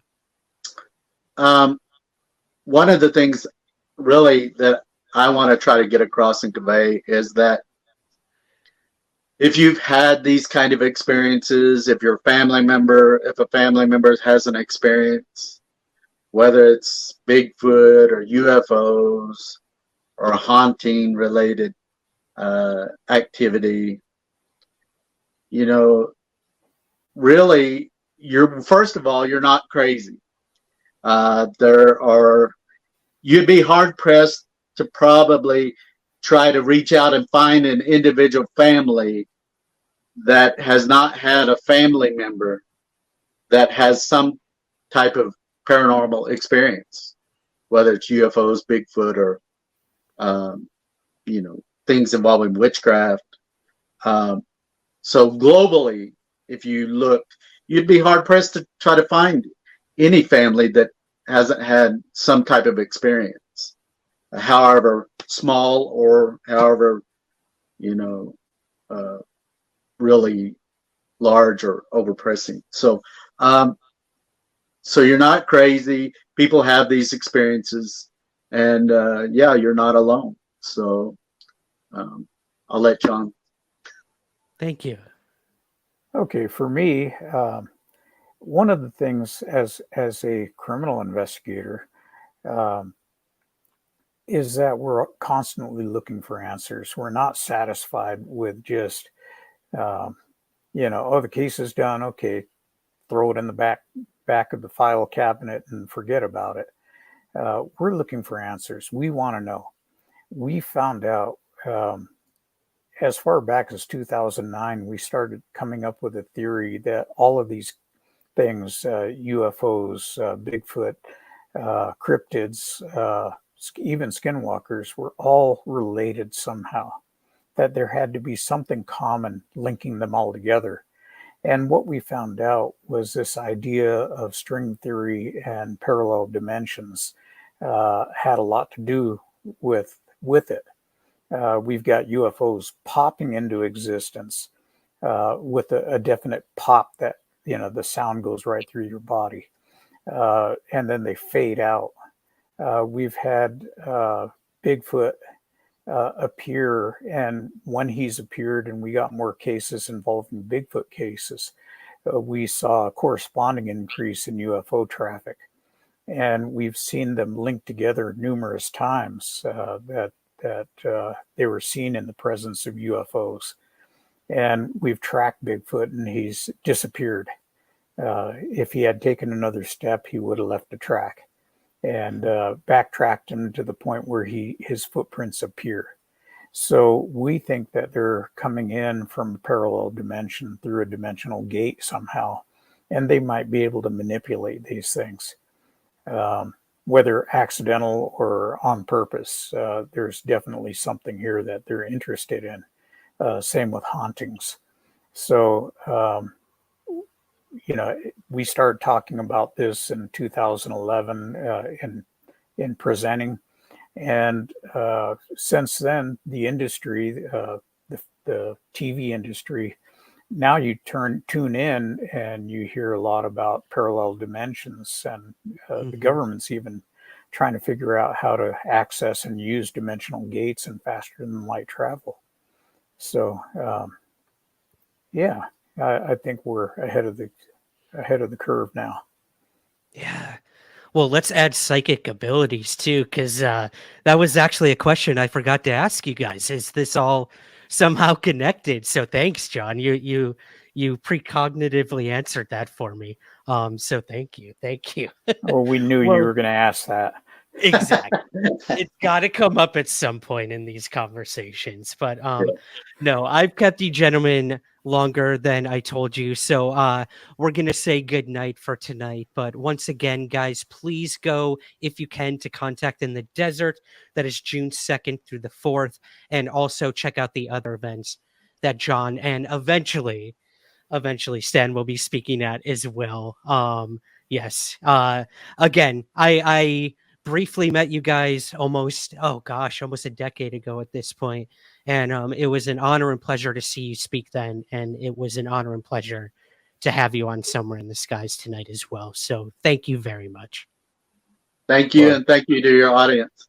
Yeah. And thank you guys for having us. We hope to see you out there somewhere. Somewhere in the skies. There you go. Exactly.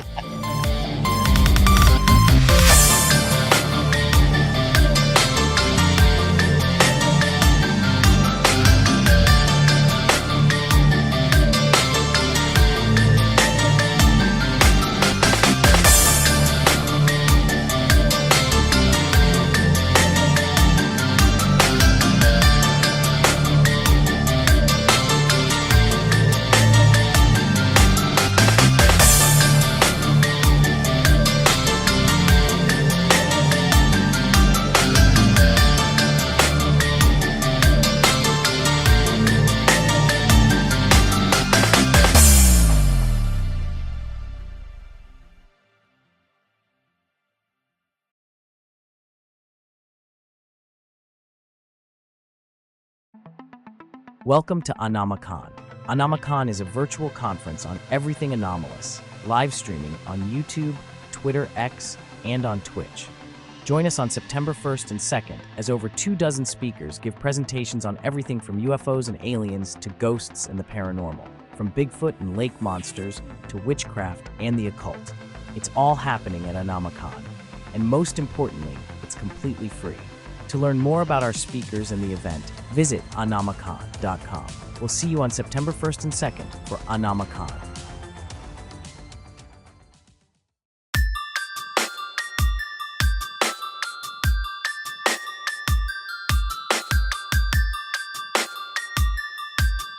This is Somewhere in the Skies with Ryan Sprague.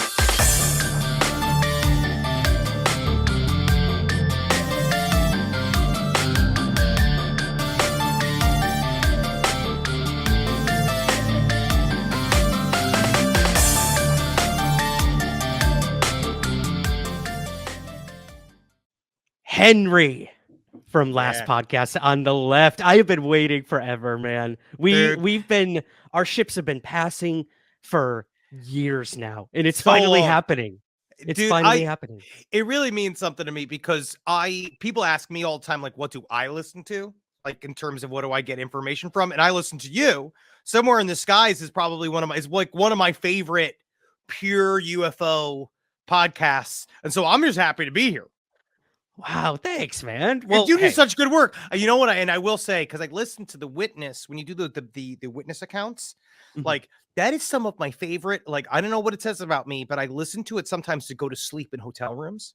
Like, I'll listen to it and talk, and then I have crazy ass dreams. Like as I go, because I find I find every one of those, they're very, very compelling, but you have the nice soothing music. And then every once in a while I'll be like, and then I saw the triangular object come over the horizon. And it's my version of ASMR. Nice. Oh, done. Hey, I get that all the time, that I put people to sleep. So I don't know whether to take that as a compliment or not. I get it all the time too. You know what it is? Sometimes I'm alone in a hotel room. I'm looking for company, and it's nice to have a voice. And my issue is that the reason why then I have to stop it is that then I get drawn into a story, and then all of a sudden now I can't sleep because I'm I'm under the covers, just listening to, because I find witness accounts to be deeply compelling, especially anybody that has we were just talking about it on this week's Side Stories, about really the dividing line between all these various stories, where if you see an orb in the sky, it could just be tech that we don't know about unless you have some kind of emotional reaction. Because a lot of them, to me, the most compelling witness stories are all the ones are I experienced a wave of emotion when I saw this thing, besides just wonder, literally hearing a vibe that's calm down, or why do you use nuclear weapons? And you're like, I don't know. My name's Tammy. I'm from Missouri. I don't know why you're asking me why we use these horrible things. Gray man.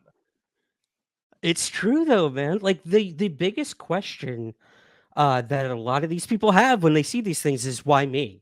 Either they feel like they were chosen, or even if it was complete happenstance, it changes their lives in some ways. So I'm happy that the witness accounts resonate with you, because look, even when I'm editing those episodes together, I get so enthralled by the stories that I forget, oh, I'm creating a podcast episode. I'm not just listening to this. So I love that. And I'm coming out with one next week, actually, volume 26. Damn, so we're up to 26 witness accounts volumes, which shows truly how prolific and how how so many people are seeing these things, and they can't really explain what it is. Well, look at what we're dealing with right now. We got, we're shooting shit out of the sky that we used to sort of we adjusted NORAD so we could see slower things, smaller things in the sky. And the first thing we're doing is blowing them up, which is the first thing it shows that, number one, they've been there this whole time, because we are just turning it on now, right? So we're just turning the system on now so we can see them, which means this stuff's been floating up there. And then also probably millions of people have seen something anomalous that is in the sky. And it's just weird how they're all catching up. And the first thing that we decide to do is scramble F-22s at it. Yeah. Shoot and ask questions later. It's very American. Let's be completely honest. But I really feel it talked about it. This idea aren't these generals afraid? I thought that's what George Knapp was talking about, that he was so scared. They're all scared of the phenomena. Aren't you afraid to poke the bear? Yeah. I know. I don't know. Right? Why are we blowing them up? We'll go there. I definitely want to get your brutally honest, I should say, thoughts on all the stuff going on now. But I want to backtrack for just a few moments. I know you've answered these questions a million times, but for any of my viewers, my listeners who may not be familiar with your podcast and the work you do, coming from New York City, I was a playwright most of my life. So I'm always interested to meet other people who act, who are into the acting world. So I got to ask, before we even get to UFOs, how'd you get interested in acting? How did that whole journey start for you? Oh man, I am just not a skilled person.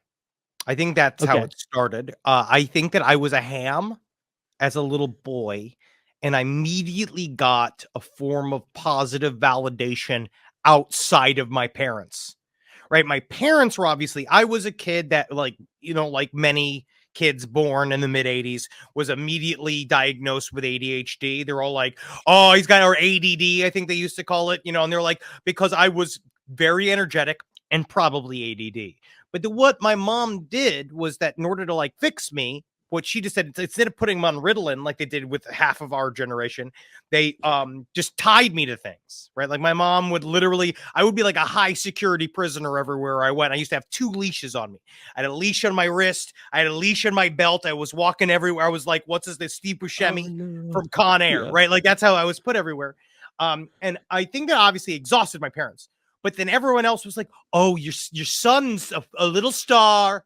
He loves to act. And I did immediately. And I remember the first acting job I got was in 3rd grade, because I was a baby model for a second, but then I was fired from being a baby model because I wouldn't take direction, which I don't even know what that means. I don't even know even like to this day what that means. I guess I was tearing shit up. Like I literally was like an uncontrolled. I was like a little Mickey Rourke. But I got my first role in a 3rd grade play where I played an alien that was dressed like Santa Claus. And I got the part because I was the only kid who didn't need the pillow for the Santa Claus costume. And I was willing to do it. So boom. What I first learned, the first rule about acting I learned was have no shame and just be willing to do what others won't. And you'd be really surprised what comes your way. As long as you really allow yourself to get pretty gross with it. And then later on, I think it came from just a genuine deep vacuous hole inside that needed to be filled with attention. But then I weaponized it in a way that really worked for me. And then I also love it. I just love to I love to be funny. I used to talk so much in class that they gave me like 10 minutes at the end of the day. I had a 5th grade teacher who used to give me like a set that I could just do at school. And then I just started doing drama when I was 15, and it just has been this way ever since. And I went to Florida State University, which wasn't really like an acting school, but like I had good teachers that were all like, you guys just need to go to New York. And so my sketch comedy group that was together called Murder Fist, we went to Florida State University together, and then we all moved to New York, and then it went from there. All right. And we just keep going. I love that. And I just love it. It's just been, I'm very lucky in the fact that we have no connections. I think we are possibly I don't know what the opposite of a Nepo baby is. We the exact opposite. We're a not wanted full adult. Like we were actively told, don't join show business. But now we've been doing it for long enough that we just kind of weaseled our way in there. That's awesome, man. Well, and you guys, you filled, I think, a void that was desperately needed in a lot of this sort of podcasting world we live in. You've got these UFO podcasts, you got these true crime podcasts, you've got all these things that take it way too seriously. We started this 12 years ago, Last Podcast on the Left. So those of you who don't know, I co-host a show called Last Podcast on the Left, which is a comedy podcast about true crime, paranormal, serial killers, everything that is within what we view a giant macabre umbrella. It's all horrors imagined and real, is like how Marcus put it. And when we started, there was none of that. We call ourselves Second Wave, because the first wave was like Adam Carolla, Joe Rogan was only about a year before us. Mark Maron was about a year before us. And they were doing one thing. And at the time, the only content that was out there was hyper, what you were saying, truly hyper serious. It was either what we used to make fun of true crime voice. We're like, in Springvale, no one ever locked their doors. And now like we started as an adverse reaction to that very, very heavy content, because we knew we were the people that were interested in this subject matter and we're going to talk like it. So we know that the people that were actually into this stuff talk the way that we did, joking about it, because gallows humor kind of comes with the territory. And over time, the show has really gotten thicker and thicker and thicker, because number one, we want to be true to our audience, and we want them to know that we are like digging hard, or like we're working real hard to stay up with the times and having that show be as thick as it possibly can be. And it's weird to watch the entire genre grow around you. All of a sudden there's comedy, paranormal, true crime shows everywhere. And you're like, we started that, but I didn't know it would keep going. And so we're just here now. Now it's like 12 years later. It's like, it really just like, we just put our head down. We put our head down to work like 12 years ago. And it's like, we keep lifting our head up. We're like, what? Holy shit. Okay. Oh shit. And so we just keep doing it. We just love doing it. Well, it shows. And, I think what happens in the podcasting world, and I learned this early on, I'm only like 3 years in, so that's nothing compared to something like what you guys have achieved. But you've done a lot in 3 years.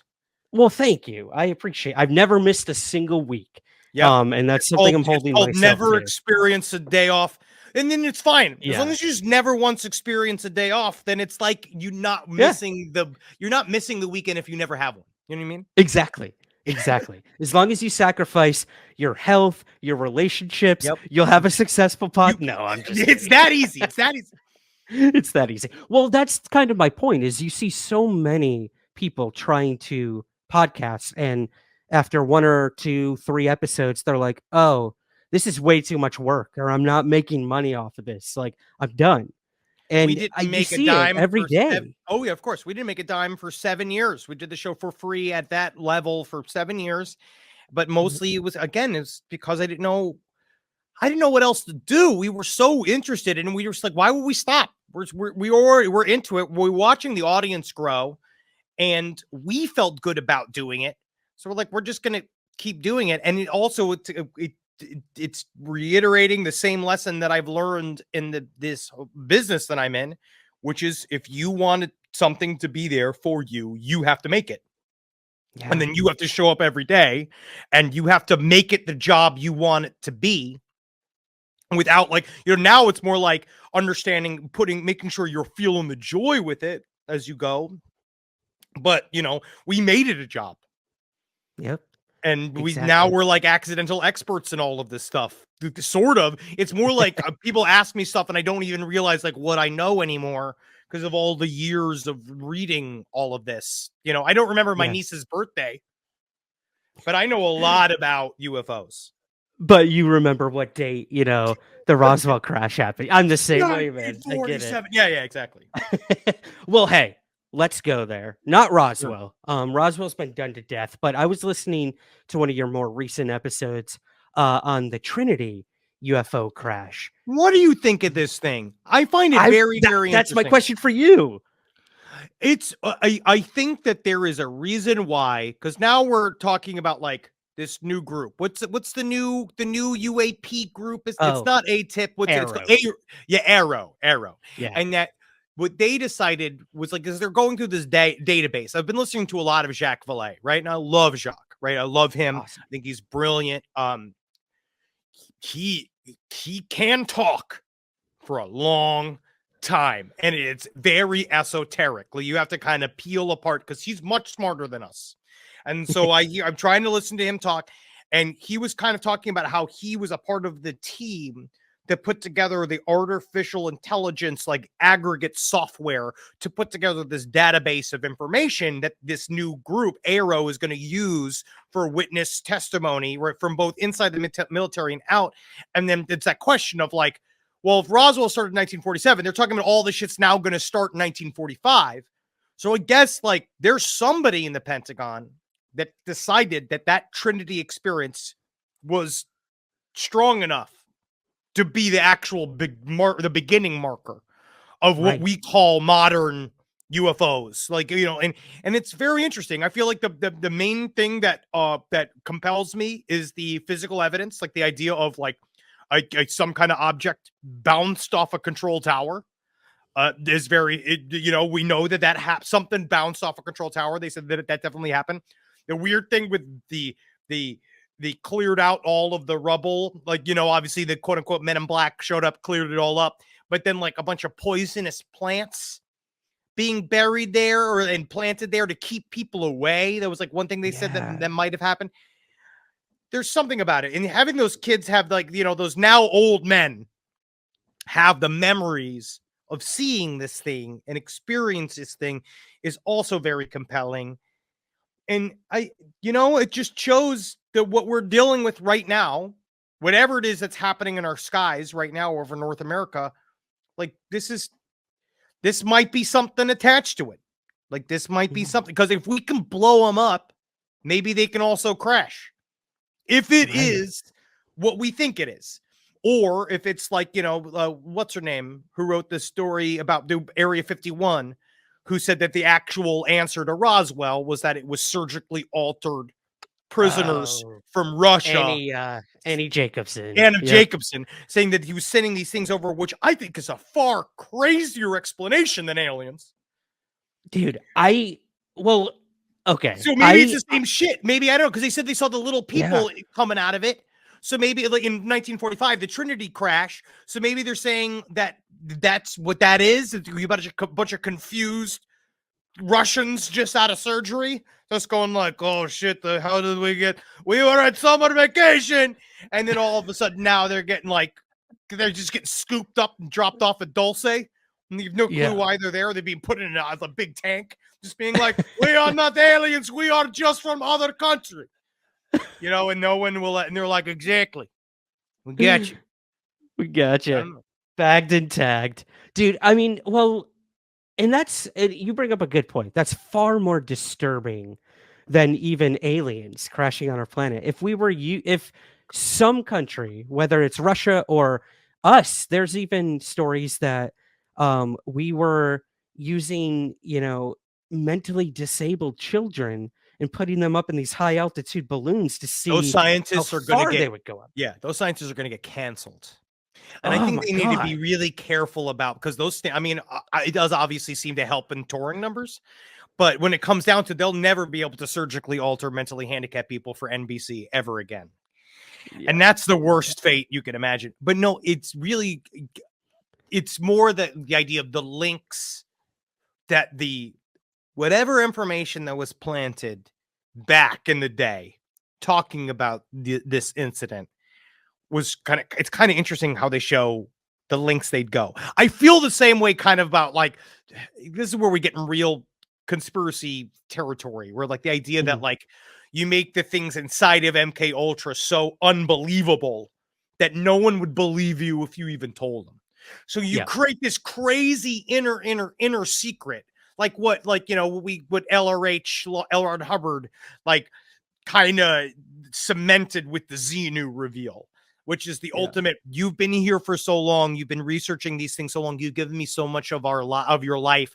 I'm not going to show you the quote unquote real inner secret. And it's this wackadoo like story. And now it's too late, because now you kind of have to buy You're invested. Now you're invested. But yeah, I don't know, because it's like the idea of where's the information chain in Russia? Where is the series of memos of finding the mentally challenged kids to do the surgery on? Who was the surgeon? Where'd they do the surgery? Where are the other UFO like objects they would use? That was like, I was listening to one news report talking about how like, if what we're seeing over North America is high tech from other countries, would they not have wanted to demonstrate total domination over the aerial space a long time ago? Why would they be waiting to just let it float over above Alaska? Wouldn't they be using this shit? So I feel like it's the same thing with Roswell, where and what happened there. We're like, I feel like we would have seen a lot more of them if they had this stuff. But like, out in the open, that you would have seen Stalin riding one like a cowboy just to show everybody he has one. Yeah, absolutely. I don't know. Well, and it's such a weird game, and we're seeing it play out right now too. This mystery's been with us, even before Roswell, and it's a matter of how will the government or the various intelligence agencies use that mystery to their advantage. And I think that's kind of what we're seeing play out right now. Is they're not saying they're all surveillance. They're not saying they're all balloons. They're saying they're unidentified objects. And what does that mean to most people? It's aliens. Freaking UFO. Yeah. It means so aliens. They know what they're doing. Yeah, Yeah. they wanted the confusion, but now it's like the buck got passed to us to figure out why. Why are you saying the word UFOs? All I've heard is the word UAP since December 2017 when those videos came out. Like, all we've heard is UAP, and then all of a sudden, as soon as we start shooting them, we're calling them UFOs. You know, like now we're Good calling them point. that. But I guess that's what's so hard, right? Is that conspiracy thinking is taking disparate points and trying to string together a story because there's a vacuum in information. And so it seems that they are purposely doing it with a lack of information. Now, number one, does it mean that they don't have that information at all? Because that's a part of me. Like, is it just general confusion? Is there a full Occam's razor to this where you got old man Biden who is just as scared of this stuff as everybody else is, and they legitimately don't know what it is, right? Because to me, I would first say, like, if they didn't know what it was, they probably would have called it a balloon. I think that we've seen this time and time again that they've just actively lied.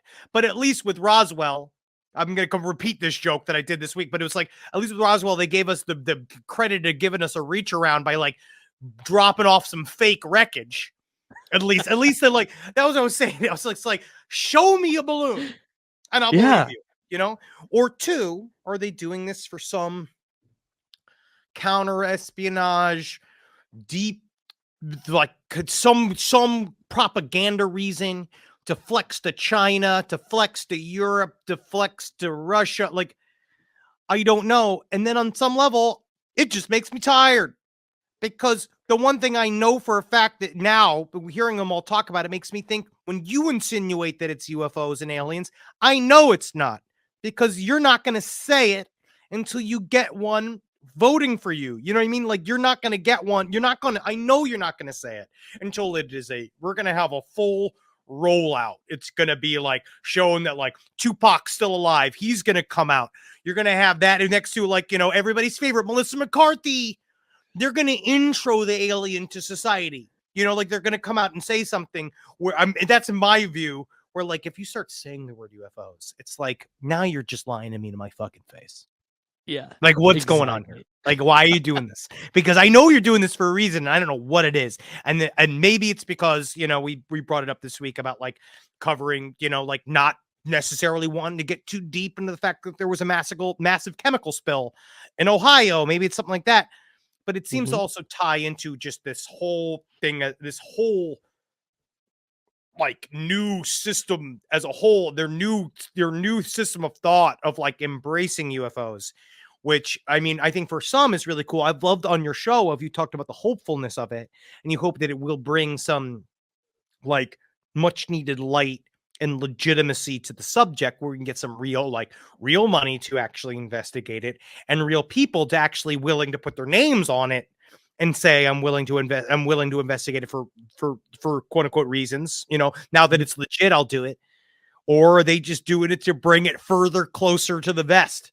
Being like, now we got it. Now, don't worry, we're handling all of this. Meanwhile, it's just more psyops that we're being subjected to, and which and I'm not quite certain what the purpose of the psyops are.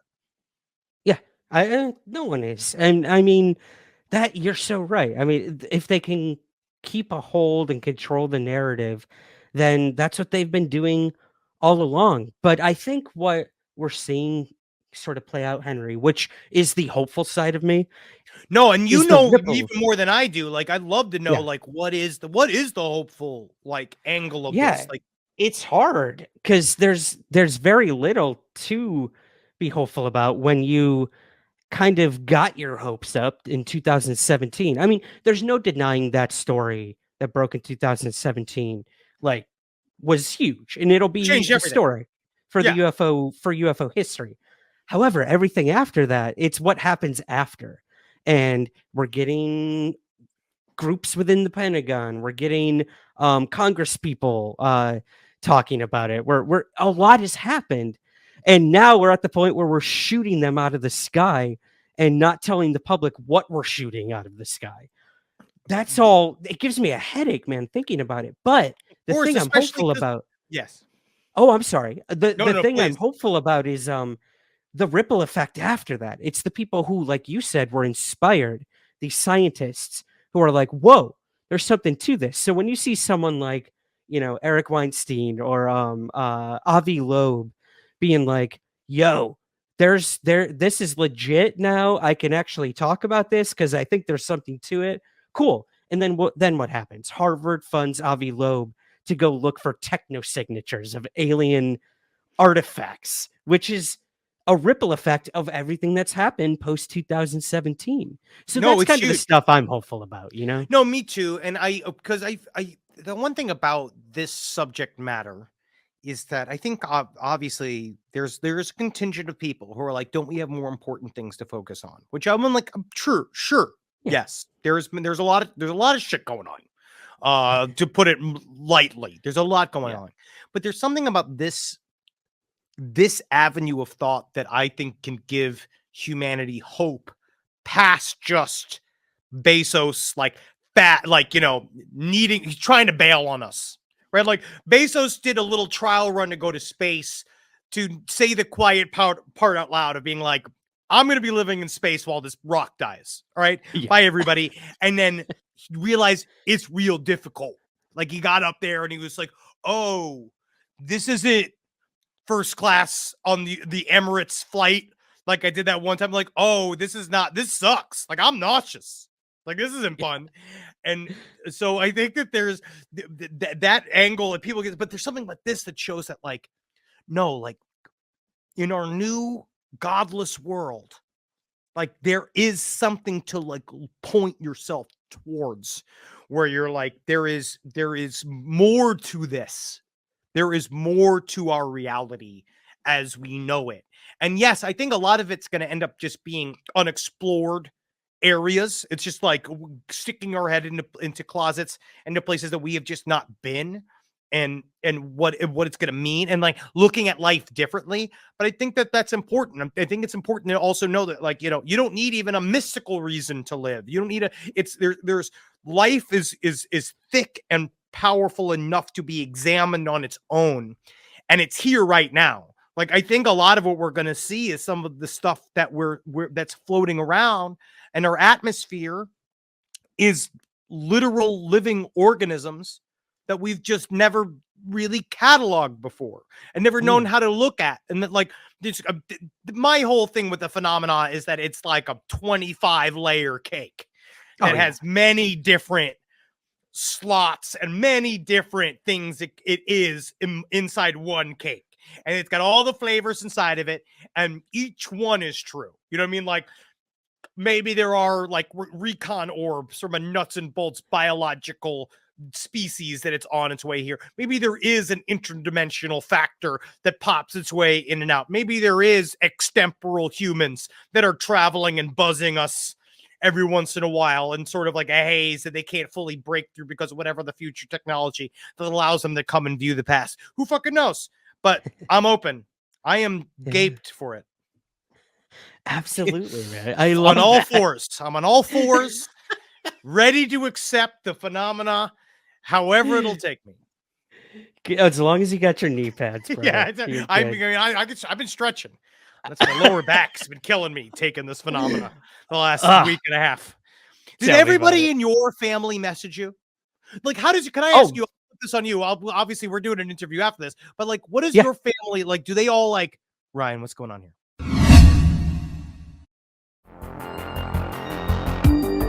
The Somewhere in the Skies podcast is free to listen to every week, but if you would like to help support the show, we have a very active Patreon page where you give what you think the show is worth. In return, you'll get early access to the main show, bonus episodes, and priority to ask our guests your listener questions. Your support truly makes the show continue and grow.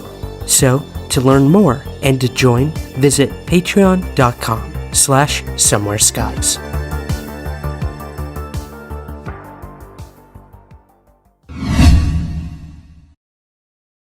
Oh yeah. I mean, it took him a while. I think, when I I threw 2 curveballs at my family, and that the first was I left pursuing being a professional baseball player to No becoming a shit. theater major. I mean, that's cool though. That's cool. It's I mean, cool. well, you're giving up but sports. I think sports is something else because I got like I saw my buddies. Like I had 2 friends that were really good at high school sports, and it was like 1 injury, and their whole career's over. Yeah. Everything that they've been preparing for since they were 5 years old is Yeah. over. And what has Kirk Douglas shown is that you can be an actor for forever.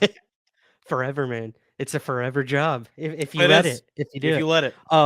Yeah. So that was the first curveball I threw him, and then it was I want to pursue UFOs with every waking moment of my life when I'm not acting or when I'm not playwriting or when I'm not doing my 9-to-5 job. And I think they were a little scared at first. They thought I was going down. Well, the track record of ufology is not bright. Exactly. You And know, I know most we'll be people talking about that. You on hold your on show. to your love. You hold on Yes. to your love. You make sure you check in. I mean it. I was so my wife and I, we were having a staycation. We were like, we've been working real hard for Valentine's Day weekend. We're going to go to do a nice little, like, stay at a hotel, like, like let somebody else clean the house for 2 days. And we'll like be like, be sexy or whatever.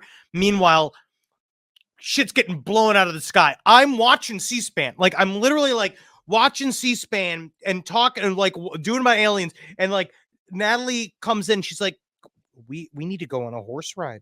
We're supposed to go to a horse ride. And I was like, you're right. You're right. And she understands. She married me. You know what I mean? Same things. It's like, you're already in this boat. I don't know what to tell you. You're in it. Yes. Guess what, baby? You are an unofficial ufologist now. Unfortunately, you're the first sad that this ufologist By wives. proxy, baby. It's I so know. hard. Hey, but no, but she's super into the material too. So like as I talk about it, but it is really funny to try to like be super like romantic and fun and emotionally connected. Meanwhile, like it's me just being like, "What's up there, Joe?" Like I'm like yelling at the president's face, just being like, "You're lying to me, Joe," and then come back and try to make love. It's hard, man. I mean, every day, and I know most of our listeners and viewers probably struggle with that too. Like these topics take a hold of you because it's a burning curiosity, and it could ultimately change everything about life, about existence, if we were to ever get any of those answers. So I'm still just counting on that thing that means we all never have to work ever again. Like let them just come and then we just go up there. I'll be a jester for the reptilians. Just like put me, I mean, I'm fun. I'll be like, I don't know what they'll want me to do. They'll probably put various things up my butt. You know what I mean? I know that that's what they like. Apparently that's a thing. I know. Well, hey, yeah, I mean, my family is so supportive now. I think, once they saw that the world was now taking it seriously and that there could be a core phenomenon happening, what that is, nobody truly knows. At least I don't think they do. That was the moment where I think like I could sit at a bar with my dad and, instead of like watching the Detroit Lions or something, we're having a conversation about the Rendlesham Forest incident or something like that, Taking back and he's the the one narrative. asking me about it. It's crazy. It's crazy. It's kind of nice. I mean, I have had to love learn. I've learned like 4 sports names so that I could talk to other men, so that I don't always talk about UFOs. But it is a thing where it is interesting how the topic really blows stuff up. Like we went to go shoot a little pilot presentation for the last podcast network, and we went to research on the the Stephenville, Ohio, like the Stephenville, Texas, the group sighting. So we went down there to go talk to a bunch of people, and it brings people out of the woodwork because it's a very small town in Texas. As we were coming, like they were not happy that we were there at first. Like we were getting a lot of people like driving past and blowing their horns and people yelling us at stuff like, and then at the end of it, like it was pretty hostile, but all these guys that were yelling at us, we were doing this bar shoot. They'd be like, "Oh, you got an alien? You do an alien thing? I got a UFO story to tell you." And then they just like all of a sudden they're your best friend, and they're saying like hyper emotional, like because again the phenomena opens people up. Like Yeah. and even these like hardened Texans are like talking about how like we were interviewing this like little guy. He was a sheriff dude. He was like maybe 5 foot tall, like 4 feet wide though, like a little jack guy with a crew cut, and he was intense. But like at the end of like he's getting emotional because he was just like it affected him. He was like watching. He was like seeing that thing up in the sky made me understand that we're not alone in this world. And it's like, damn, like it really does have its UFOs have that grassroots kind of emotional effect that like I just wanted to tell that dude being like, all you had to do was take mushrooms one time and you could have avoided a lot of this mess. Like you really could have gotten a little bit more empathy into the system, but whatever works. Like if it takes aliens, that maybe that's the control system that Jacques Vallée talks about. Yep. Exactly. There's many roads to get to the same destination, I think. Yeah. And just being that's chill, cool, man. Being chill. Yeah, and it makes you feel more human. I honestly feel that whatever these phenomena represent, they put us back in our shoes. When you see a UFO, holy shit, like you've never felt closer to the ground in front of you in that moment, instead of scrolling on your phone or thinking about what's for dinner or how am I going to pay the next bill. You see that thing in the sky that's not supposed to be there, and boom, you're put back into the present moment like never before. And that's what I love about it, the immediacy, the vulnerability. And someone like you said with this Texan sheriff, like he probably doesn't open up to anyone like he did like then that. So that's he really felt cool. it. He felt it. And I'm just so Yeah. jealous of you guys who really have seen something. I finally saw my first orb, and everyone's making fun of me because they say I didn't see anything. Oh, they said, "Oh, you're drunk." And I was like, I might have been. But also, So I know what? what I saw. I know what I saw. I saw like again, it was like I saw a blob floating down a train track, and like, you know, I saw it down south, and they all got stories of that ghost train. That's Ghost Wow, Train. man. You know, and you're like, That's Ghost Train. but it's interesting. Like, that's the closest I ever got because you saw like an actual, like, well, I want to cover it in our interview, but you saw an actual hard object in the sky, right? To an extent, I saw a structured formation of lights that I could not see anything behind it. So I assume it was a structured craft. But I didn't see like machinery. We'll talk about it on last podcast. But over yeah. under are triangles US tech. What's your over under on our triangles US tech? I have a feeling that the triangles are US tech, and that there's a mixture of like, and if you did like straight up, it's just like when you see a flying saucer, nobody knows what the hell that is. Yeah. Yeah. But I don't know. What do you think? I honestly think with the triangles, we're dealing with man-made craft with some other technology. I honestly feel like it's the hybrid craft, if there is one. Do guys come to you with stuff? Because I get some of these, and some might take word for word, and some are more like, I don't know what you're doing. Like people being like, I got secret information for you. I got secret pictures. I got videos that you can't share.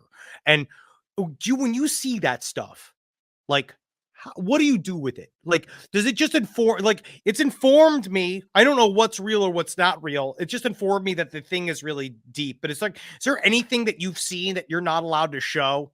That you're like, I'm sorry, I flipped this on you. You got to take this from me. You got to take this show from me, dog. Pull it back. Pull it back. No, that is a great question because I wanna know from you too. Like I get emails all the time. I get people sending me whether it's photos, videos, testimony, or documents, and I mean I take every one and look at it. You know, I think there's value to anyone who's willing to take the time to reach out to me. But it's such a subjective thing. Like when I get sent something and they say, "Oh my God, man, like this is going to be earth changing," or like this can't be shown to anyone. And then I look and it's a photo of like just a blurry light in the sky. Well, because I understand that person must have been freaking out. And absolutely. There's and I'm not going to take that from them. No, and they're taking a picture. They're like, their hands are shaking. They're trying to take a picture. of a thing, which is, I don't know if you've tried to take a picture of what you think is an anomalous light in the sky, and then I take the picture and it just looks awful, like it's just not good, but they felt the feeling of seeing something and then desperate to catch it. And I because you see it on all the subreddits, the main critique, which is, if they were real, wouldn't we have TikTok like full, like 1080, like HD view of these things? And it's like, I actually don't know if we would. I don't know whether or not, if it is conscious in and of itself. It seems, if you do believe in the, I love the Newkirks, Greg and Dana Newkirk do a whole show about like mixing like all of these sorts of like these topics at once, like cryptids, ghosts, aliens, and talk about the capital P phenomena. And the idea that like there is a trickster aspect that like kind of likes to flirt, and it doesn't want you to take a picture of it. And it also seems to be a dance between the object and the viewer, where how many times you've seen all of these witness accounts talking like that same thing, being like, I felt like it knew I was watching it, and it was doing a performance for me. Like it was a demonstration. That term you see that comes up a lot. And so so you think that thing's gonna dance around, but it doesn't want you to fucking take a camera, man. It's like Dave Chappelle. He's trying to work stuff out. Like, it doesn't want you to be there for it. It doesn't want you to nail it down, because as soon as we start nailing it down, I mean, again, you could have the best HD picture of a full saucer that you want, and there's going to be somebody that's going to take it apart, as they should. I don't even blame them. Like, sure, yeah, of course. Attack it. Go at it. You're supposed to. But it's like, you're not going to make people believe. Look at this stuff. Look what's been happening in the last like 6 years. Is that like, I did a bit in our live show about like UFOs became real and absolutely nothing changed. So why don't we, who cares? It's like, why do they think that there is such a corporate thing to even keep it all down? I feel like it's just the phenomenon is hard to capture. Yeah, absolutely, man. It's crazy. And I think that's where the true like disclosure comes. It comes with each person who sees something. And it, if we're going to get like metaphysical, like the true disclosure is from within. Like, don't trust some government entity. Yeah, exactly. I don't need the U.S. government and make it legal for me to believe. I'm going to disclose to myself, because if I don't disclose to myself, ain't nobody going to disclose for me. And I think that's what this is about. It's about, again, it's letting, what's the control system supposed to be?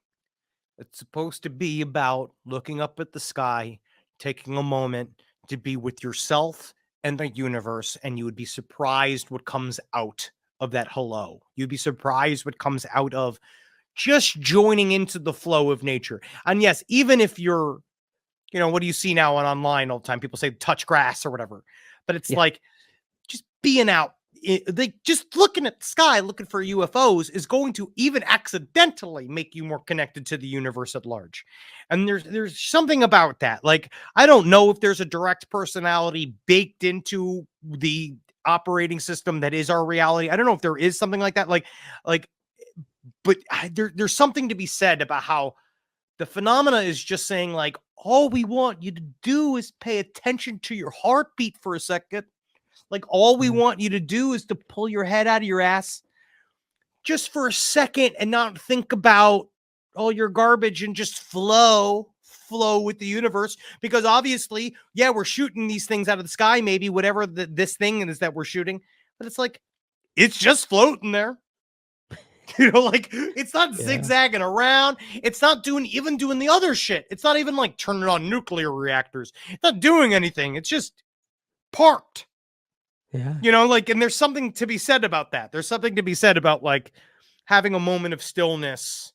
And this is me saying it, Lord of fucking chaos that lives in a world of shit. But it's like, there's something about that, about literally what Whitley Strieber talks about, like, literal communion. And what does it mean to try to give it up to nature for seconds at a time? Yeah. And it'll change Absolutely. you. It will. It will, and then like get those like have you watched a new documentary series on Netflix about mushrooms? The Paul No. Stamets.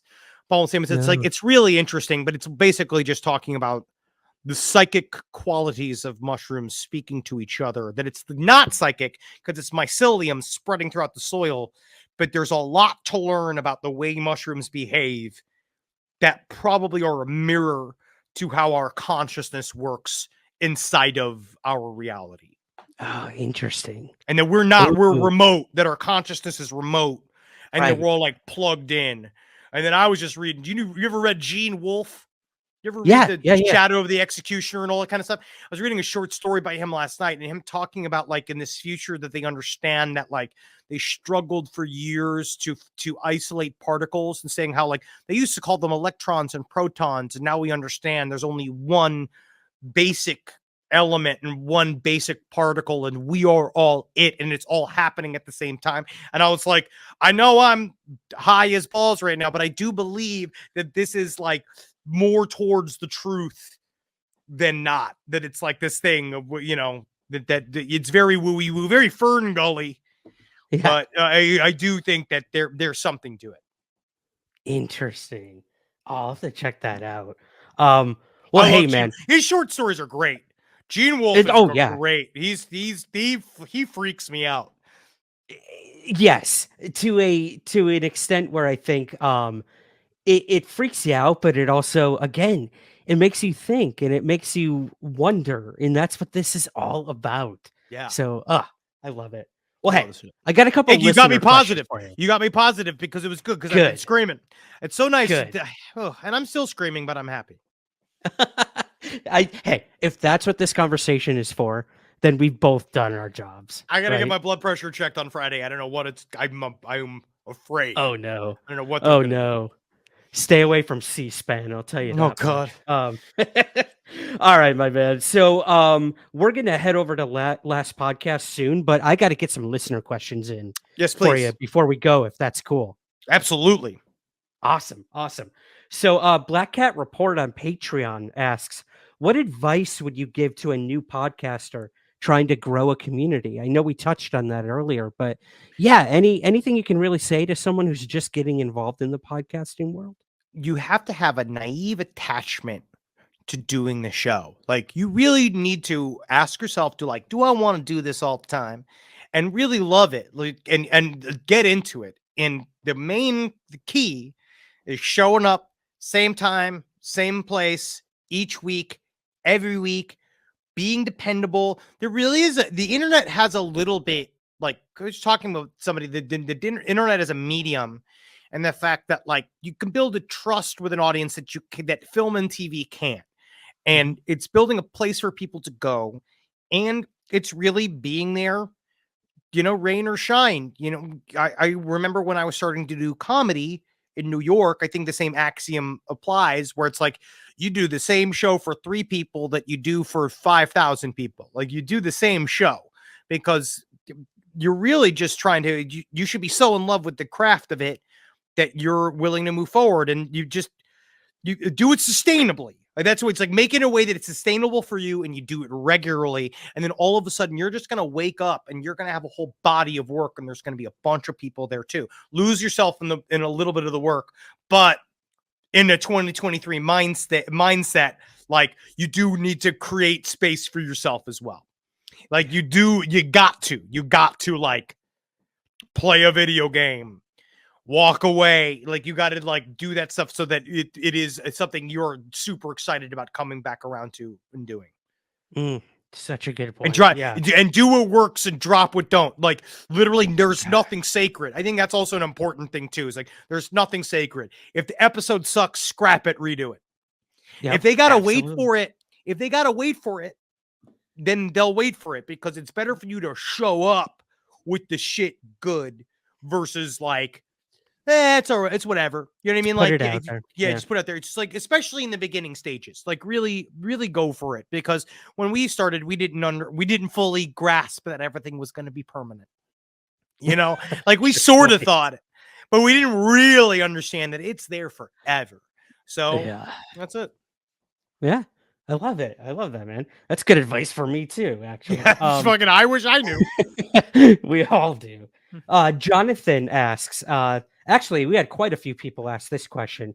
What is your favorite case? What case would you put before a skeptic or the public at large to be like, you need to pay attention to this? Like, it's documented, something truly anomalous is happening. Do you have like a case you kind of would hang your hat on?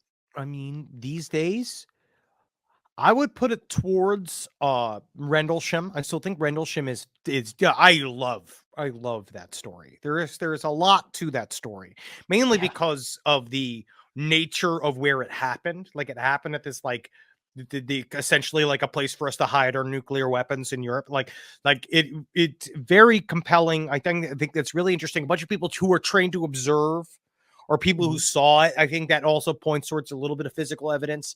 A whole bunch of people there to kind of account for it happening. I think it's interesting. And I think the aerial school group sighting in Zimbabwe is also harrowing. And just, again, it points more towards the physical / psychic nature of the phenomena. And there's that a bunch of kids all seeing the same thing, drawing pictures of it independently. That story freaks me out. Because everything else kind of gets mired and stuff. Like, you have everything else, there's so much noise around it. And also kind of what Jacques Vallée was doing in Brazil. All of those stories are again, he's a legit researcher telling these stories. And but yeah, I think Rendlesham and Aerial School are like my favorites in terms of like these are very, very compelling, especially when I bought that like 250, like, was it 2,500 page self-published book that the guy wrote about the information that was like downloaded into his head after he touched the craft. And you're like, whoo, man, this guy did something happened to this guy. I don't know what happened, but he got busy. I have to write a comic book, and each one's 22 pages, and it is difficult. The idea of writing 2,500 pages, something happened. Something happened out there, man. It's definitely one of my favorite. I'm hoping to actually get to the forest soon, since I'm you here. gotta go. I gotta go. I know. I gotta take advantage of it for sure. Touch break, that honestly. ground. Do it for the show. Then you make it. Then you can just leave it work. Like, because like we used to do those all the time. I kind of miss doing the remotes, because then you can kind of mix it up with people and do interviews on the ground. And like, I'm certain that you'll dig up a bunch of like people that were there. Like, it sounds that would be incredible. Yeah, I'm on it. I'm on it, man. You've inspired me. I just got to learn how to drive on the other side of the road. I'm very scared. Golden. I wouldn't do. I don't know. I'm not ready. Last time we were in Europe, I wanted to try. One time I have a vision of doing like a driving trip around Europe. I think that would be fun to do. But you got to get used to it. You do. All right. Last listener question, Henry. I know we got to wrap things up here shortly. Do you here we go. Does Henry agree with Jacques Vallée's there you go. He said the golden name, Jacques Vallée's position on the phenomenon as outlined in Passport to Magonia? Or do you have your own theories about what we're dealing with? Well, I talked a little bit about it, but I do think that let's just say I've had chemical help with this, but I also understand it's very wooey woo. But I really do believe that anything that you can imagine is real at some point, some place, some dimension. That things are just real. That you can, if you thought of it, you almost kind of just made it real somewhere. Like, I really think that there's something to it, and that there's so many layers to the phenomena that I think Jacques Vallée is that's the one I like, because I really appreciate the concept of there's a half a world that we're not paying attention to, which is like the psychic realm. That to me is, again, just unexplored science versus wooey woo. Like, it's way more like we just don't really fully maybe understand or have fully can investigate what our observation does to reality and like how our group perception dominates reality. And then like, what is an outside intelligence poking its way into our view of the world? And the way Jacques Vallée paints this concept of like, charting all of these stories through folklore to now and equating, little people and ogres and ghosts and different things to what we now view as like, grays and aliens. I think it's just really appropriate. I just think that it doesn't fit all the way in. So it's like, I think that whatever we just blew up, if it's not what I said on Side Stories, I do believe it's probably our private tech that we're blowing up. But if it's not that, and we're just blowing up these weird bogeys in the sky, that's something else too. Like, I don't know what that is. Like, there's something else. And then then I've had listeners say to me, because like I'm way into the psychic thing. And then recently I had a listener who was like, you keep saying the psychic thing, but whoever is abducting me is pretty physical. And it's like, damn, that's like a whole other thing that I don't particularly understand. I did a narration for a documentary about the hybrid program at Gray's, and the way these women talk about this, it's the same as sexual assault. They talk about this like truly they experience something, and then the grief and of watching your baby be taken from you, and you can see these gray there, and like, is that a psychic projection from something else? I don't know. Is that concrete reality? And they're feeling like it is. So it's just so interesting, and it lies at the very weird, hazy point of observation and what is real. Then you get to the Bill Clinton, what does is mean, like that very bottom neutrino of logic of like what is real. And I feel like we're fucking too heavy on it, dog. We're also fucking concerned about what's real, dog. When it's like the only thing I know is that like I can't wish taxes away, even though like I wish I could. That's a persistent thing that keeps fucking rolling in. So I don't know. I mean, who knows? But yes, of course, Jacques Vallée I've been heavily inspired by, because I think that any one explanation is too reductive of what we're experiencing. Absolutely. I love that. What is real? I think that's a good place to kind of leave everyone wondering here. Quit your job, man. Yeah. Quit your job. Don't like fuck Jeff, dude. Oh, Jeff wants you to come in extra on Saturday? Be like, what is the objective nature of reality, Jeff? Being Come like, on, sorry. No, with Ben Kissel, we have our active axiom, which is time is not real, but schedules are. So yes, we know time's a construct, but we have a Zoom link that goes active at 1:45. Okay, let's do it. Let's do it. It's done. It's done. Henry, dude, brother, I know we only scratched the surface. I got to get you back on. Such a fan. I'm so glad to be here. Love the show. Great work. We'll keep going back and forth. You could tell the other ufologists, I'm sorry if I've made fun of them. That's an extension of my own insecurity. You can let them know. I know for a fact that it's like, because we all have the same Winnie the Pooh shaped body. And this is how it is. This is the lot we've been given.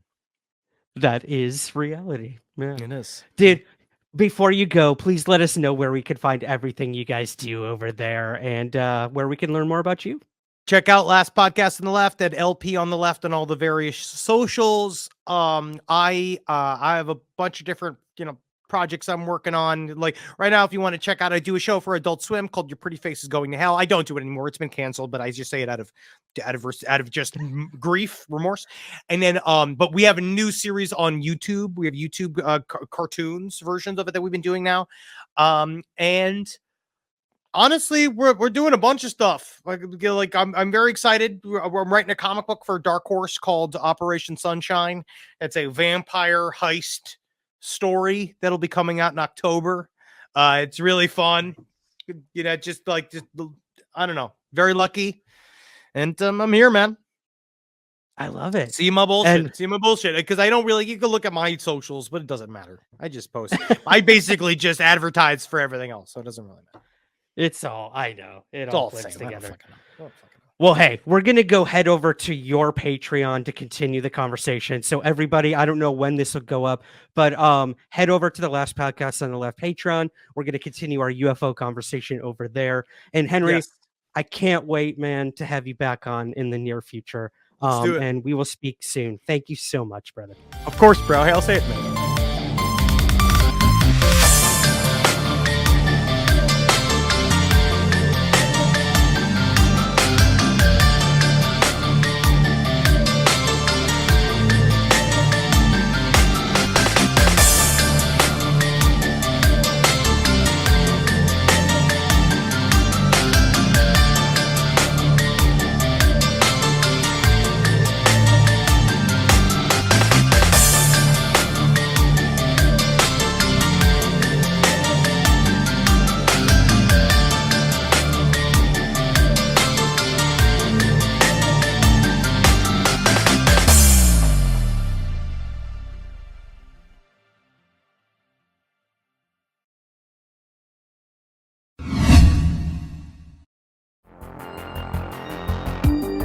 The Somewhere in the Skies podcast is free to listen to every week, but if you would like to help support the show, we have a very active Patreon page where you give what you think the show is worth.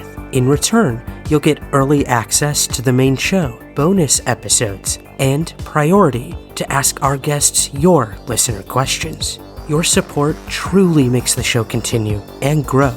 So, to learn more and to join, visit patreon.com/somewhereskies.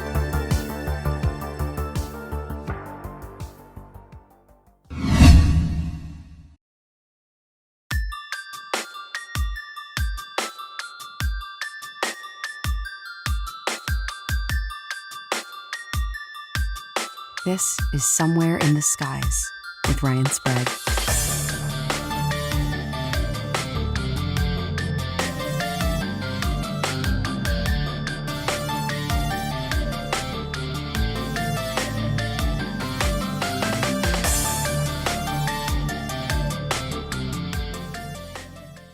Welcome to Somewhere in the Skies. I am your host, Ryan Sprague, and we are not going to waste any time today because we're going to be really running the gamut tonight. UFOs, paranormal, cryptids, valet.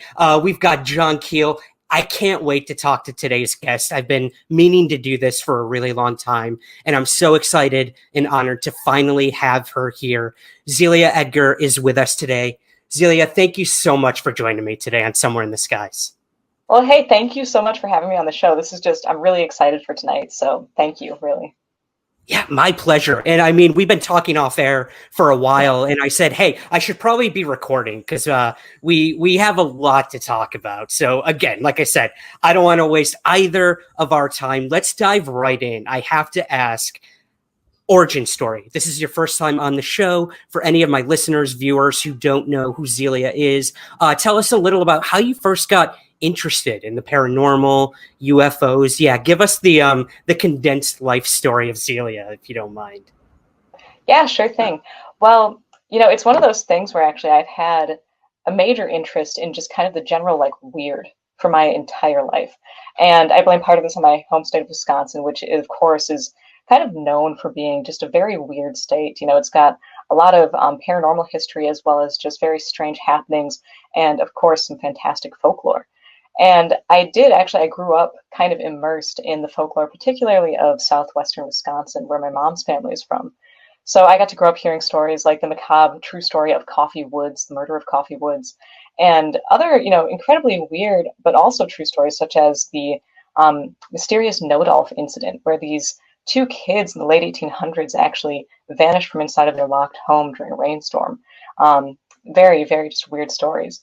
But two, actually, my family has kind of a, you know, strong history of weirdness as well. So I got to grow up hearing stories about the old haunted house where my mom grew up. She and her sister had a very bizarre UFO encounter that happened at the time as well. And then even my grandma remembered hearing when she was a girl that one of her neighbors, actually, or a friend of theirs, saw this big hairy arm burst through the window of their home. So that's kind of what I grew up with. And then when I was probably, so I gravitated towards being interested in all manner of weird stories and phenomena. And when I was probably 8 years old, actually, my mom, of all people, thought that it would be cool to get me into studying and researching Bigfoot. And so she actually introduced me first to the Patterson-Gimlin footage, because she at the time was thinking that this was kind of just a funny hoax from the 60s and 70s. And then as she started, researching it with me, because of course I latched onto it right away. I was like, this is fantastic. She started noticing too. She's like, oh, this seems like a legitimate phenomenon. So now my mom actually has a major interest in Bigfoot, which I, again, totally latched onto. So I started at that time with a huge interest, mainly in cryptozoology. And so first thing I went to the library and got every single book I could find on the topic. One of them actually happened to be John Keel's Complete Guide to Mysterious Beings, which I think worked its way into my subconscious and manifested years later. And then a major turning point for me when I was 10 years old, I had the pleasure of meeting Linda Godfrey at one of her book signings. And that was just, again, it was a major, major turning point for me, because there I was a kid, I had an interest in all this weird stuff. Not many people, generally speaking, have a devout interest in this sort of thing. So, my family was very open to it, but as far as anyone else, it was kind of just like, sort of whatever thing. And here is this adult, again, and she's from Wisconsin too, who is actively researching. She has a job in this field, and that meant the world to me to see that. A year later, I met another Wisconsin researcher, Chad Lewis, and I've been probably to, maybe 50 of his book signings over the years. And he is just, he's fantastic too. He's written countless books on the topic. And so those were kind of the major turning points in my life that cemented my interest in the paranormal.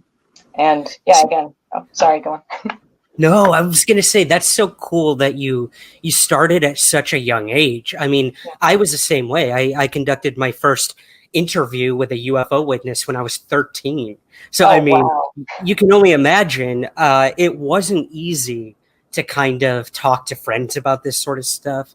I remember getting made fun of all the time. If I would bring it up, I would secretly be reading books from the library, like you, about UFOs and Loch Ness Monster and all that good stuff. And so it's so good to know that you found those people to look up to. I was the same way. I had those mentors that kind of guided me along the way and said, it's okay. It's okay to talk about these things and research them, because there are legitimate phenomena happening. So that's pretty cool. Well, I guess my next question would be, okay, so you start researching, and like I said, you're not just a UFO researcher. You've looked into everything: paranormal, cryptids, esoteric, UFOs, but you did become a state director for MUFON. So I have to ask, first of all, how did that happen? I mean, wow, that's a pretty big role to take on for someone, I would assume, of your age. I mean, usually we see these state directors and they've been doing it for 20 something years. So first of all, how'd you get connected with MUFON? Were there any really interesting cases that you investigated that you're willing to share? And then what made you decide to leave the organization, if you're willing to share? Oh, of course. So yeah, I was affiliated with MUFON for a relatively short time. I actually joined because I attended the Milwaukee Paracon in 2016. They're kind of a long story, but there had been a short story contest that I entered and won. And so I was like, oh, this is fantastic. Got free tickets and everything. And there was a table set up for MUFON.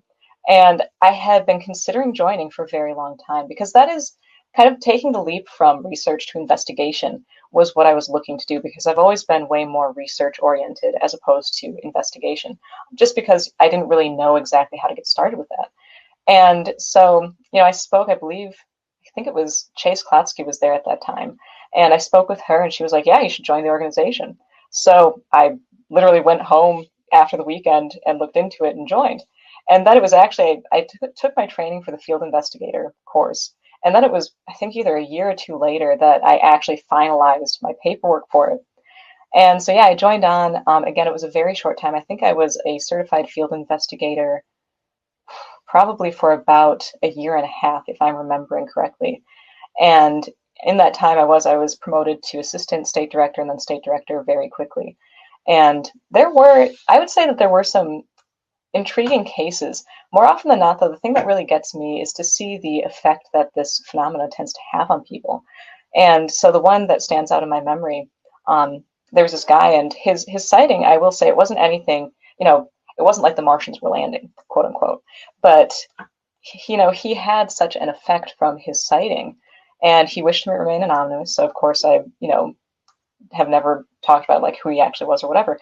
But when he finished describing what had happened to him, I went through, and it was very just, it was a pretty far off sighting, but yeah, some strange thing that was unexplained. And I asked him, I was like, well, okay, yeah, this sounds like it wasn't any of our usual suspects for it being some sort of misidentification or natural phenomena. And I was like, but do you have any other questions, before I finalize this interview? And he straight up asked, he was like, so what was it?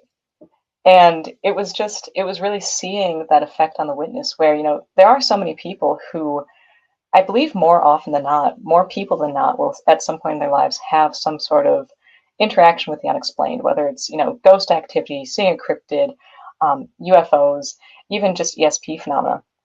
And I think with many of these people, it really is unexpected, and it can call kind of normal reality into question. And so it was really interesting to kind of see that effect. And he really did simply just want to know what it was that he witnessed.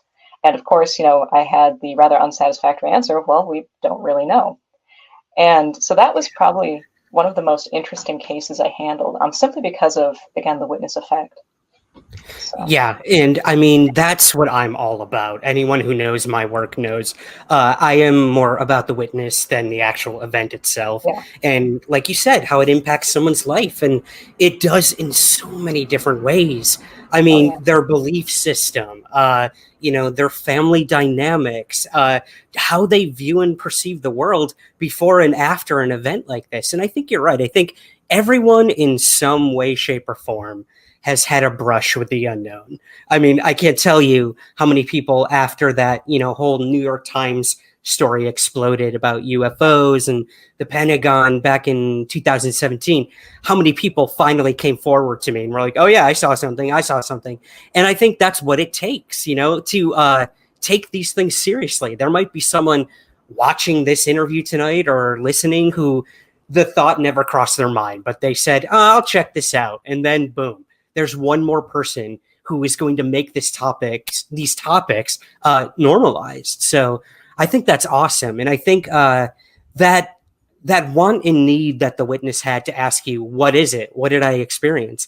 The most responsible answer any investigator can truly give, I believe, is I don't know, because I don't think any of us truly know what is going on. We can try to explain it. We can try to find answers. And hey, if you can, awesome. Like that's case closed. But I mean, I'm sure with MUFON, probably a vast majority of the cases remain unknown because these things are so strange and everything in between. So what made you want to take the leap and kind of move on from that and do your own thing? A lot of it had to do with, I was kind of developing my own brand of what I wanted to look out for. And so, my current research, I'm really, really interested in, not to say a unified field theory for the paranormal, but kind of. I really like cases that seem to kind of transcend the boundaries that we've put up between these apparently different categories. And so I was, that was kind of where I wanted to head. I didn't want to really commit myself to any one particular category. And, truthfully, the caseload was a little difficult to handle. At the time that I left, I think Wisconsin only had 4 or 5 investigators, and a few of them couldn't take cases. So it was quite a responsibility. And the truth is, I was really happy to be part of the organization. I know there's been a lot of stuff that's gone down in the past year with it, which is unfortunate. But no, I think that a lot of the investigators are definitely in it for the right reasons. A lot of them want to know, try and figure out what this phenomenon is. So I did appreciate my time there, and it just was kind of my time to kind of move on and devote more time to my particular research. So. Right. And I mean, that research is very unique, and there's definitely some things I really want to dive deep in with you. some of these people that I know that you've kind of really read up on the literature of what they've brought forward and how to infuse it into your own research and investigations. But before that, I would love to know Zelia's top 3 UFO cases. We live in a world of lists. People love top 5, top 10, boom, boom, boom. So, yeah, what do you have for us? Are there any cases that, whether you've read about or personally investigated, give us your top 3, if you don't mind, Zelia. Take your time. Okay, I will say this was a difficult question because my top 3 in anything, I'm very indecisive. It's kind of constantly changing. So for today, though, and I will preface this, my top 3 UFO cases, it has mainly to do, in a sense, with kind of this level of absurdity or whimsy. I find that it's really interesting that this comes up so often in these UFO reports. So number 3 is going to be the so-called beer can aliens. Even though technically the witness said that they looked a little bit more like tin cans. Apparently in Long Prairie, Minnesota, in October of 1965, a young man by the name of Jerry Townsend, who, according to all reports, was an honest, decent guy. He was a host of a local radio station, rounded a corner of the road and saw this classic rocket ship in the middle of the road. And his first thought was that no one would believe him, so he wanted to actually tip it over and maintain the evidence. Well, his car shorted out. Long story short, when he got out of the car to get a better look, these little robotic tin can things came out of the rocket and started moving around almost like they were working on the machine. Now, again, this case sounds very absurd, but I find it just intriguing because it's almost so cliche that it seems unreal. And so he drove off and reported it to the police. And apparently there was some trace evidence of this odd oily substance on the ground, but according to some reports, the road was actually paved over shortly thereafter. So rather interesting. My second in the top 3 is going to be the Kelly Hopkinsville encounter, which of course is infamous. It occurred in August of 1955. It's one of my favorites. And I mean, the facts of the case are well known by now. The initial sighting was of this strange classic flying saucer that was shooting out rainbow-colored flames. And this was observed by a man named Billy Ray Taylor. Said saucer apparently dropped into a gully out of sight. He went inside to the Sutton family household. This, of course, occurred in Kentucky. And no one believed him. They thought he was, just joking. Until later that night, when the house was besieged by these little luminous silver goblins, for lack of a better term. And again, this is just one of my all-time favorite cases, simply because it's so weird. You have this very monster-like attack of these hobgoblins coming after the house in waves. Apparently they tried shooting at the beasts at point-blank range, and the most they ever did, because of course they could float in the air, because why not, was kind of flip over and run away. I know, right? And the attacks continued through the night. They got the authorities. Of course, they stopped as soon as they were there. The authorities left. They came back. It sounded like sheer madness. And the fact that, too, because of course, as we'll get into a bit later, the connection between fairy lore and UFOs is of huge interest to me. And so even the fact that they were branded as the Kelly Hobgoblins or the Hopkinsville Hobgoblins is just seriously one of my favorite things.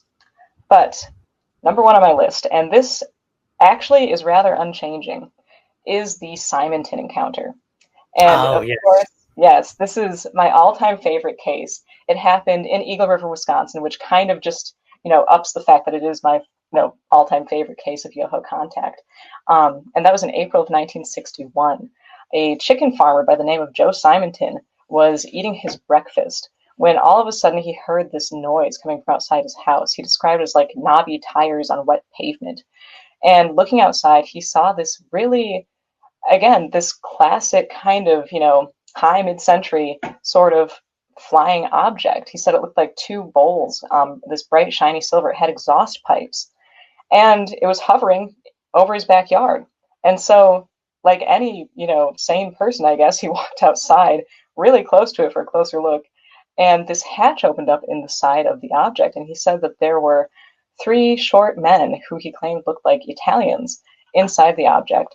And one of them, who he assumed was the leader of the bunch, he claimed that his pants had like a jogger stripe down the side, which is just, again, one of these incredibly strange and bizarre details, came to the opening, the hatch in the object, and gave him this little chalice or cup of some sort that was of the same bright silver material as the saucer. And somehow Simonton claimed that he realized that they needed water. And whether this was telepathic communication or just body language, whether maybe they didn't even need water and he just assumed they did, I don't really know. But so Simonton, apparently completely nonplussed by this whole thing, walked back to the house, got him some water, and came back. And when he gave the entity the water, he said that he looked in and saw what he described as one of these entities cooking something over a flameless grill. And so apparently the lead entity took his interest for a desire for samples, and Simonton was indeed given these, as they have come to be called, alien pancakes. To him. Then I looked up and I handed the jug up with both hands, and I had that same look in his eyes, a sort of a penetrating look. And when he took the water, I balanced myself with this hand against the machine, and I stepped back a few steps. And then with that, he set the jug down, and he gave me a salute with the back of his hand, a gesture of thanks, I presume. And then, I gave him my salute. What am I going to do? So I noticed this little man, same size of a man, right by the right side of the hatchway, cooking these pancakes, which I have one here yet. He was frying these pancakes, and I pointed to him and made a gesture like eating. I thought maybe I'd get a conversation out of him. Nobody was saying anything. But he didn't say a word. He just reached over and he got a handful of them, 4 of them, and he handed them down to me. And they were hot and greasy. And this man cooking these pancakes, it was on a square grill-like concern. I couldn't see any flame, but it seemed to be very hot. There was smoke coming from it. And if that was their food, God help them, because I took a bite of one of them, and it tasted like a piece of cardboard.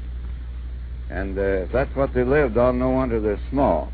And with that, he reached up and he closed his hatch with a heavy thud click like when it latched. And you couldn't a bit more see where that hatch was than you could see a hole in my hand. And with that, the thing started to raise just like it came down. Everything was timed perfect. It went up about 20 feet. It tilted at 45 degrees, straight south, and shot off. And within 2 or 3 seconds, it was out of sight. Well, there I stood in the driveway with a handful of greasy pancakes and my mouth open, wondering what the heck I'd saw. What had happened? I love this case so much. It's amazing. Yeah. And this, again, just leads so into all of the fairy lore stuff, because I know Valet talked about this case extensively. And it's hilarious, but actually in The Edge of Reality, that compendium of some of his discussions with J. Allen Hynek, he mentioned the Simonton encounter, and Hynek didn't really remember what it was, and so he kind of kept explaining, and Hynek goes, "Oh, the gentleman in Wisconsin with the pancakes." Yep. And here's the thing. I mean, he tried them. Am I right? Yeah. Simonton actually tried. What did he have to say about these interstellar pancakes? Well, and first of all, too, barring any concerns of alien viruses or radiation or anything, yes, he did indeed. He sent a few off for analysis, which was interesting. Yeah. And he tried one, and his verdict was that they tasted like cardboard. All right. So not the best breakfast cooks out there. Unfortunately not. I will be an interstellar pancake cafe anytime soon, I guess. Not anytime. I know. That's unfortunate. But hey, they got better stuff to do, apparently. Well, let's touch on that. Okay, pancakes.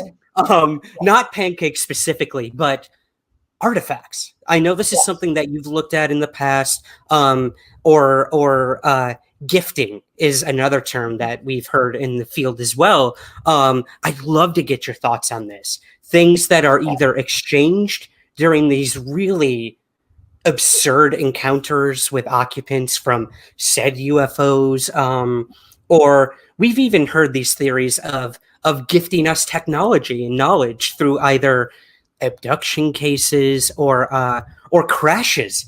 Even, I mean, there's people out there that believe they purposefully crashed some of their craft on our planet so that we could try to reverse engineer the technology and come to understand it. I don't know how much I personally buy into something like that, but Zelia, I'd love to get your thoughts on this whole thing of the artifacts that these beings often leave behind. Why do you think this happens?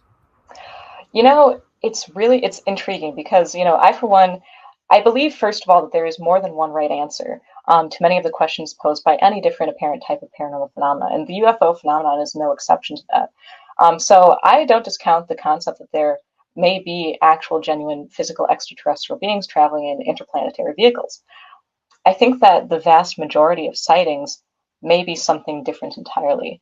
And, you know, honestly, the artifacts given to people by these occupants or so-called occupants sometimes prove to be really good evidence of that. In the case of Simonton's infamous pancakes, you know, it's amazing. When I first read this case and I heard the verdict by the Food and Drug Administration that the pancakes were composed entirely of terrestrial ingredients, my first thought, because I read of this case when I was still looking at all different types of paranormal phenomena as very separate, my knee-jerk reaction was that there was some massive cover-up over these obviously Martian pancakes, to simplify it quite a bit, and that obviously they weren't made of terrestrial ingredients and it was a cover-up.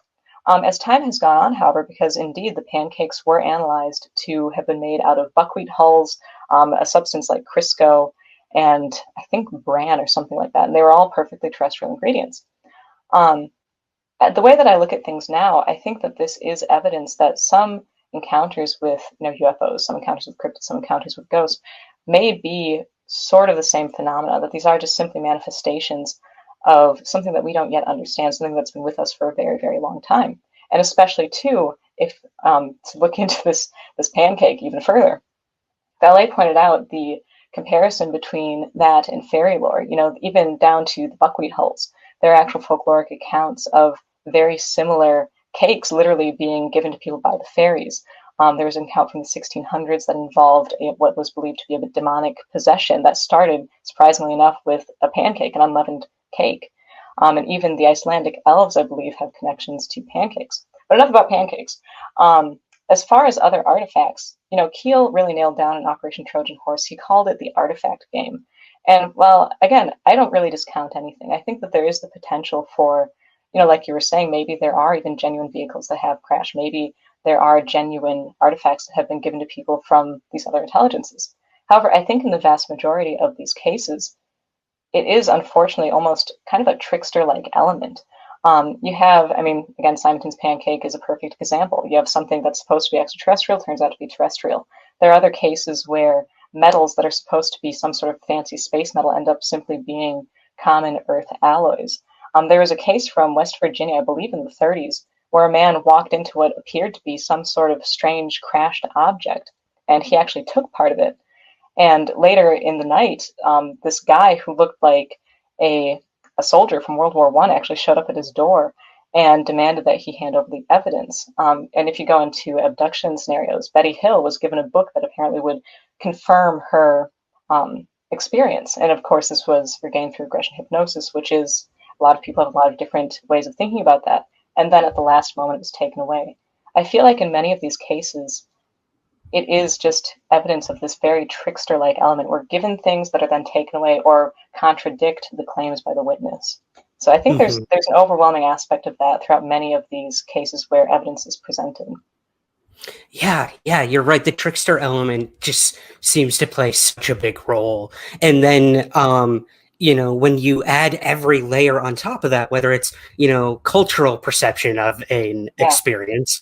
I mean, I know for me personally, I've interviewed hundreds of people who have claimed close encounters or claimed abduction experiences, and some of them took it as a spiritual or miraculous experience. It was angelic, and then others say it was demonic and it was terrible and scary, and others just straight up said, "Nah, man, like that was a gray alien abducting me from, you know, from the Pleiades system." I don't know. So I think it's fascinating how much that culture plays a big role in all this. And like you mentioned, Valet has dug so deeply into all this in Passport to Magonia and Messengers of Deception, which is, I know is a book you really love.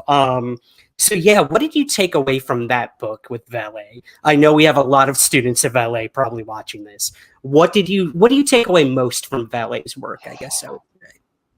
Boy, that's a hefty question. I know. Because, Sorry.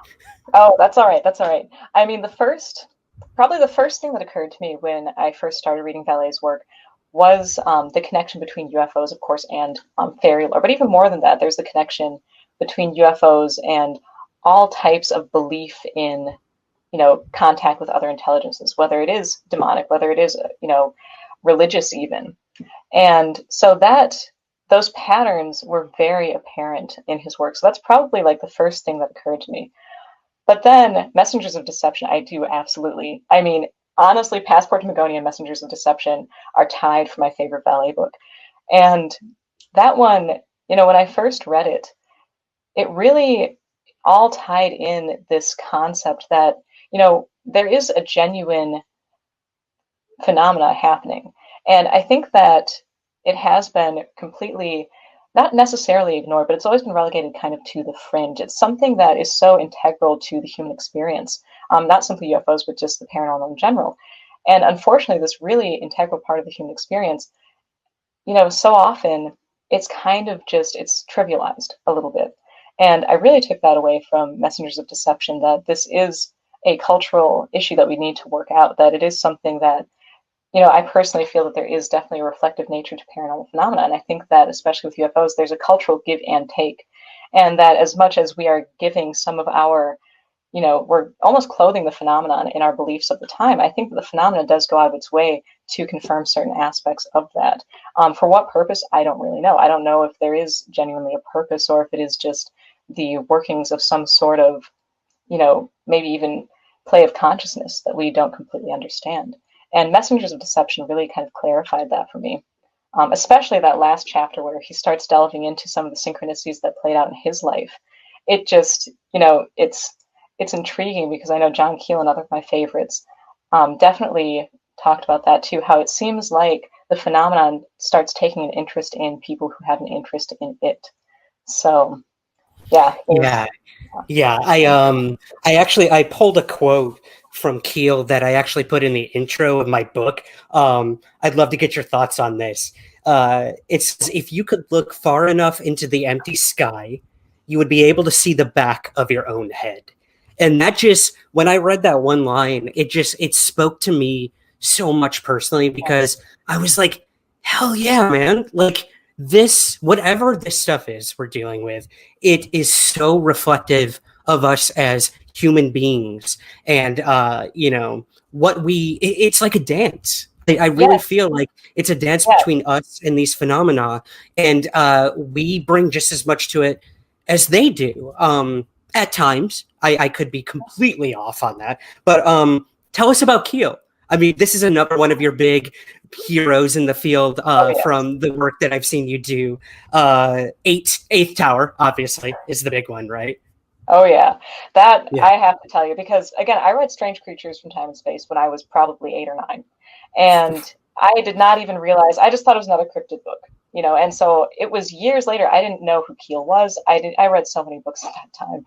It was just in the back catalog of things I had read when I was a kid. And years later, I'm reading, Strange, I think it's now called the Complete Guide to Mysterious Beings. It's been published under a few different titles. And I'm like, holy smokes, because this was kind of like my holy grail. I had remembered this fantastic cryptid book, and I only remembered a few different key parts of it. And I'd spent years looking for it. And all of a sudden I'm reading, John Keel's The Complete Guide to Mysterious Beings. I'm like, this is it. So it was years later that I realized I'd actually read him as a kid. But no, my first book consciously that was John Keel was The Mothman Prophecies. And I read that, when I was 16 or 17. And the funny thing is that is not what really drove home the concept that different types of paranormal phenomena were related for me. That was Operation Trojan Horse, which I read shortly thereafter. But the Eighth Tower, which was what I read after Operation Trojan Horse, I have to tell you, again, the paranormal, it's been a constant for me. I read that book and I had to go on a break for like 2 weeks because, and I found this out much later from my friend Steve Ward, apparently Keel, the thing is with the Eighth Tower is that half of it is fantastic because half of it is just strictly theoretical talk. It's his discussion on his concept of the superspectrum, which is a massive concept for me. And then the other half of it was really depressing. It was almost like Matrix level paranoia, that these other intelligences, literally the eighth tower, quote unquote, rules the world. And it was a lot. And so for about 2 weeks, I was just like, okay, you know what? It's fine. You're just going to take a break. You're going to figure things out. Well, years later, my friend Steve Ward told me that apparently the publishers had wanted a hook because the eighth tower was mainly stuff that was pulled from the Mothman prophecies before it went to press. And so the publishers still wanted a hook. They didn't just want this theoretical stuff. And so Keel was like, fine, I'll give you a hook. And the hook was this insane Lovecraftian Matrix style terror trip. So, but yeah, now the eighth tower is actually one of my favorites. It's probably one of my most often referenced of Keel's books.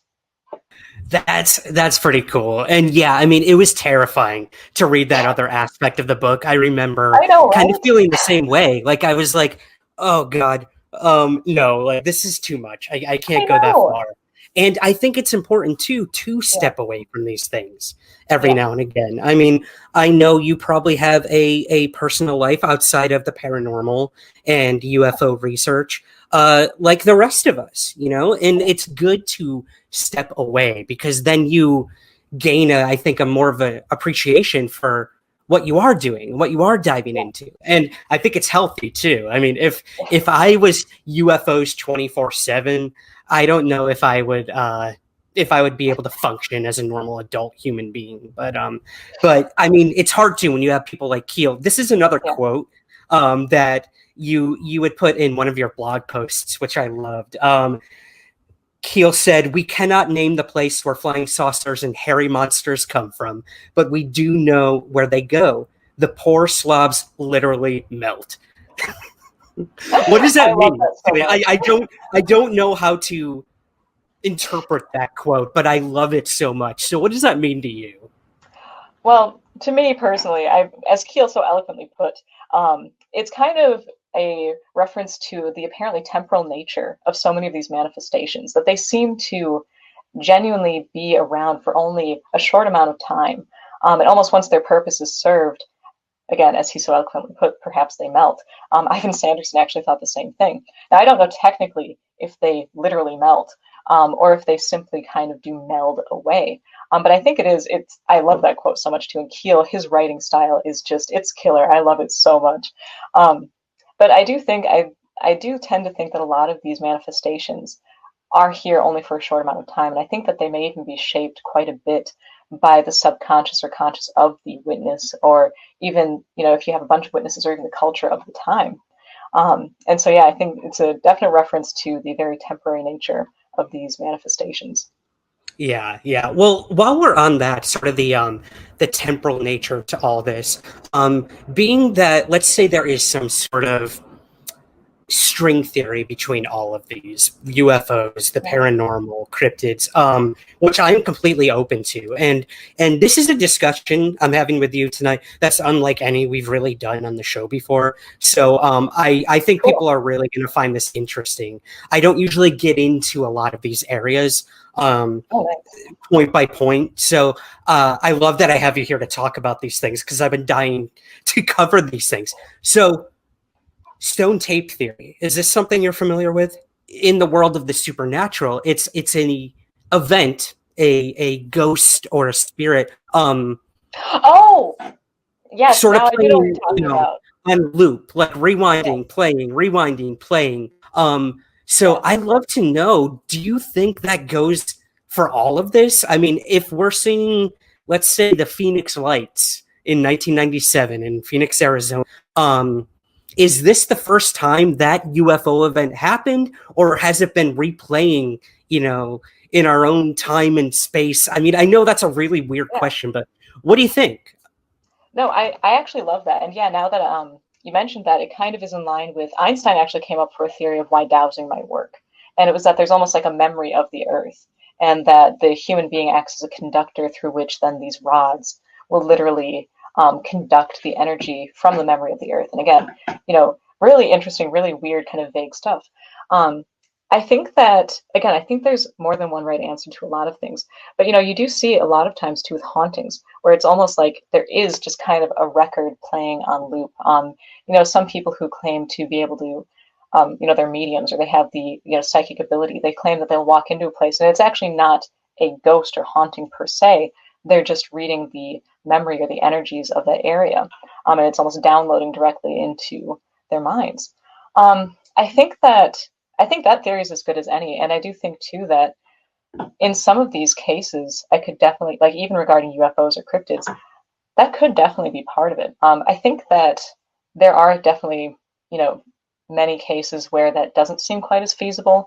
But the truth is, one of my only core beliefs, because somewhere between I want to believe and then John Keel's belief is the enemy, that's kind of where I try to stand. But one core belief that I can nail down is that I do believe the world is a lot stranger and more unconventional than we think. So, yeah, I can see that being an explanation for some things.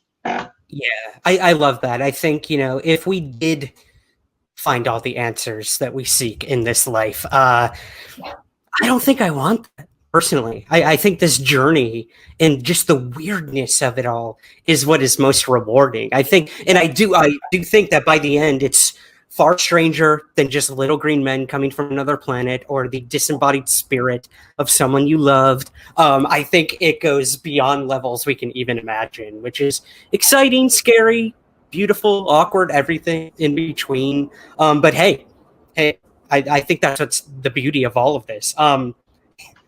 This is another really cool thing that you're looking into that really never crossed my mind. UFO occupant clothing. I don't think I've ever heard anyone really discuss this.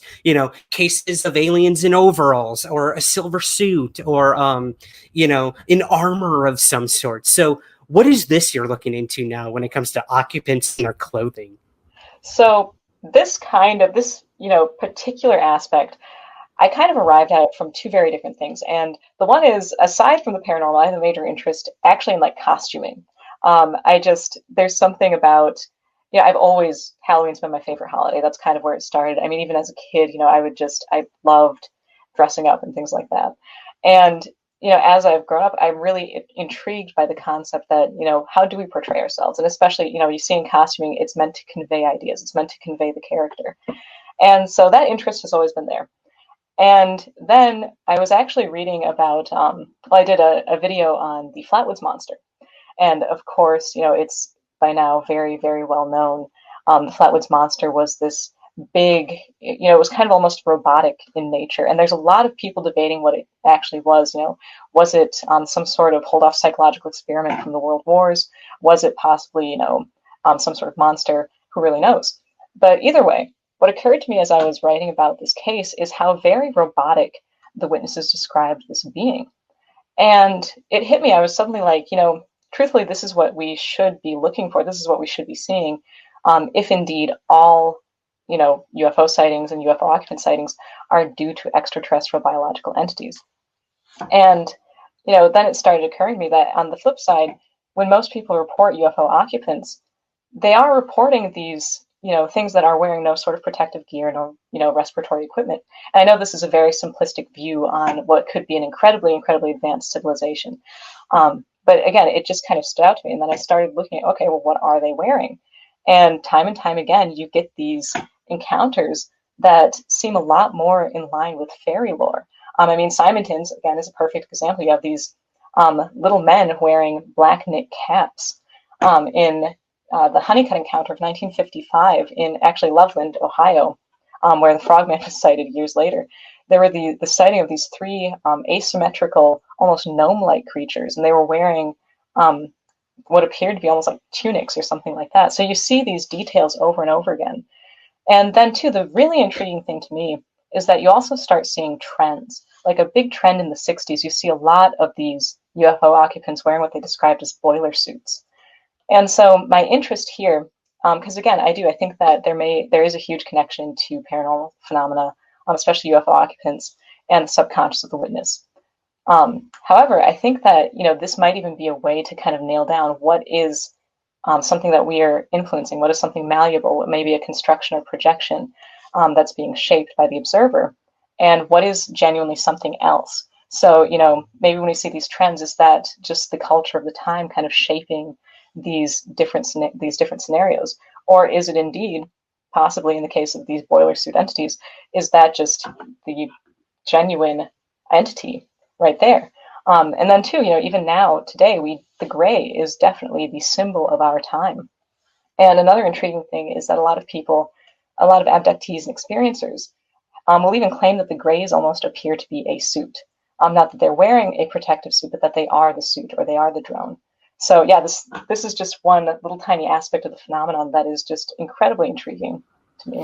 Yeah, and I think I remember in Communion with Whitley Strieber or Travis Walton with Fire in the Sky, both claimed that these were suits of some sort, that the actual entity was within it, which was very fascinating, that both would claim such things. That's really interesting. I know there are certain researchers out there who have looked at the different symbols that people have claimed to have seen on these suits and trying to find patterns with that. But again, I think you're right. There's such a trickster element to all of this, and ties to folklore and the fairy folk like trickster element to that. So I love it. I love how these phenomena just always keep us on our toes and love to mess with us, because we deserve it. I think we do. That being said, I got to ask you about Ivan T. Sanderson, another one of the people that you really look up to. And this really interesting resurgence, I think, in the last year or so of the UFO research community looking at USOs. You know, these UFOs that seem to either come out of or go into the water. I mean, a couple of weeks ago in Hawaii, there was a big case where something went into the water and then came back out. And we're hearing rumors that this Pentagon task force has photos of a craft emerging from the ocean. I mean, it's crazy. And it just adds another layer to all of this, is the water. Have you ever come across any cases out in Wisconsin with lakes or bodies of water and UFOs? Yeah, what do you think of all of that stuff? Well, there is a definite connection, I would say, especially with UFOs in the water. And again, too, this even traverses the boundary for all paranormal phenomena.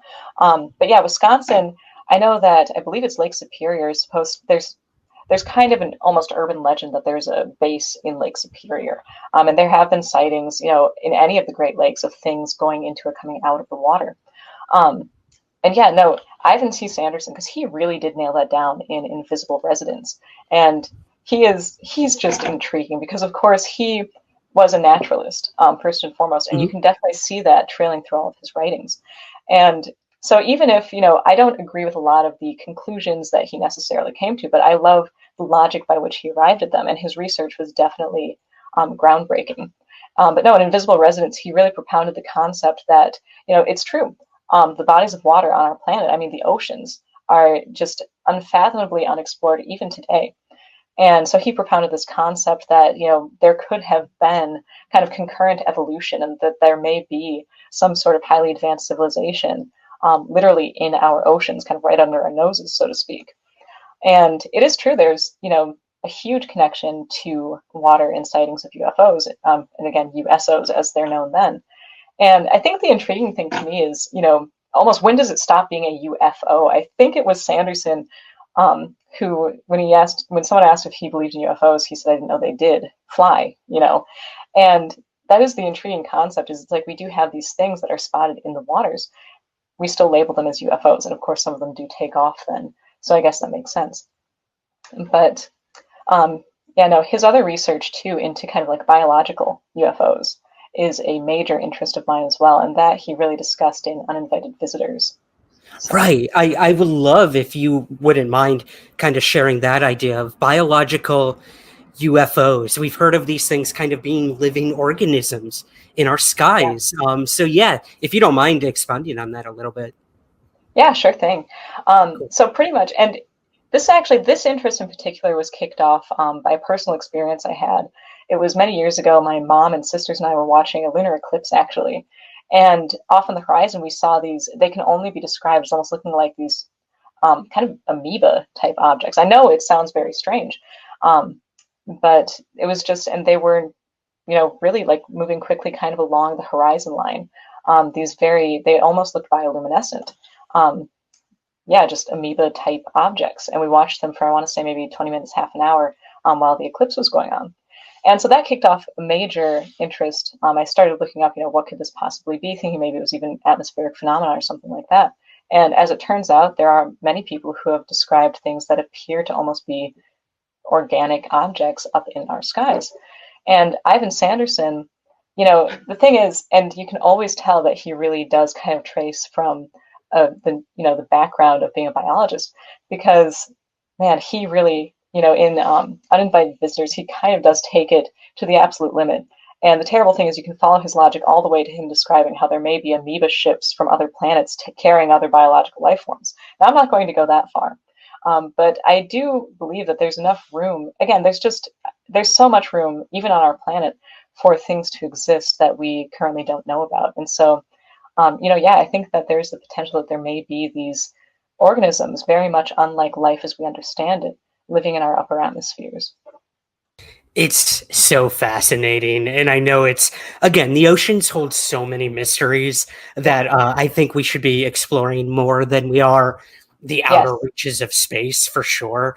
So it's so good to see, NASA, which we usually think of as going out into space, doing so much more work in looking at our oceans and the climate and all these issues we have on our planet that we only have one of until we start colonizing Mars or the moon or what have you. So no, I think you're right. I think we've only scratched the surface of these phenomena here on the ground and up in space, but below I think is where it's really at. So I hope you keep going down that path. I'm almost scared to see what they come up with, but I know I've read too much H.P. Lovecraft, man, That's totally fair. Well, I just read something yesterday where a scientist was claiming that, oh my gosh, where was it? Europa or, oh God, it's escaping me right now, where they said they were octopus-like aliens on the moon or the planet, and that just freaked me out. I hate tentacled things. So if that's what aliens end up being, or these heptapods from Arrival, I'm done for. I don't want anything to do with it. For some reason, I don't have very many recurrent dreams, but some of them always involve giant squids, and I am like simultaneously, I actually love like the concept of octopus. They're very interesting creatures. They have high level of intelligence. But man, oh my gosh, they also just freak me out. Yeah, I blame Lovecraft. He started all of it. It's true. Well, I think kind of Zelia, and I know my internet's being a little wonky. I will edit this all to be smooth. I apologize. It's all right. Let's see. I just have a few more questions, if that's cool. Yeah, totally. Awesome. This is awesome, by the way. So yeah. Oh, good. Oh, I'm glad you're enjoying it. Again, I don't like it to just be like the same song and dance over and over, but let's see. Okay, here we go. Terminology and language play such a big role in all of this. How a certain witness interprets an experience and how they convey it to other people through the language that they know and have been conditioned to use. That's always fascinated me as well. And one of the big terms is UFO. And within the last couple of years, it's completely been changed to UAP. So as a UFO researcher and someone who's been in this for a while, do you care about the difference between these two? Are they different to you personally? And what should people be using, in your opinion? For the most part, I think that when people say either one, they're referring to the same concept, if that makes sense. Yeah. Now, technically, I know that UAP, it does encapsulate a lot more. Because again, in Sanderson, I think even Ballet have both kind of been on the bandwagon, at least in some of their books, that a lot of these things, they don't seem to fly. And, it's kind of even up in the air as to whether or not they are technically objects or, just simply, again, like a phenomenon. So, technically, on that basis, I do prefer the term UAP.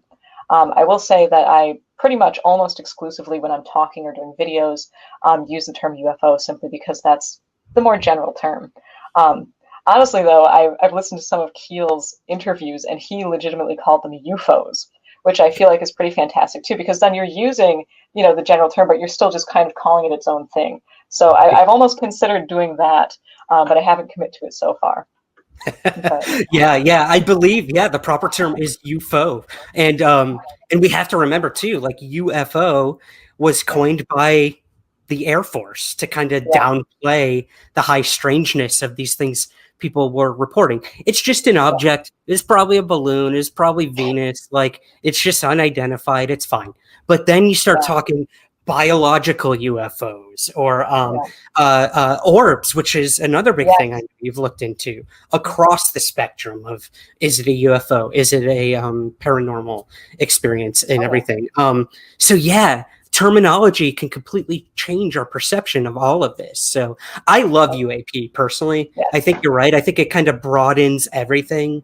And I hope it eventually catches on, but that nostalgic feel of UFO will never go away, no matter how hard we try, in my personal opinion.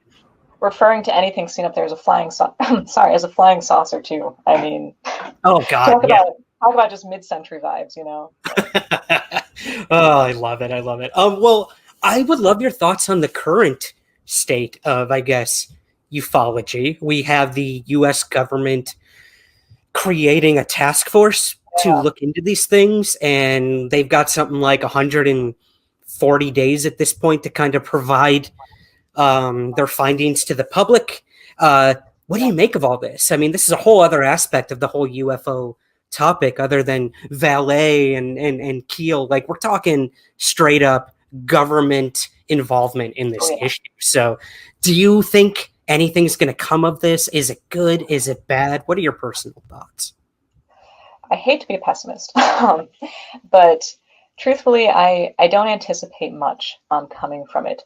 I will say, whenever I see, because, honestly, 2020 has been a banner year for many reasons. And it's also been a banner year for UFOs hitting the news, kind of slid in between everything else that's been going on. And so, honestly, when this came out about the new UAP task force, I wasn't even really that surprised. It almost seemed kind of par for the course. Of course, the thing that I can see coming from it is the fact that it may possibly have the potential to normalize it for people and make it more okay to submit sightings and things like that. However, I say that tentatively because on the flip side, depending on what conclusions are drawn, I mean, it could have exactly the opposite effect. So I will say any new information is always, it's good information. So I'm glad to, if there are any legitimate reports that are given to the public that can be looked at, I'm excited for that. But as far as I believe that a big part of the UFO phenomenon is it's just so tied to human consciousness, is kind of where I'm at currently. And I don't think that any of those answers will really even become close to being figured out through any of these programs. Maybe I'll be wrong, but that's kind of where I stand currently. I mean, it's interesting. We look at what the government has looked at in the past through declassified files. I mean, everything from remote viewing to telekinesis to, and I mean, it's crazy. And look, hey, try everything is my opinion. So I do tend to agree with you. I think this is a very militarized perception of this entire thing, and just a way for certain parts of the government to get more funding. Let's be completely honest, to look at what could potentially be threats to our nation. And they will give any money to the U.S. government to defend and to fight against threats. So I don't know. I'm kind of pessimistic as well. I don't think we're going to get much from this thing. If we get anything, I'll be surprised and I'll eat crow. But I tend to agree with you. I think it's a way to kind of control the narrative to the public of what UFOs are. And again, stripping it of the high strangeness that it's always had. So I'm not holding my breath. I think civilian researchers like yourself and others out there doing their own work is where it's truly at, and having conversations like this. So just keep up the good work, keep fighting your own fight like the rest of us. We'll let the government do their own thing. But speaking of speaking of your own thing, Zelia, I got to ask about the YouTube channel before we Oh go. yeah, sure thing. Tinfoil hat. Tell us all about it, and also just that image, tinfoil hat. It conjures so much about conspiracy theory, and 2020 is chock full of it. And I don't know what's happened in the past, God, 4 or 5 years when it comes to conspiracy theory, but it's gone down a dark path that I don't think a lot of people really saw happening. And I'd love to get your thoughts on that. Like, where do you think the current state of conspiracy theory is with everything going on in the world? And how does it connect to what we do in the UFO field? Boy, it is true. I almost feel like it's really odd. And I'll say too right away, my YouTube channel, it's kind of ironic, but it didn't even occur to me how conspiracy issues sounded when I came up with the name. And actually, I didn't come up with the name. It was my mom. I had just started the channel, and I was talking to her, and I couldn't come up with a name. I'm terrible at naming things. And she was like, well, what do you want to call it? What's your message? What are you trying to present? I was like, well, I just don't want to come across as just another tinfoil hat. And she was like, that's it. And I was like, what are you talking about? And she's like, just another tinfoil hat. That's perfect. And I was like, you know what? It's catchy. It kind of has that, again, almost kind of nostalgic sort of vibe that I really like. And so I went with it. And the funny thing is that genuinely too, I have never been much into conspiracies. They've always kind of been like a tangible part of my research because, of course, if you're in the UFO field or even in the paranormal field at large, you can't throw a brick without hitting a conspiracy theory, unfortunately. And I do agree. I think that I think a lot of it does have to do, unfortunately, with the internet and the ease of information, which is fantastic, but it's also a double-edged sword. And so I think that things they really have, like you said, exploded recently.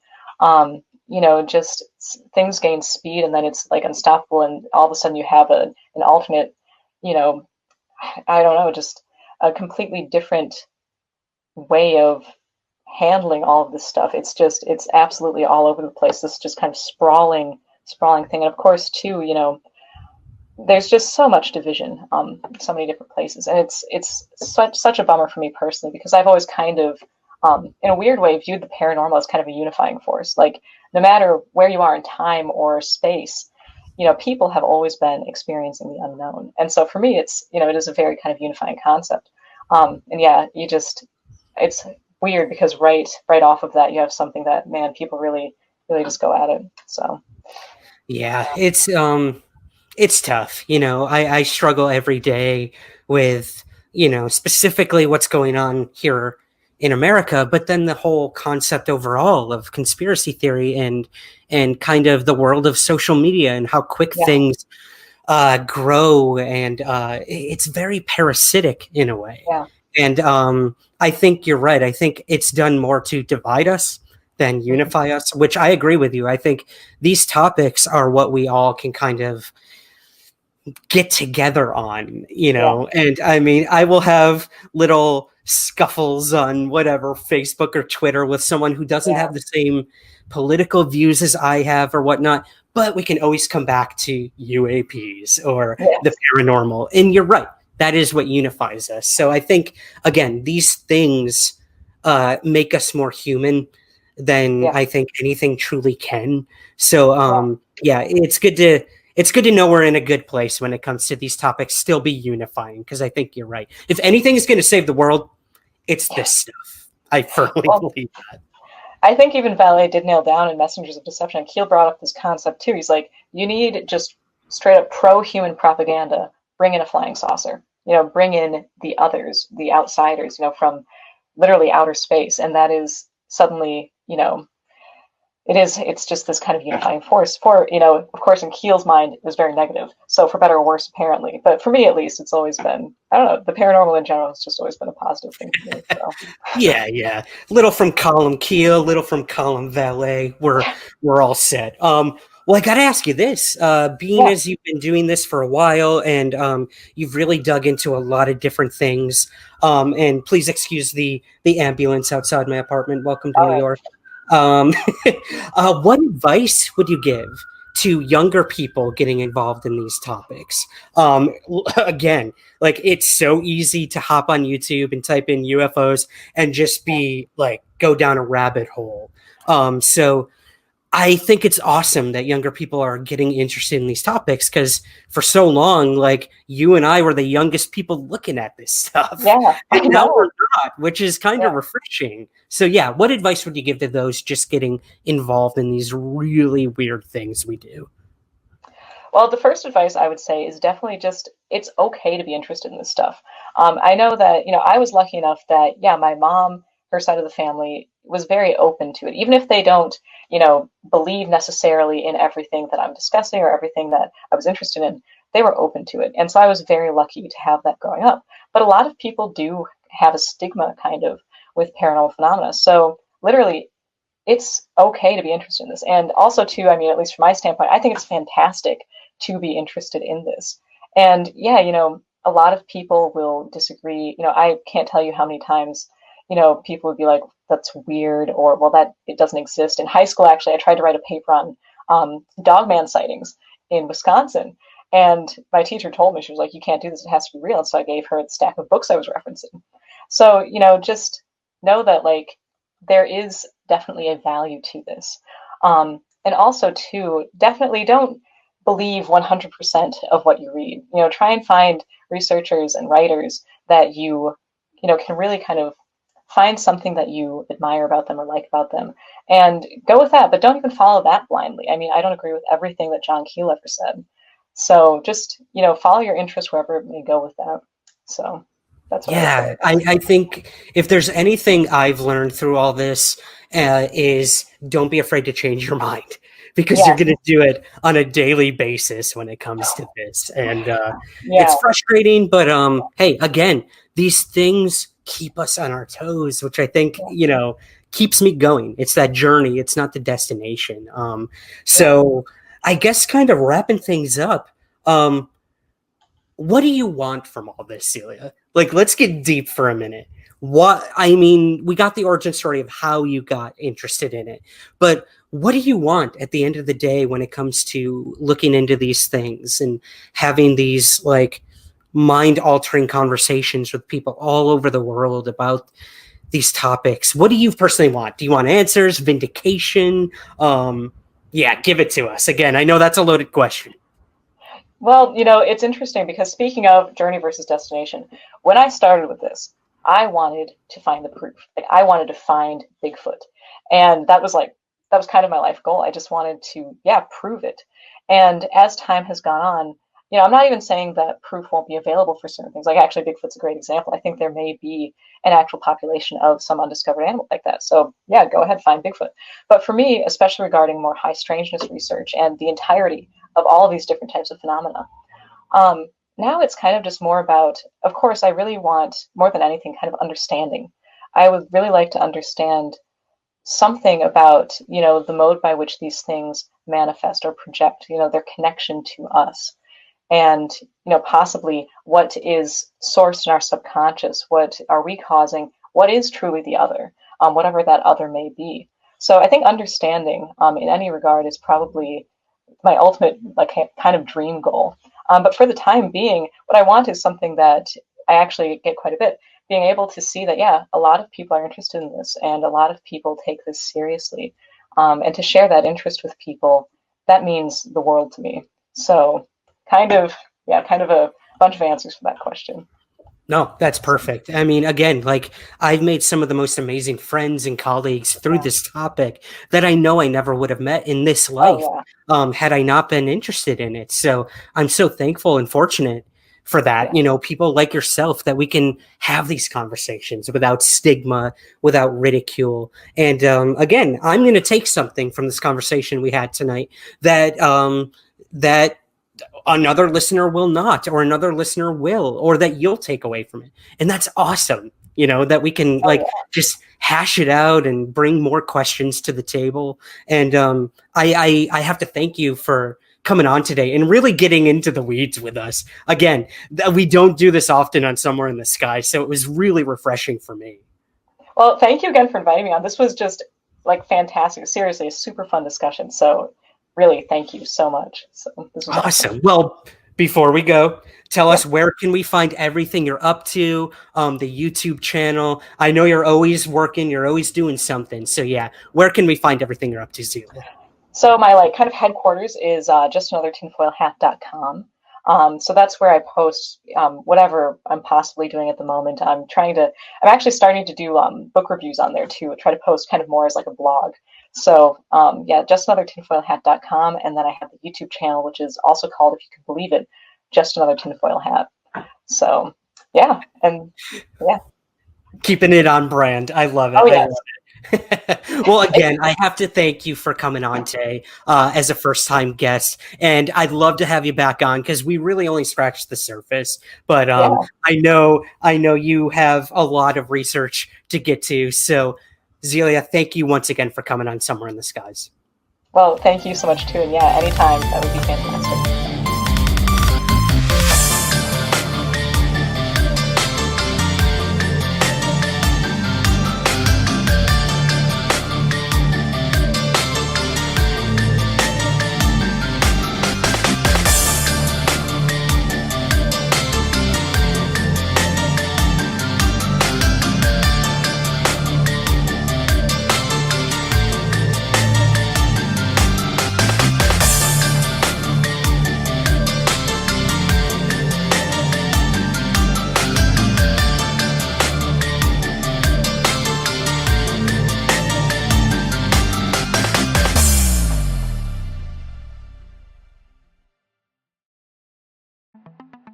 Welcome to Anomicon. Anomicon is a virtual conference on everything anomalous, live streaming on YouTube, Twitter, X, and on Twitch. Join us on September 1st and 2nd as over 24 speakers give presentations on everything from UFOs and aliens to ghosts and the paranormal, from Bigfoot and lake monsters to witchcraft and the occult. It's all happening at Anomicon, and most importantly, it's completely free. To learn more about our speakers and the event, visit anomicon.com. We'll see you on September 1st and 2nd for Anomicon.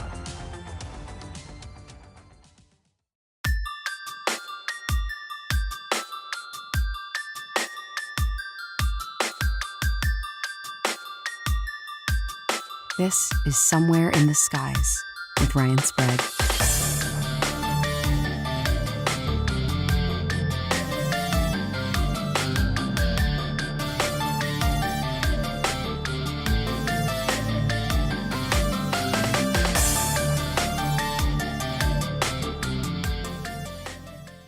Fred Andersson, welcome back to Somewhere in the Skies. Thank you. It's such a pleasure to be back. You know, even if it was a recording the last time, if I remember it correctly. So I wasn't really there live, you know, or here live. And I'm, like I mentioned to you before we started here, I am a little bit starstruck to be on Somewhere in the Skies. I must admit that, you know. So it's so now I'm like, I've been writing to my friends and my partner, and you know, I hope I doesn't sound silly now. You know, I'm you know, with this Swedish accent, Swedish chef. I don't know. No. First of all, that's extremely flattering. I'm honored to have you on, and there's a reason we're having you on, and that's because we're going to talk all about Swedish UFOs and the Swedish men in black. And I couldn't think of a better person to come on to talk about that. So no, it's a true honor to have you here. And yes, we should mention you were featured in episode 259 of Somewhere in the Skies, where I covered Nordic UFOs and a few cases out of Sweden. And you had written a brilliant article, and I reached out to you and I said, is it okay if I feature this in the episode? And then it dawned on me, I'm like, what would be even better? Let's just have Fred tell the story. And you were so gracious and kind to let me do that.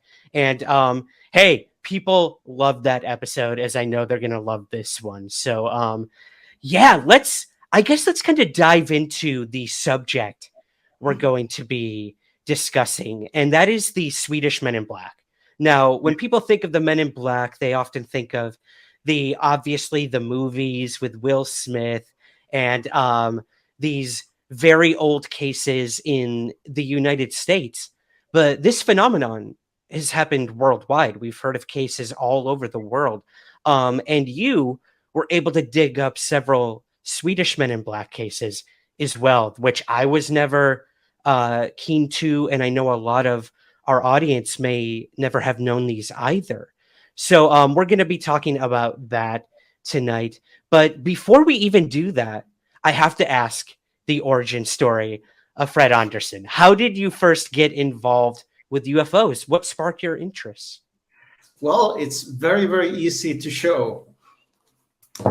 This book here, De otroliga tefaten. This is the book by Evgen Semechov. He was a Russian Swedish journalist, you know, in popular science. You know, he wrote about space, about science in general, and he also had a keen interest in UFOs and aliens. But he was also a skeptic. He was really, really skeptic. So this book specifically is. I mean, it's clearly he really doesn't believe what he's writing about, but you can also sense that he has such a passion for it. He's so curious about these cases, and there's, you know, Swedish cases. There is maybe foremost American cases. This is the first time I heard about the Socorro incident with Lonnie Zamora. And still one of my favorite cases out there, actually.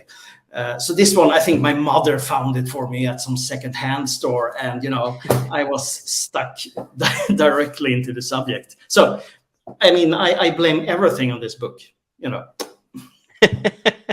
I love that. I blame everything on my UFO sighting and a book as well by Stanton Friedman, which was Crash at Corona, about the Roswell UFO crash. So I know, well, my friend, how much these books can kind of take a hold of you, whether imaginary or real.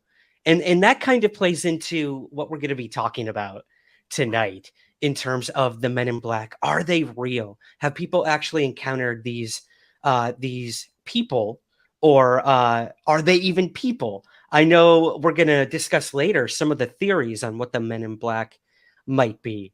But before we even do that, okay, so you have this interest in UFOs. You write over, you write your articles over at Medium, and that's where I found this one.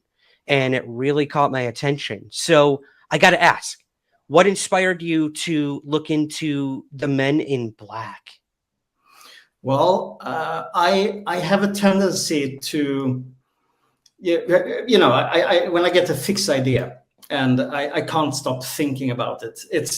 It's I don't know if I'm somewhere in the spectrum, but I can't stop looking into something when I start thinking about it. And when it was the case with the Men in Black in Sweden, is because I couldn't find any at all.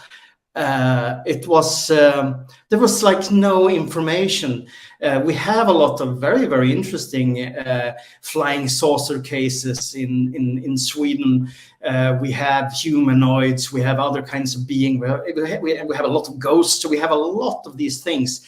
But there was almost nothing written about Men in Black. And when I looked in old UFO magazines and newsletters and books from Sweden, they were often just mentioned briefly. So I actually contacted Håkan Blomqvist, who's a brilliant Swedish researcher, mostly about UFOs in relation to the esoteric. So he's an expert on contactees and similar characters out there. And I asked him, have you ever heard about Men in Black in Sweden? And he sent me a link to a little text he wrote once.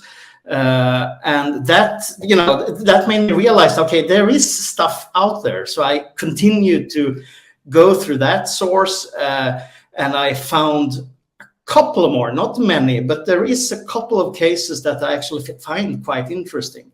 So, I mean, thanks to having access to the archives for the unexplained and their amazing scanned collection of newsletters and searchable newsletters and magazines, I was able to dig up a few more cases, which I wrote about in the article. So, you know, the main thing was that I couldn't find anything, and if I can't find anything, then I must find it.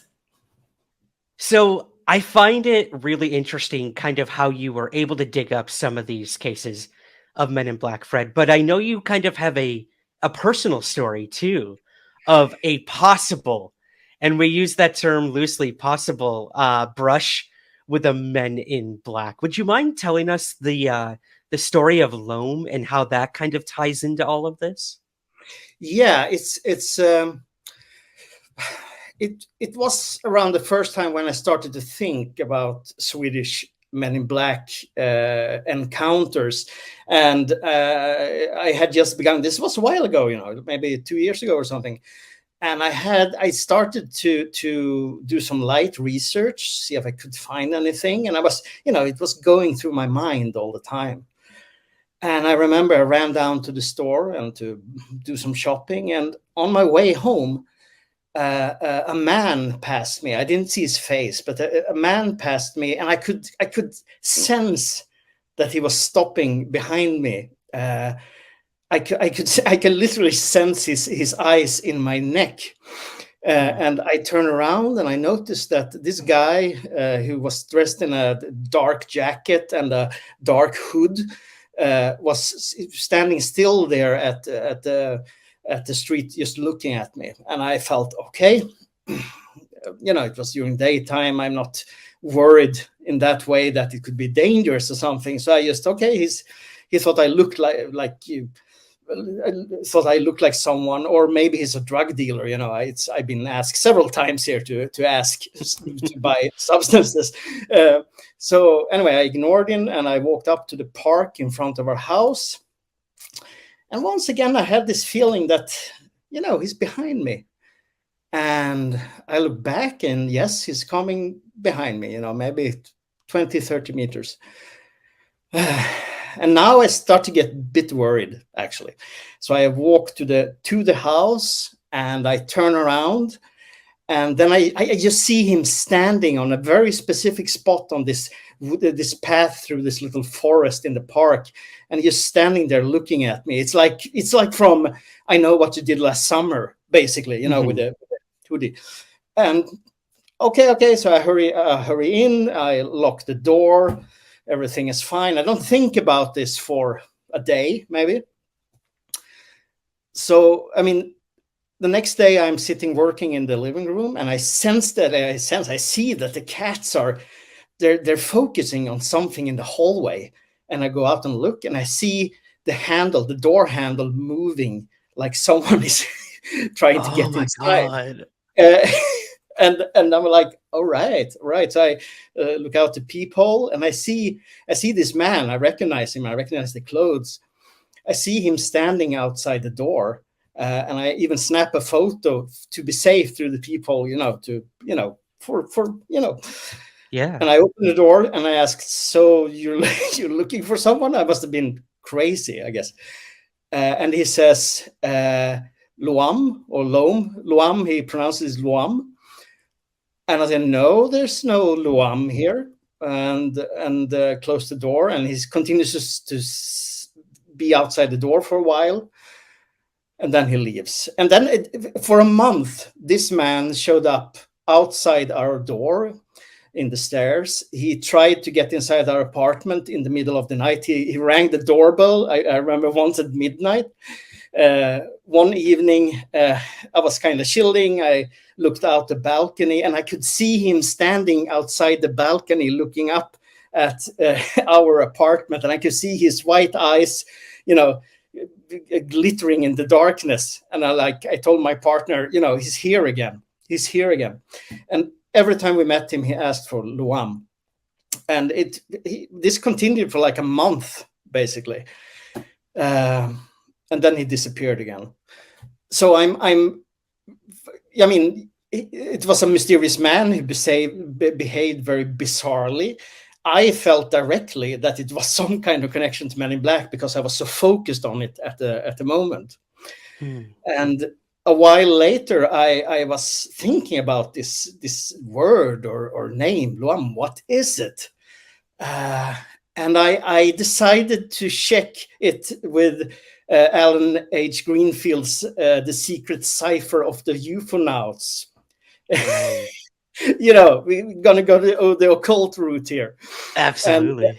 And the word Luam, it brought only sinister words like shadows or lurking, stuff like that. And I started to research the word Luam, and Luam is a different spelling for lam, I think, which is a kind of a soil. Lam is also the alien entity that Aleister Crowley channeled, a long time ago. So you see, you know this meme with this guy standing pulling strings between a note board, the conspiracy meme. That was me at the time. And there was like this connection between Men in Black, Aleister Crowley, my fascination by Men in Black, of course. Everything kind of just came into one there. And then I realized that Men in Black basically has to do with paranoia because it automatically creates paranoia. I mean, when we listen to people who have met Men in Black, all of them are in a state of paranoia. They don't trust anyone. They don't trust, of course, the mysterious men. They don't, they start connecting dots that might not even be there. And I can understand why that frightens people so much. On a different note, this led to another bizarre synchronicity because that was a couple of months later, and a friend sent me a photo from Norway, and it was these big tracks in the snow, footprints, and I was joking, "Oh, it's troll, it's troll footprints," and yeah, we laughed about that. A couple of hours later, I got an email from an English production company who asked if they can use a photo I took once of a troll as a pareidolia effect. It's a troll. So, okay, weird, 2 troll things in one day. And in the evening, I'm out walking, and I'm coming to this exact spot out in the park where this man was standing. On that spot was a wooden troll, a carved wooden troll, this is standing on the exact same spot. So that's like, of course, now I sound mad. I realize that, but it's, when you start following the synchronicities around Men in Black, around the esoteric and UFOs, then you can disappear forever into the rabbit hole. And I still think about this guy. I still look for him. I still sometimes go and look through the people. Is he standing there today? Is he down in the basement? So yeah, it created some kind of paranoia that still holds on up until today, actually. So of course I had to dive into the subject of Swedish Men in Black even more, to kind of just make it come full circle, I guess. Right. Wow.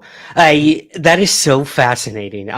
First of all, I didn't think we were going to connect trolls in the Men in Black, but I'm so happy that we've done that, Fred. That's awesome. But you bring up this idea of paranoia, and I think you're right. That is kind of the nature of the Men in Black phenomenon. Some figures lurking in the distance, either preceding or after a UFO event of some sort, or a event of high strangeness or the paranormal. They always seem to be around, at least in the lore that we've come to learn, both in the United States and possibly even in Sweden. So I'd love, if you wouldn't mind, could you maybe give us a few of the stories from the article that you found in terms of these Swedish Men in Black, if we do want to call them that?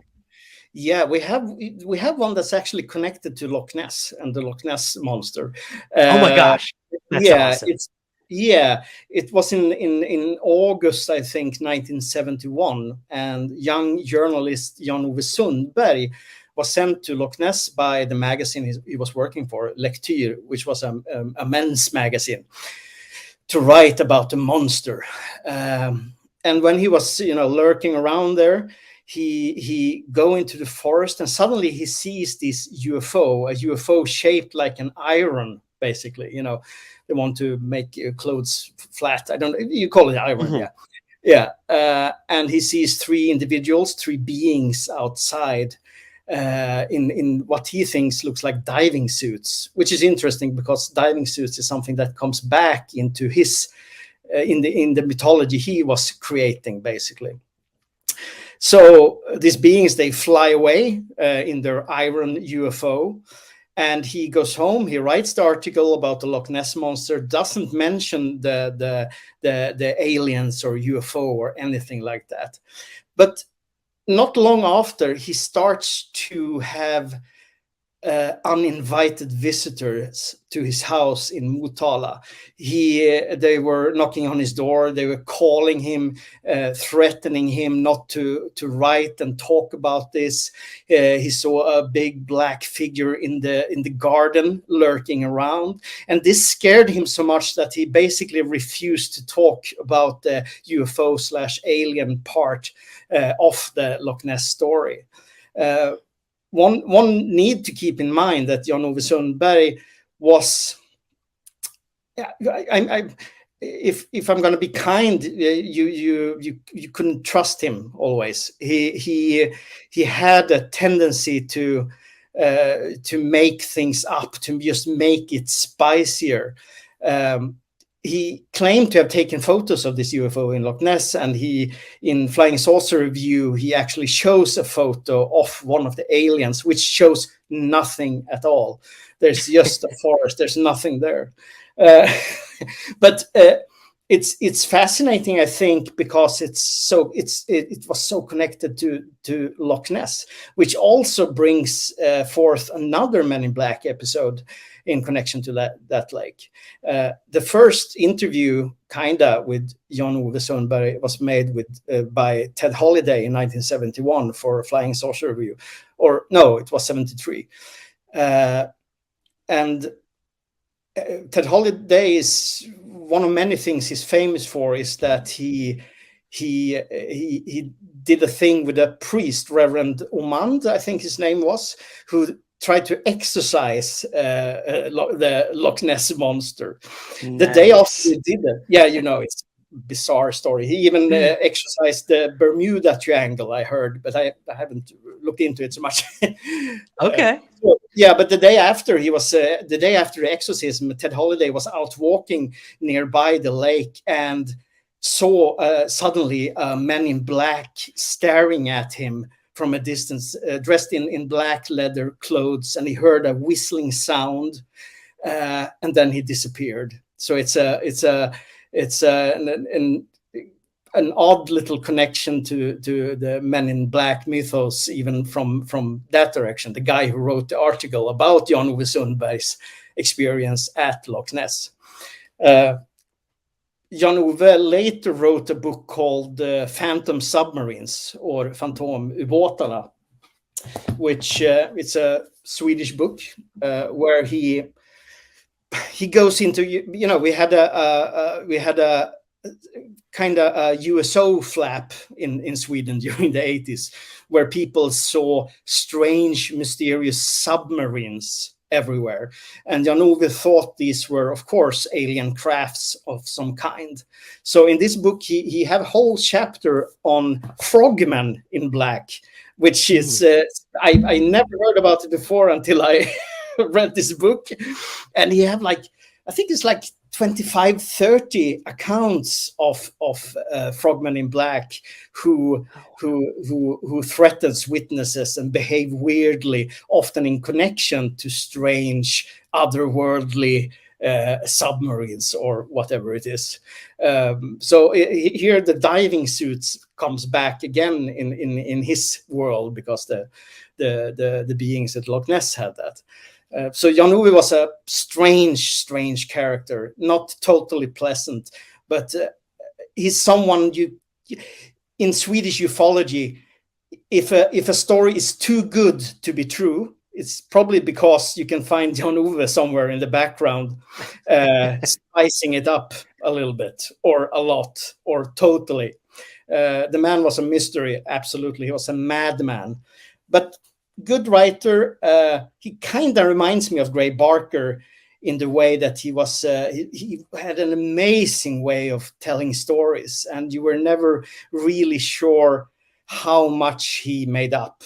Gray Barker, of course, is a totally different class of, but they had similar properties, both these men. You know, there were tricksters, hoaxers, showmen, in one way or another, at least. But you know, the Frogman in Black is, you know, he had so many that I think he actually have some real accounts. And maybe he saw what he thought they would be in them. You know, maybe it was, you know, I mean, in the stuff he wrote, all these frogmen, what you can see of them, they have often a darker complexion in the skin. They have, you know, a bit exotic look. You know, in Sweden, everything was, you know, everything that didn't look Swedish looked strange at the time. There was one man, he was out walking with his collie, and he encountered like 6 or 7 of these frogmen coming walking towards him, and they kind of hypnotized him. So he was frozen, he was paralyzed while they were walking past him, which kind of reminds me of a couple of older gnome observations from Sweden, where the witness also kind of got paralyzed while they were marching by him. Another frogman, he wasn't dressed in a diving suit at the time, but he and his colleague was in an old-fashioned car, of course, stopped by the witness and asked for the direction to the harbor or something like that. And then he started asking questions like, what's your time cycle? You know, weird questions out of nowhere. Yeah. And of course, the witness later saw this guy and his colleague and a couple of other frogmen down by the water entering a submarine. These are weird stories, but like I said with Jan-Ove, you never know what's the truth in them. What have he added, and what have he totally made up, and what's the truth? You know, is there a truth? You know. Mm-hmm. Wow. Well, you bring up so many little avenues we could go down with all of this. But when you said, you know, it kind of reminded you of something like Gray Barker or even Albert K. Bender, sort of these gentlemen in the United States who kind of birthed this mythology of the Men in Black. You know, there have been a lot of historians, or let's say folklorists, have traced it back to the dawn of time, basically. You know, if you want to take it down different routes of religion and the occult and Men in Black and dark figures. But it really did kind of start, I think, with the work of people like Albert K. Bender and Gray Barker, and even the kind of sordid case of Maury Island in the United States. So I guess my question for you, Fred, is, do you see any connections or patterns between what you were able to dig up in Sweden with these Men in Black cases and what was reported in the United States? The tricksterish nature is what stands out for me personally. Like you said, we hear that a lot in the cases in the United States. But yeah, were you able to find any patterns or connections between what's going on there in Sweden and possibly in the US? What's up, Somewhere in the Skies listeners? Ryan here. Just wanted to give a quick shout out to our brand new Patreon supporters.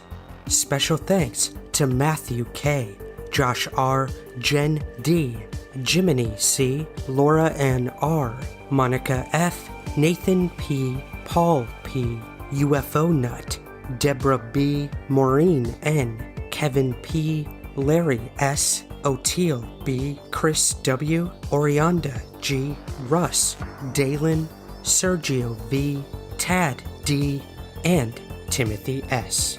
I hope you enjoy your early access to episodes, bonus episodes and content, and priority to ask our guests your listener questions. I couldn't do the show without your support. So again, my sincere thanks to all of you, past, present, and future. If you'd like to help support Somewhere in the Skies today, visit patreon.com/somewhereskies. Keep looking up and enjoy this week's episode.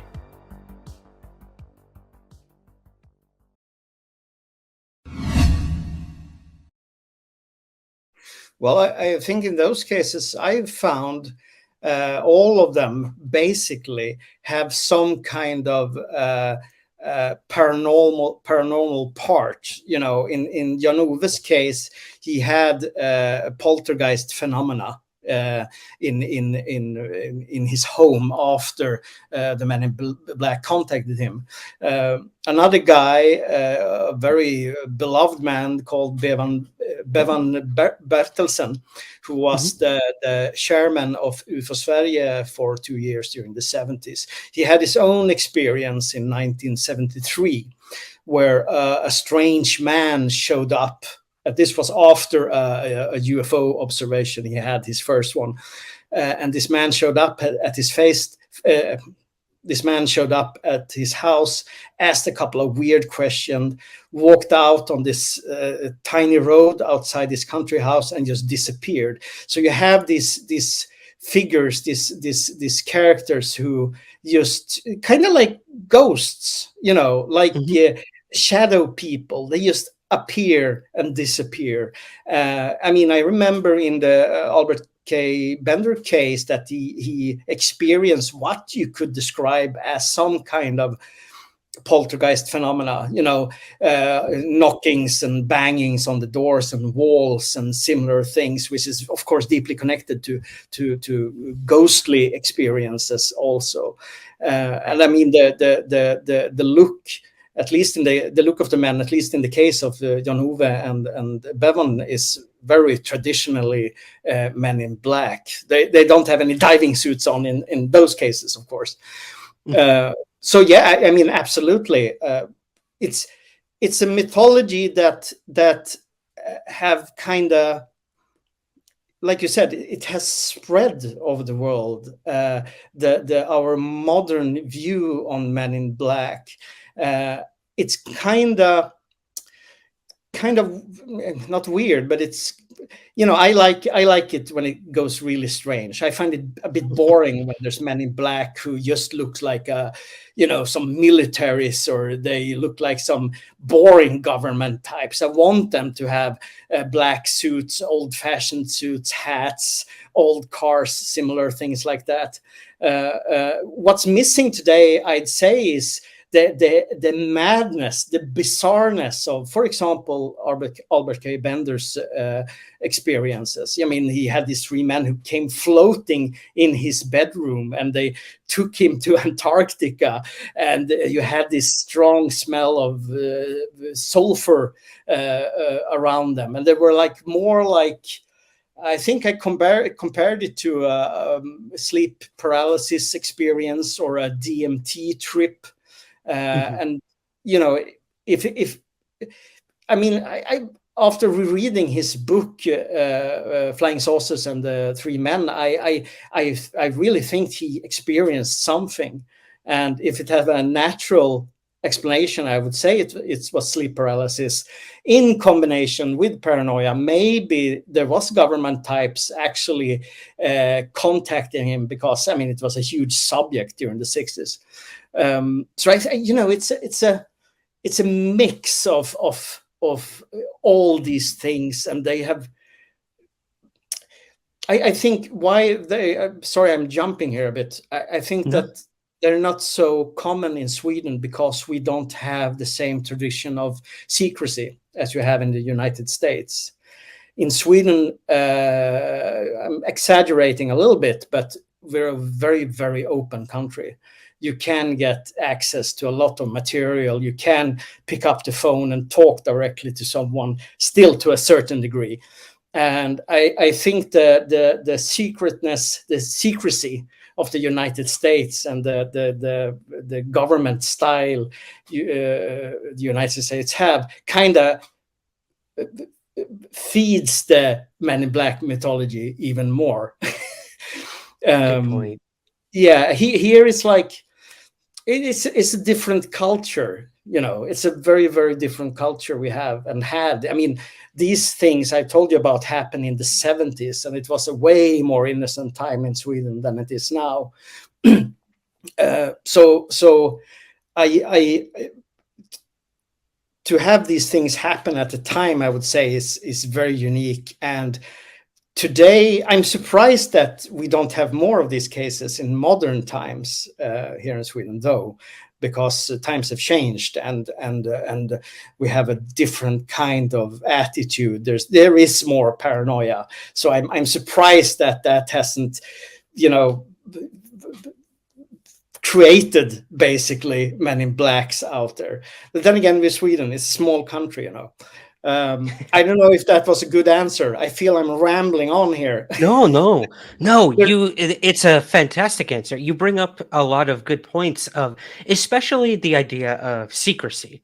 I mean, when, you know, within the United States, and even in, you know, I would say the UK as well, at times, when your governments are not being transparent with the people, that is when you start to create your own truths, create your own mythologies of what's occurring. And I think you're right. I think, you know, the reason you may not find a lot of cases like that in Sweden is because of that very reason. You have a government who's willing to tell the public what's going on, and there's a trust there. I feel like in the United States, there's no trust in government whatsoever. And we're seeing that play out right now, where our military are shooting down unidentified objects in the sky and not telling us what they are. So what happens? Either one extreme is that they're all surveillance equipment from a rival nation, or the other extreme, they're aliens from Zeta Reticuli, and this is Roswell all over again. So I think you're right. There's a gap between the knowing and not knowing that I think creates these stories of Men in Black, what they are, who they are, where they come from. And that's not to say they're not real and that this phenomenon is not real. But a lot of it probably could be attributed to what we want it to be, what we imagine it could be, and then tying it in to UFO sightings. You know, once you have a UFO sighting, a lot of people are like, oh my God, I've heard that the Men in Black come and silence you after you see these things. And that's when the paranoia starts. And everyone around you is a little more suspicious and might be a Men in Black or a woman in black even. So it's interesting. I think you bring up a lot of good points there. I also believe that a UFO observation is by itself something so unique. Here in Sweden, I must admit, nowadays we don't have so many observations. You know, as you know, if you go back to the 60s and 70s and 80s, where you had tons of them, nowadays you don't have so much. But I can imagine, and I never seen a UFO. You know, I've seen dots in the sky and everything, but you know, it could be something else. I think just by seeing something like that, your mind goes on high alert to everything that looks and feels strange. You know, it's I can make this is quite wild comparison. I don't know if I should do it here actually. Do it. Do it. It's now we're going into woo here. You know, this Okay. is woo. There was some years ago. I I did a lot of mushrooms, psychedelics, and there was like a year I had, over one summer I did mushrooms 3 times, and during all those 3 times, I met the same man. And he's an odd-looking man. He's short. He's fat. His clothes doesn't fit. They're too big. And every time he looked at me, and yeah, you can say, okay, the guy's on mushrooms, or he hallucinated. But no, I wasn't hallucinating. But my senses, my mind was on high alert for everything around me, and I probably just noticed this guy. Each time. I mean, I live in a pretty small community. So, of course, with his odd looks, his strange behavior, he just stood out even more than he probably would in a way without mushrooms, I say. But that reminded me of how when you're into something unique, something odd, something out of the ordinary, how you tend to see stuff that not always is there. I have a weirder theory about that, is that the phenomena itself use this guy as a kind of proxy. So the phenomena showed itself to me as him. He was just an innocent bystander. He was just weird, standing there fishing outside in nature, looked like a gnome, basically. And he ended up being my connection to nature, to the phenomena, to the weirdness, to the high strangeness. And I think that's the case in a lot of encounters with the Men in Black, that you have seen something, you have experienced something, and you have no idea what it is. Everything is weird. Your reality is fucked up. And suddenly these 2 guys or 3 guys or 1 guy or women come and they talk to you, and you feel that, this is out of the ordinary. This is something that usually doesn't happen, even if, maybe just some innocent people asking questions, everything turns weirder. I don't know if that made sense, but I can be a bit abstract sometimes. No, I love that. This idea that it can bring in a sense of high strangeness, and everything starts to become bizarre, and this simple person now becomes like the center of a story they never wanted to be written into. Yeah, And I find that fascinating. Yeah, like a symbol for high strangeness. And Men in Black is, for me at least, strong symbols for high strangeness, because something weird happens, Men in Black shows up. It's been like that constantly, obviously, through the years. But it could be anything. I don't know, but I find it very fascinating. I find it so fascinating. It is. Well, let's go there in terms of it could be anything, because you actually wrote another article where you theorized about what the Men in Black could possibly be. We touched on that right now a little bit, but what other theories do you think could be behind this? I for so long, I thought these were just members of the government coming out to silence UFO witnesses.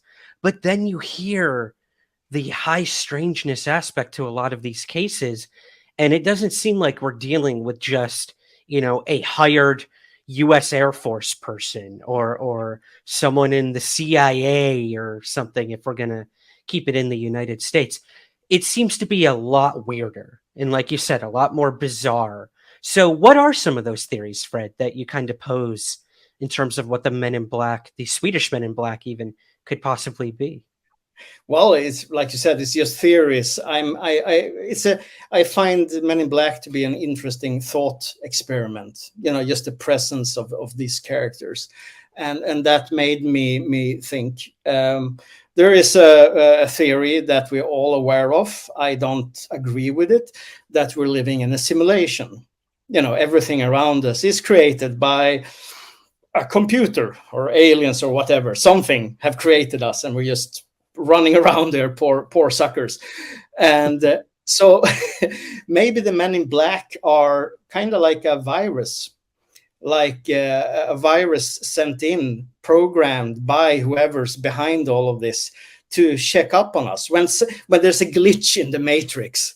Like a UFO or Bigfoot or whatever, these viruses or these programs, you can say, comes, sneaking around, asking questions, and they're not like us because they're programmed to look like us, but they're not perfect. They're weirder. They're more unnatural somehow, and so that's one hypothesis, I would say, but more than a theory.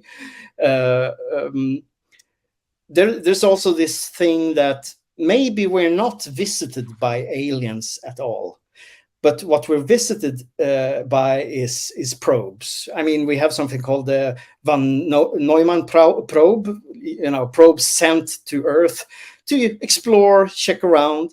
So maybe the Men in Black are some kind of robotic or android versions of that probe. They send them in, like a bird watcher or some, they dress like a tree or bush or something and try to get closer to the birds or other animals. So maybe that's what the Men in Black is. They just made to look like us to sneak around.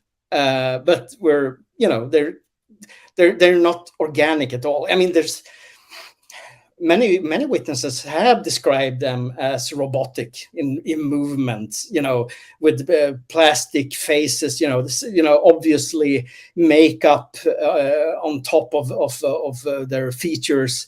I remember someone mentioned that it looked like he didn't have any lips, but the lips were painted with lipstick. It's like, what is this? So that's one idea. If we're going to go even more woo-woo here, I feel, and I'm semi-serious about this, that you can say that the Men in Black are manifestations or thought creations by humanity's own paranoia. If you have the collective unhappiness, paranoia, which I believe would create some kind of strong energy, this negativity, this hopelessness, this paranoia, because the world, it is what it is and has been like that for a number of years. And that alone, it's like a tulpa. I don't want to use the word tulpa. Someone wrote the other day that they're so tired of hearing about tulpas, but I'm saying it here. It could be a tulpa. Take it or leave it, guys. Take it or leave it. Yeah.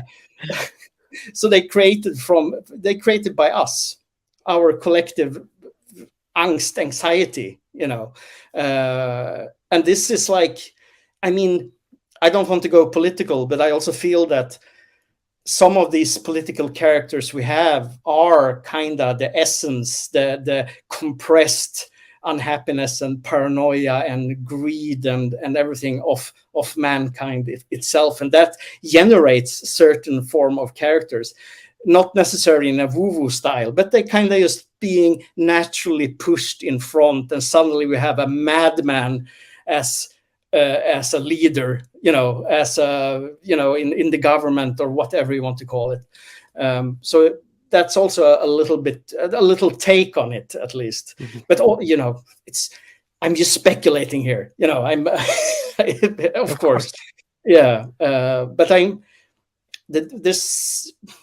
the Men in Black. They're like they are a rabbit hole. It's difficult to not crawl into it, and search and turn every stone and pull every root down there.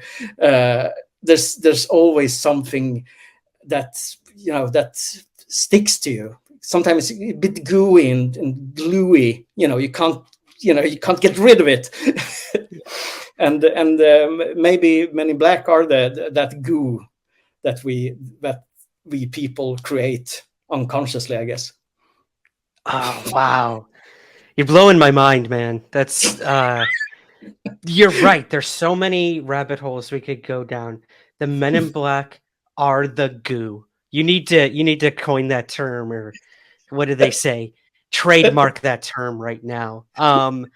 Well, and I want to kind of wrap up our conversation on Men in Black, because I also want to just get your some of your favorite Swedish UFO cases. I'm dying to know.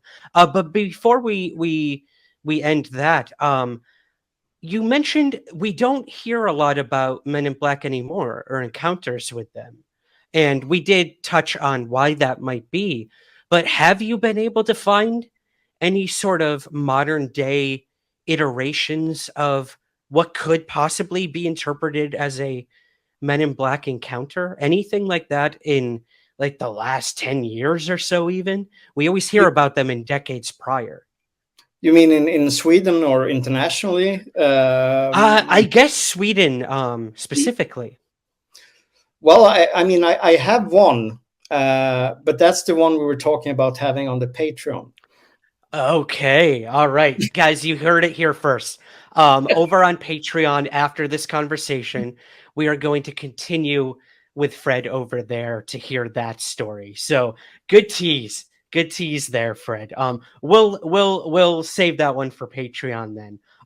Well, let's move on then to your favorite Swedish UFO cases. Now, some of them I'm familiar with, but not too many. So I'd like to get your thoughts and insights on some of the cases that really compel you in your homeland.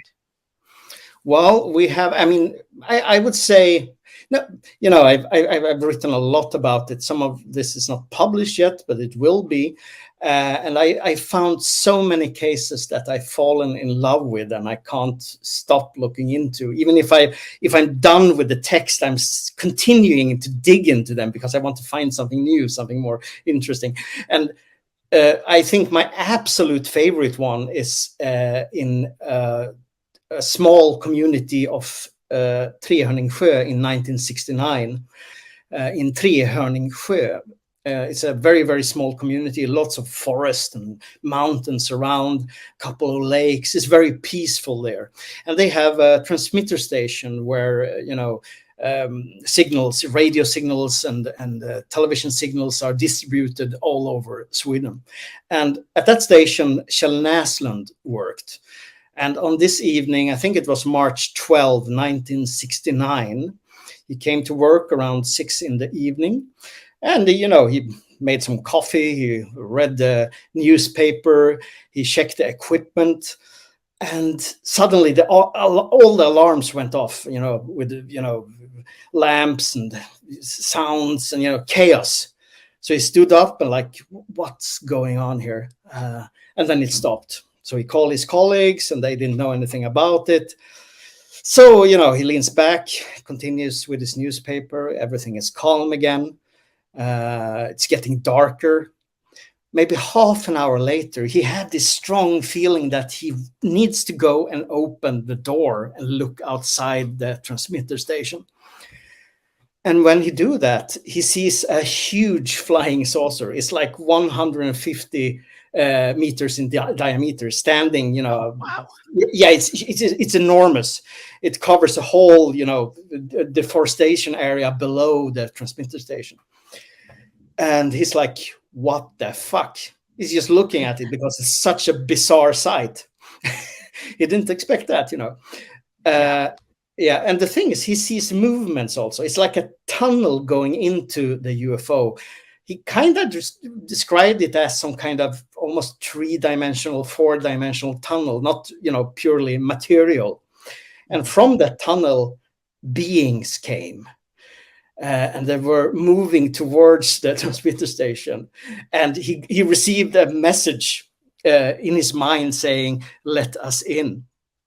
So he opens the door and he lets in maybe 10, 11, 12 beings shaped like boxes, like maybe 1 meter in height.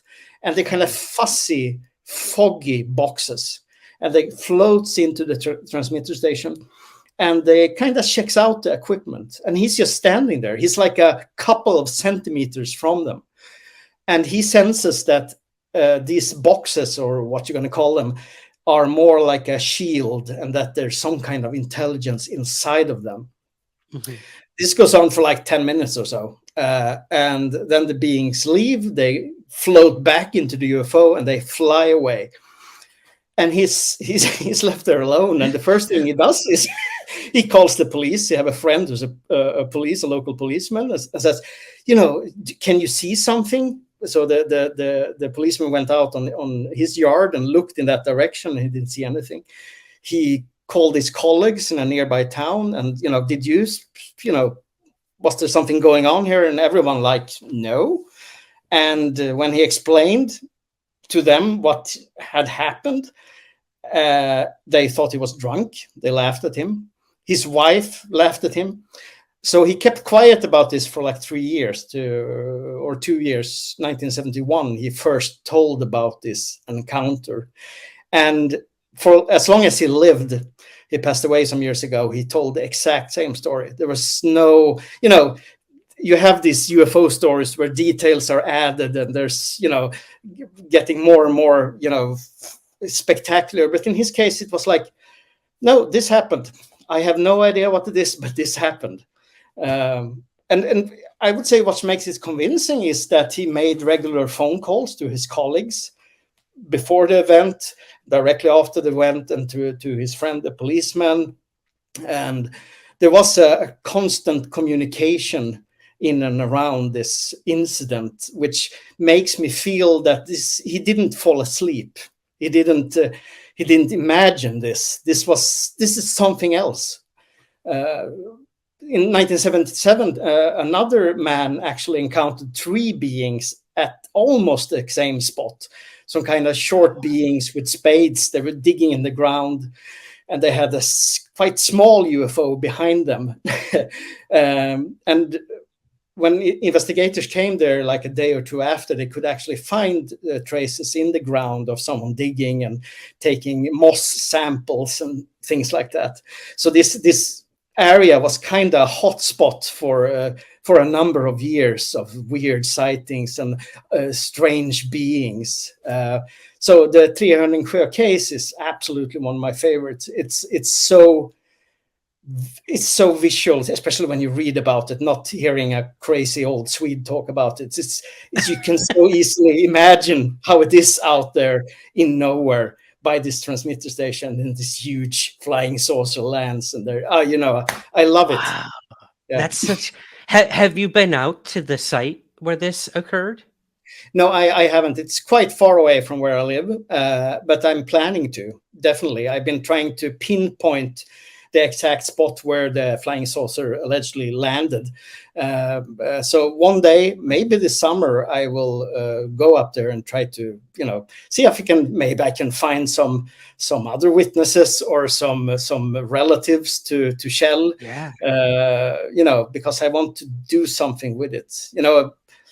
I went down to there was a landing in 1946 in Ängelholm, and last summer I went down there and I filmed it, and I explored this area, and that's so fun to do, to actually go to the location and explore it. So yeah, with this case, one day, absolutely, I will be there, and I will embarrass myself with knocking doors and talking to people.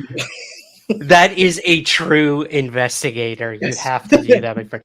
And you let me know. I'm not too far from you nowadays. If you need Yes. someone to, hey, I'll carry your suitcase for you if you need. I don't care. I want to go there too. I mean, it's easy for you. It's easy for you to get to Ängelholm. Ängelholm is in the south of Sweden, where this UFO monument is. The landing in 1946. It's not that far away. If you go to Denmark and you take basically a bus and a train, you can reach it. I know it's easy to say, of course, but no, that's you said the right words, bus and train, because I cannot drive yet in Europe. I'm too scared. I'll get there. But wow, man, that's fascinating. I'm so happy. Thank you for sharing that story with us.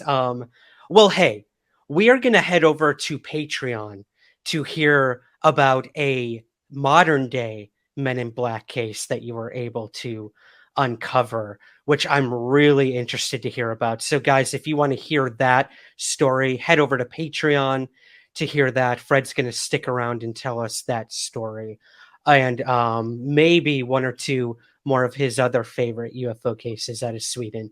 But before we go here, Fred, on the main feed, can you tell us what else you're up to? Do you have any plans of more articles coming up, or filming? I know you do a lot of filming as well. Let us know if there's anything you can tease for us. Well, keep an eye on my Medium account. I have a couple of articles coming out. I might even talk a little bit about one of those cases on the Patreon version of this. Currently, I'm the story producer for Spökjakt, which is a huge paranormal show. They're in the UK right now, filming one episode. And I'm also waiting for the first test print of my new book, because what are podcasts for? Because I've written a book, yes, and I hope that book will be out in next month, in March. No, what is it? February, March? Yeah. It's called Northern Lights: High Strangeness in Sweden, where I only writes about weird cases from the 20s up to the late 80s or early 90s, often related to humanoids and flying saucers and time rifts and other kinds of wonderful things. Awesome. Well, we'll definitely have to have you back on to talk about the book when it comes out. That sounds really, really interesting. Well, where can we find all of your work and everything you're up to? Well, outside my Medium account, where I publish all my articles, basically, I would say that best way to hang out with me is on Twitter, the infamous Twitter nowadays. I was almost on my way away from there, but I'm there. I have a lot of friends, and me too. Yeah, and my name there is Homo Satanis. It's quite easy to find, and I also have an Instagram, Homo Satanis, where there's a lot of old UFO books and sometimes cases I write about and other weird stuff. So I would say that those are the best places to hang out with me. And I'm one of the good guys because I'm following back, if you're not assholes, of course. Exactly. Guys, all the links to Fred's social media can be found in the show notes below. So be sure to follow him. And I really am looking forward to your book. But we're going to head over to Patreon right now to hear a story about the modern Men in Black encounter that Fred was able to dig up, and another case that you might see in his upcoming book as well. So, Fred, thank you so much for finally joining me as a proper guest on Somewhere in the Skies today. Thank you.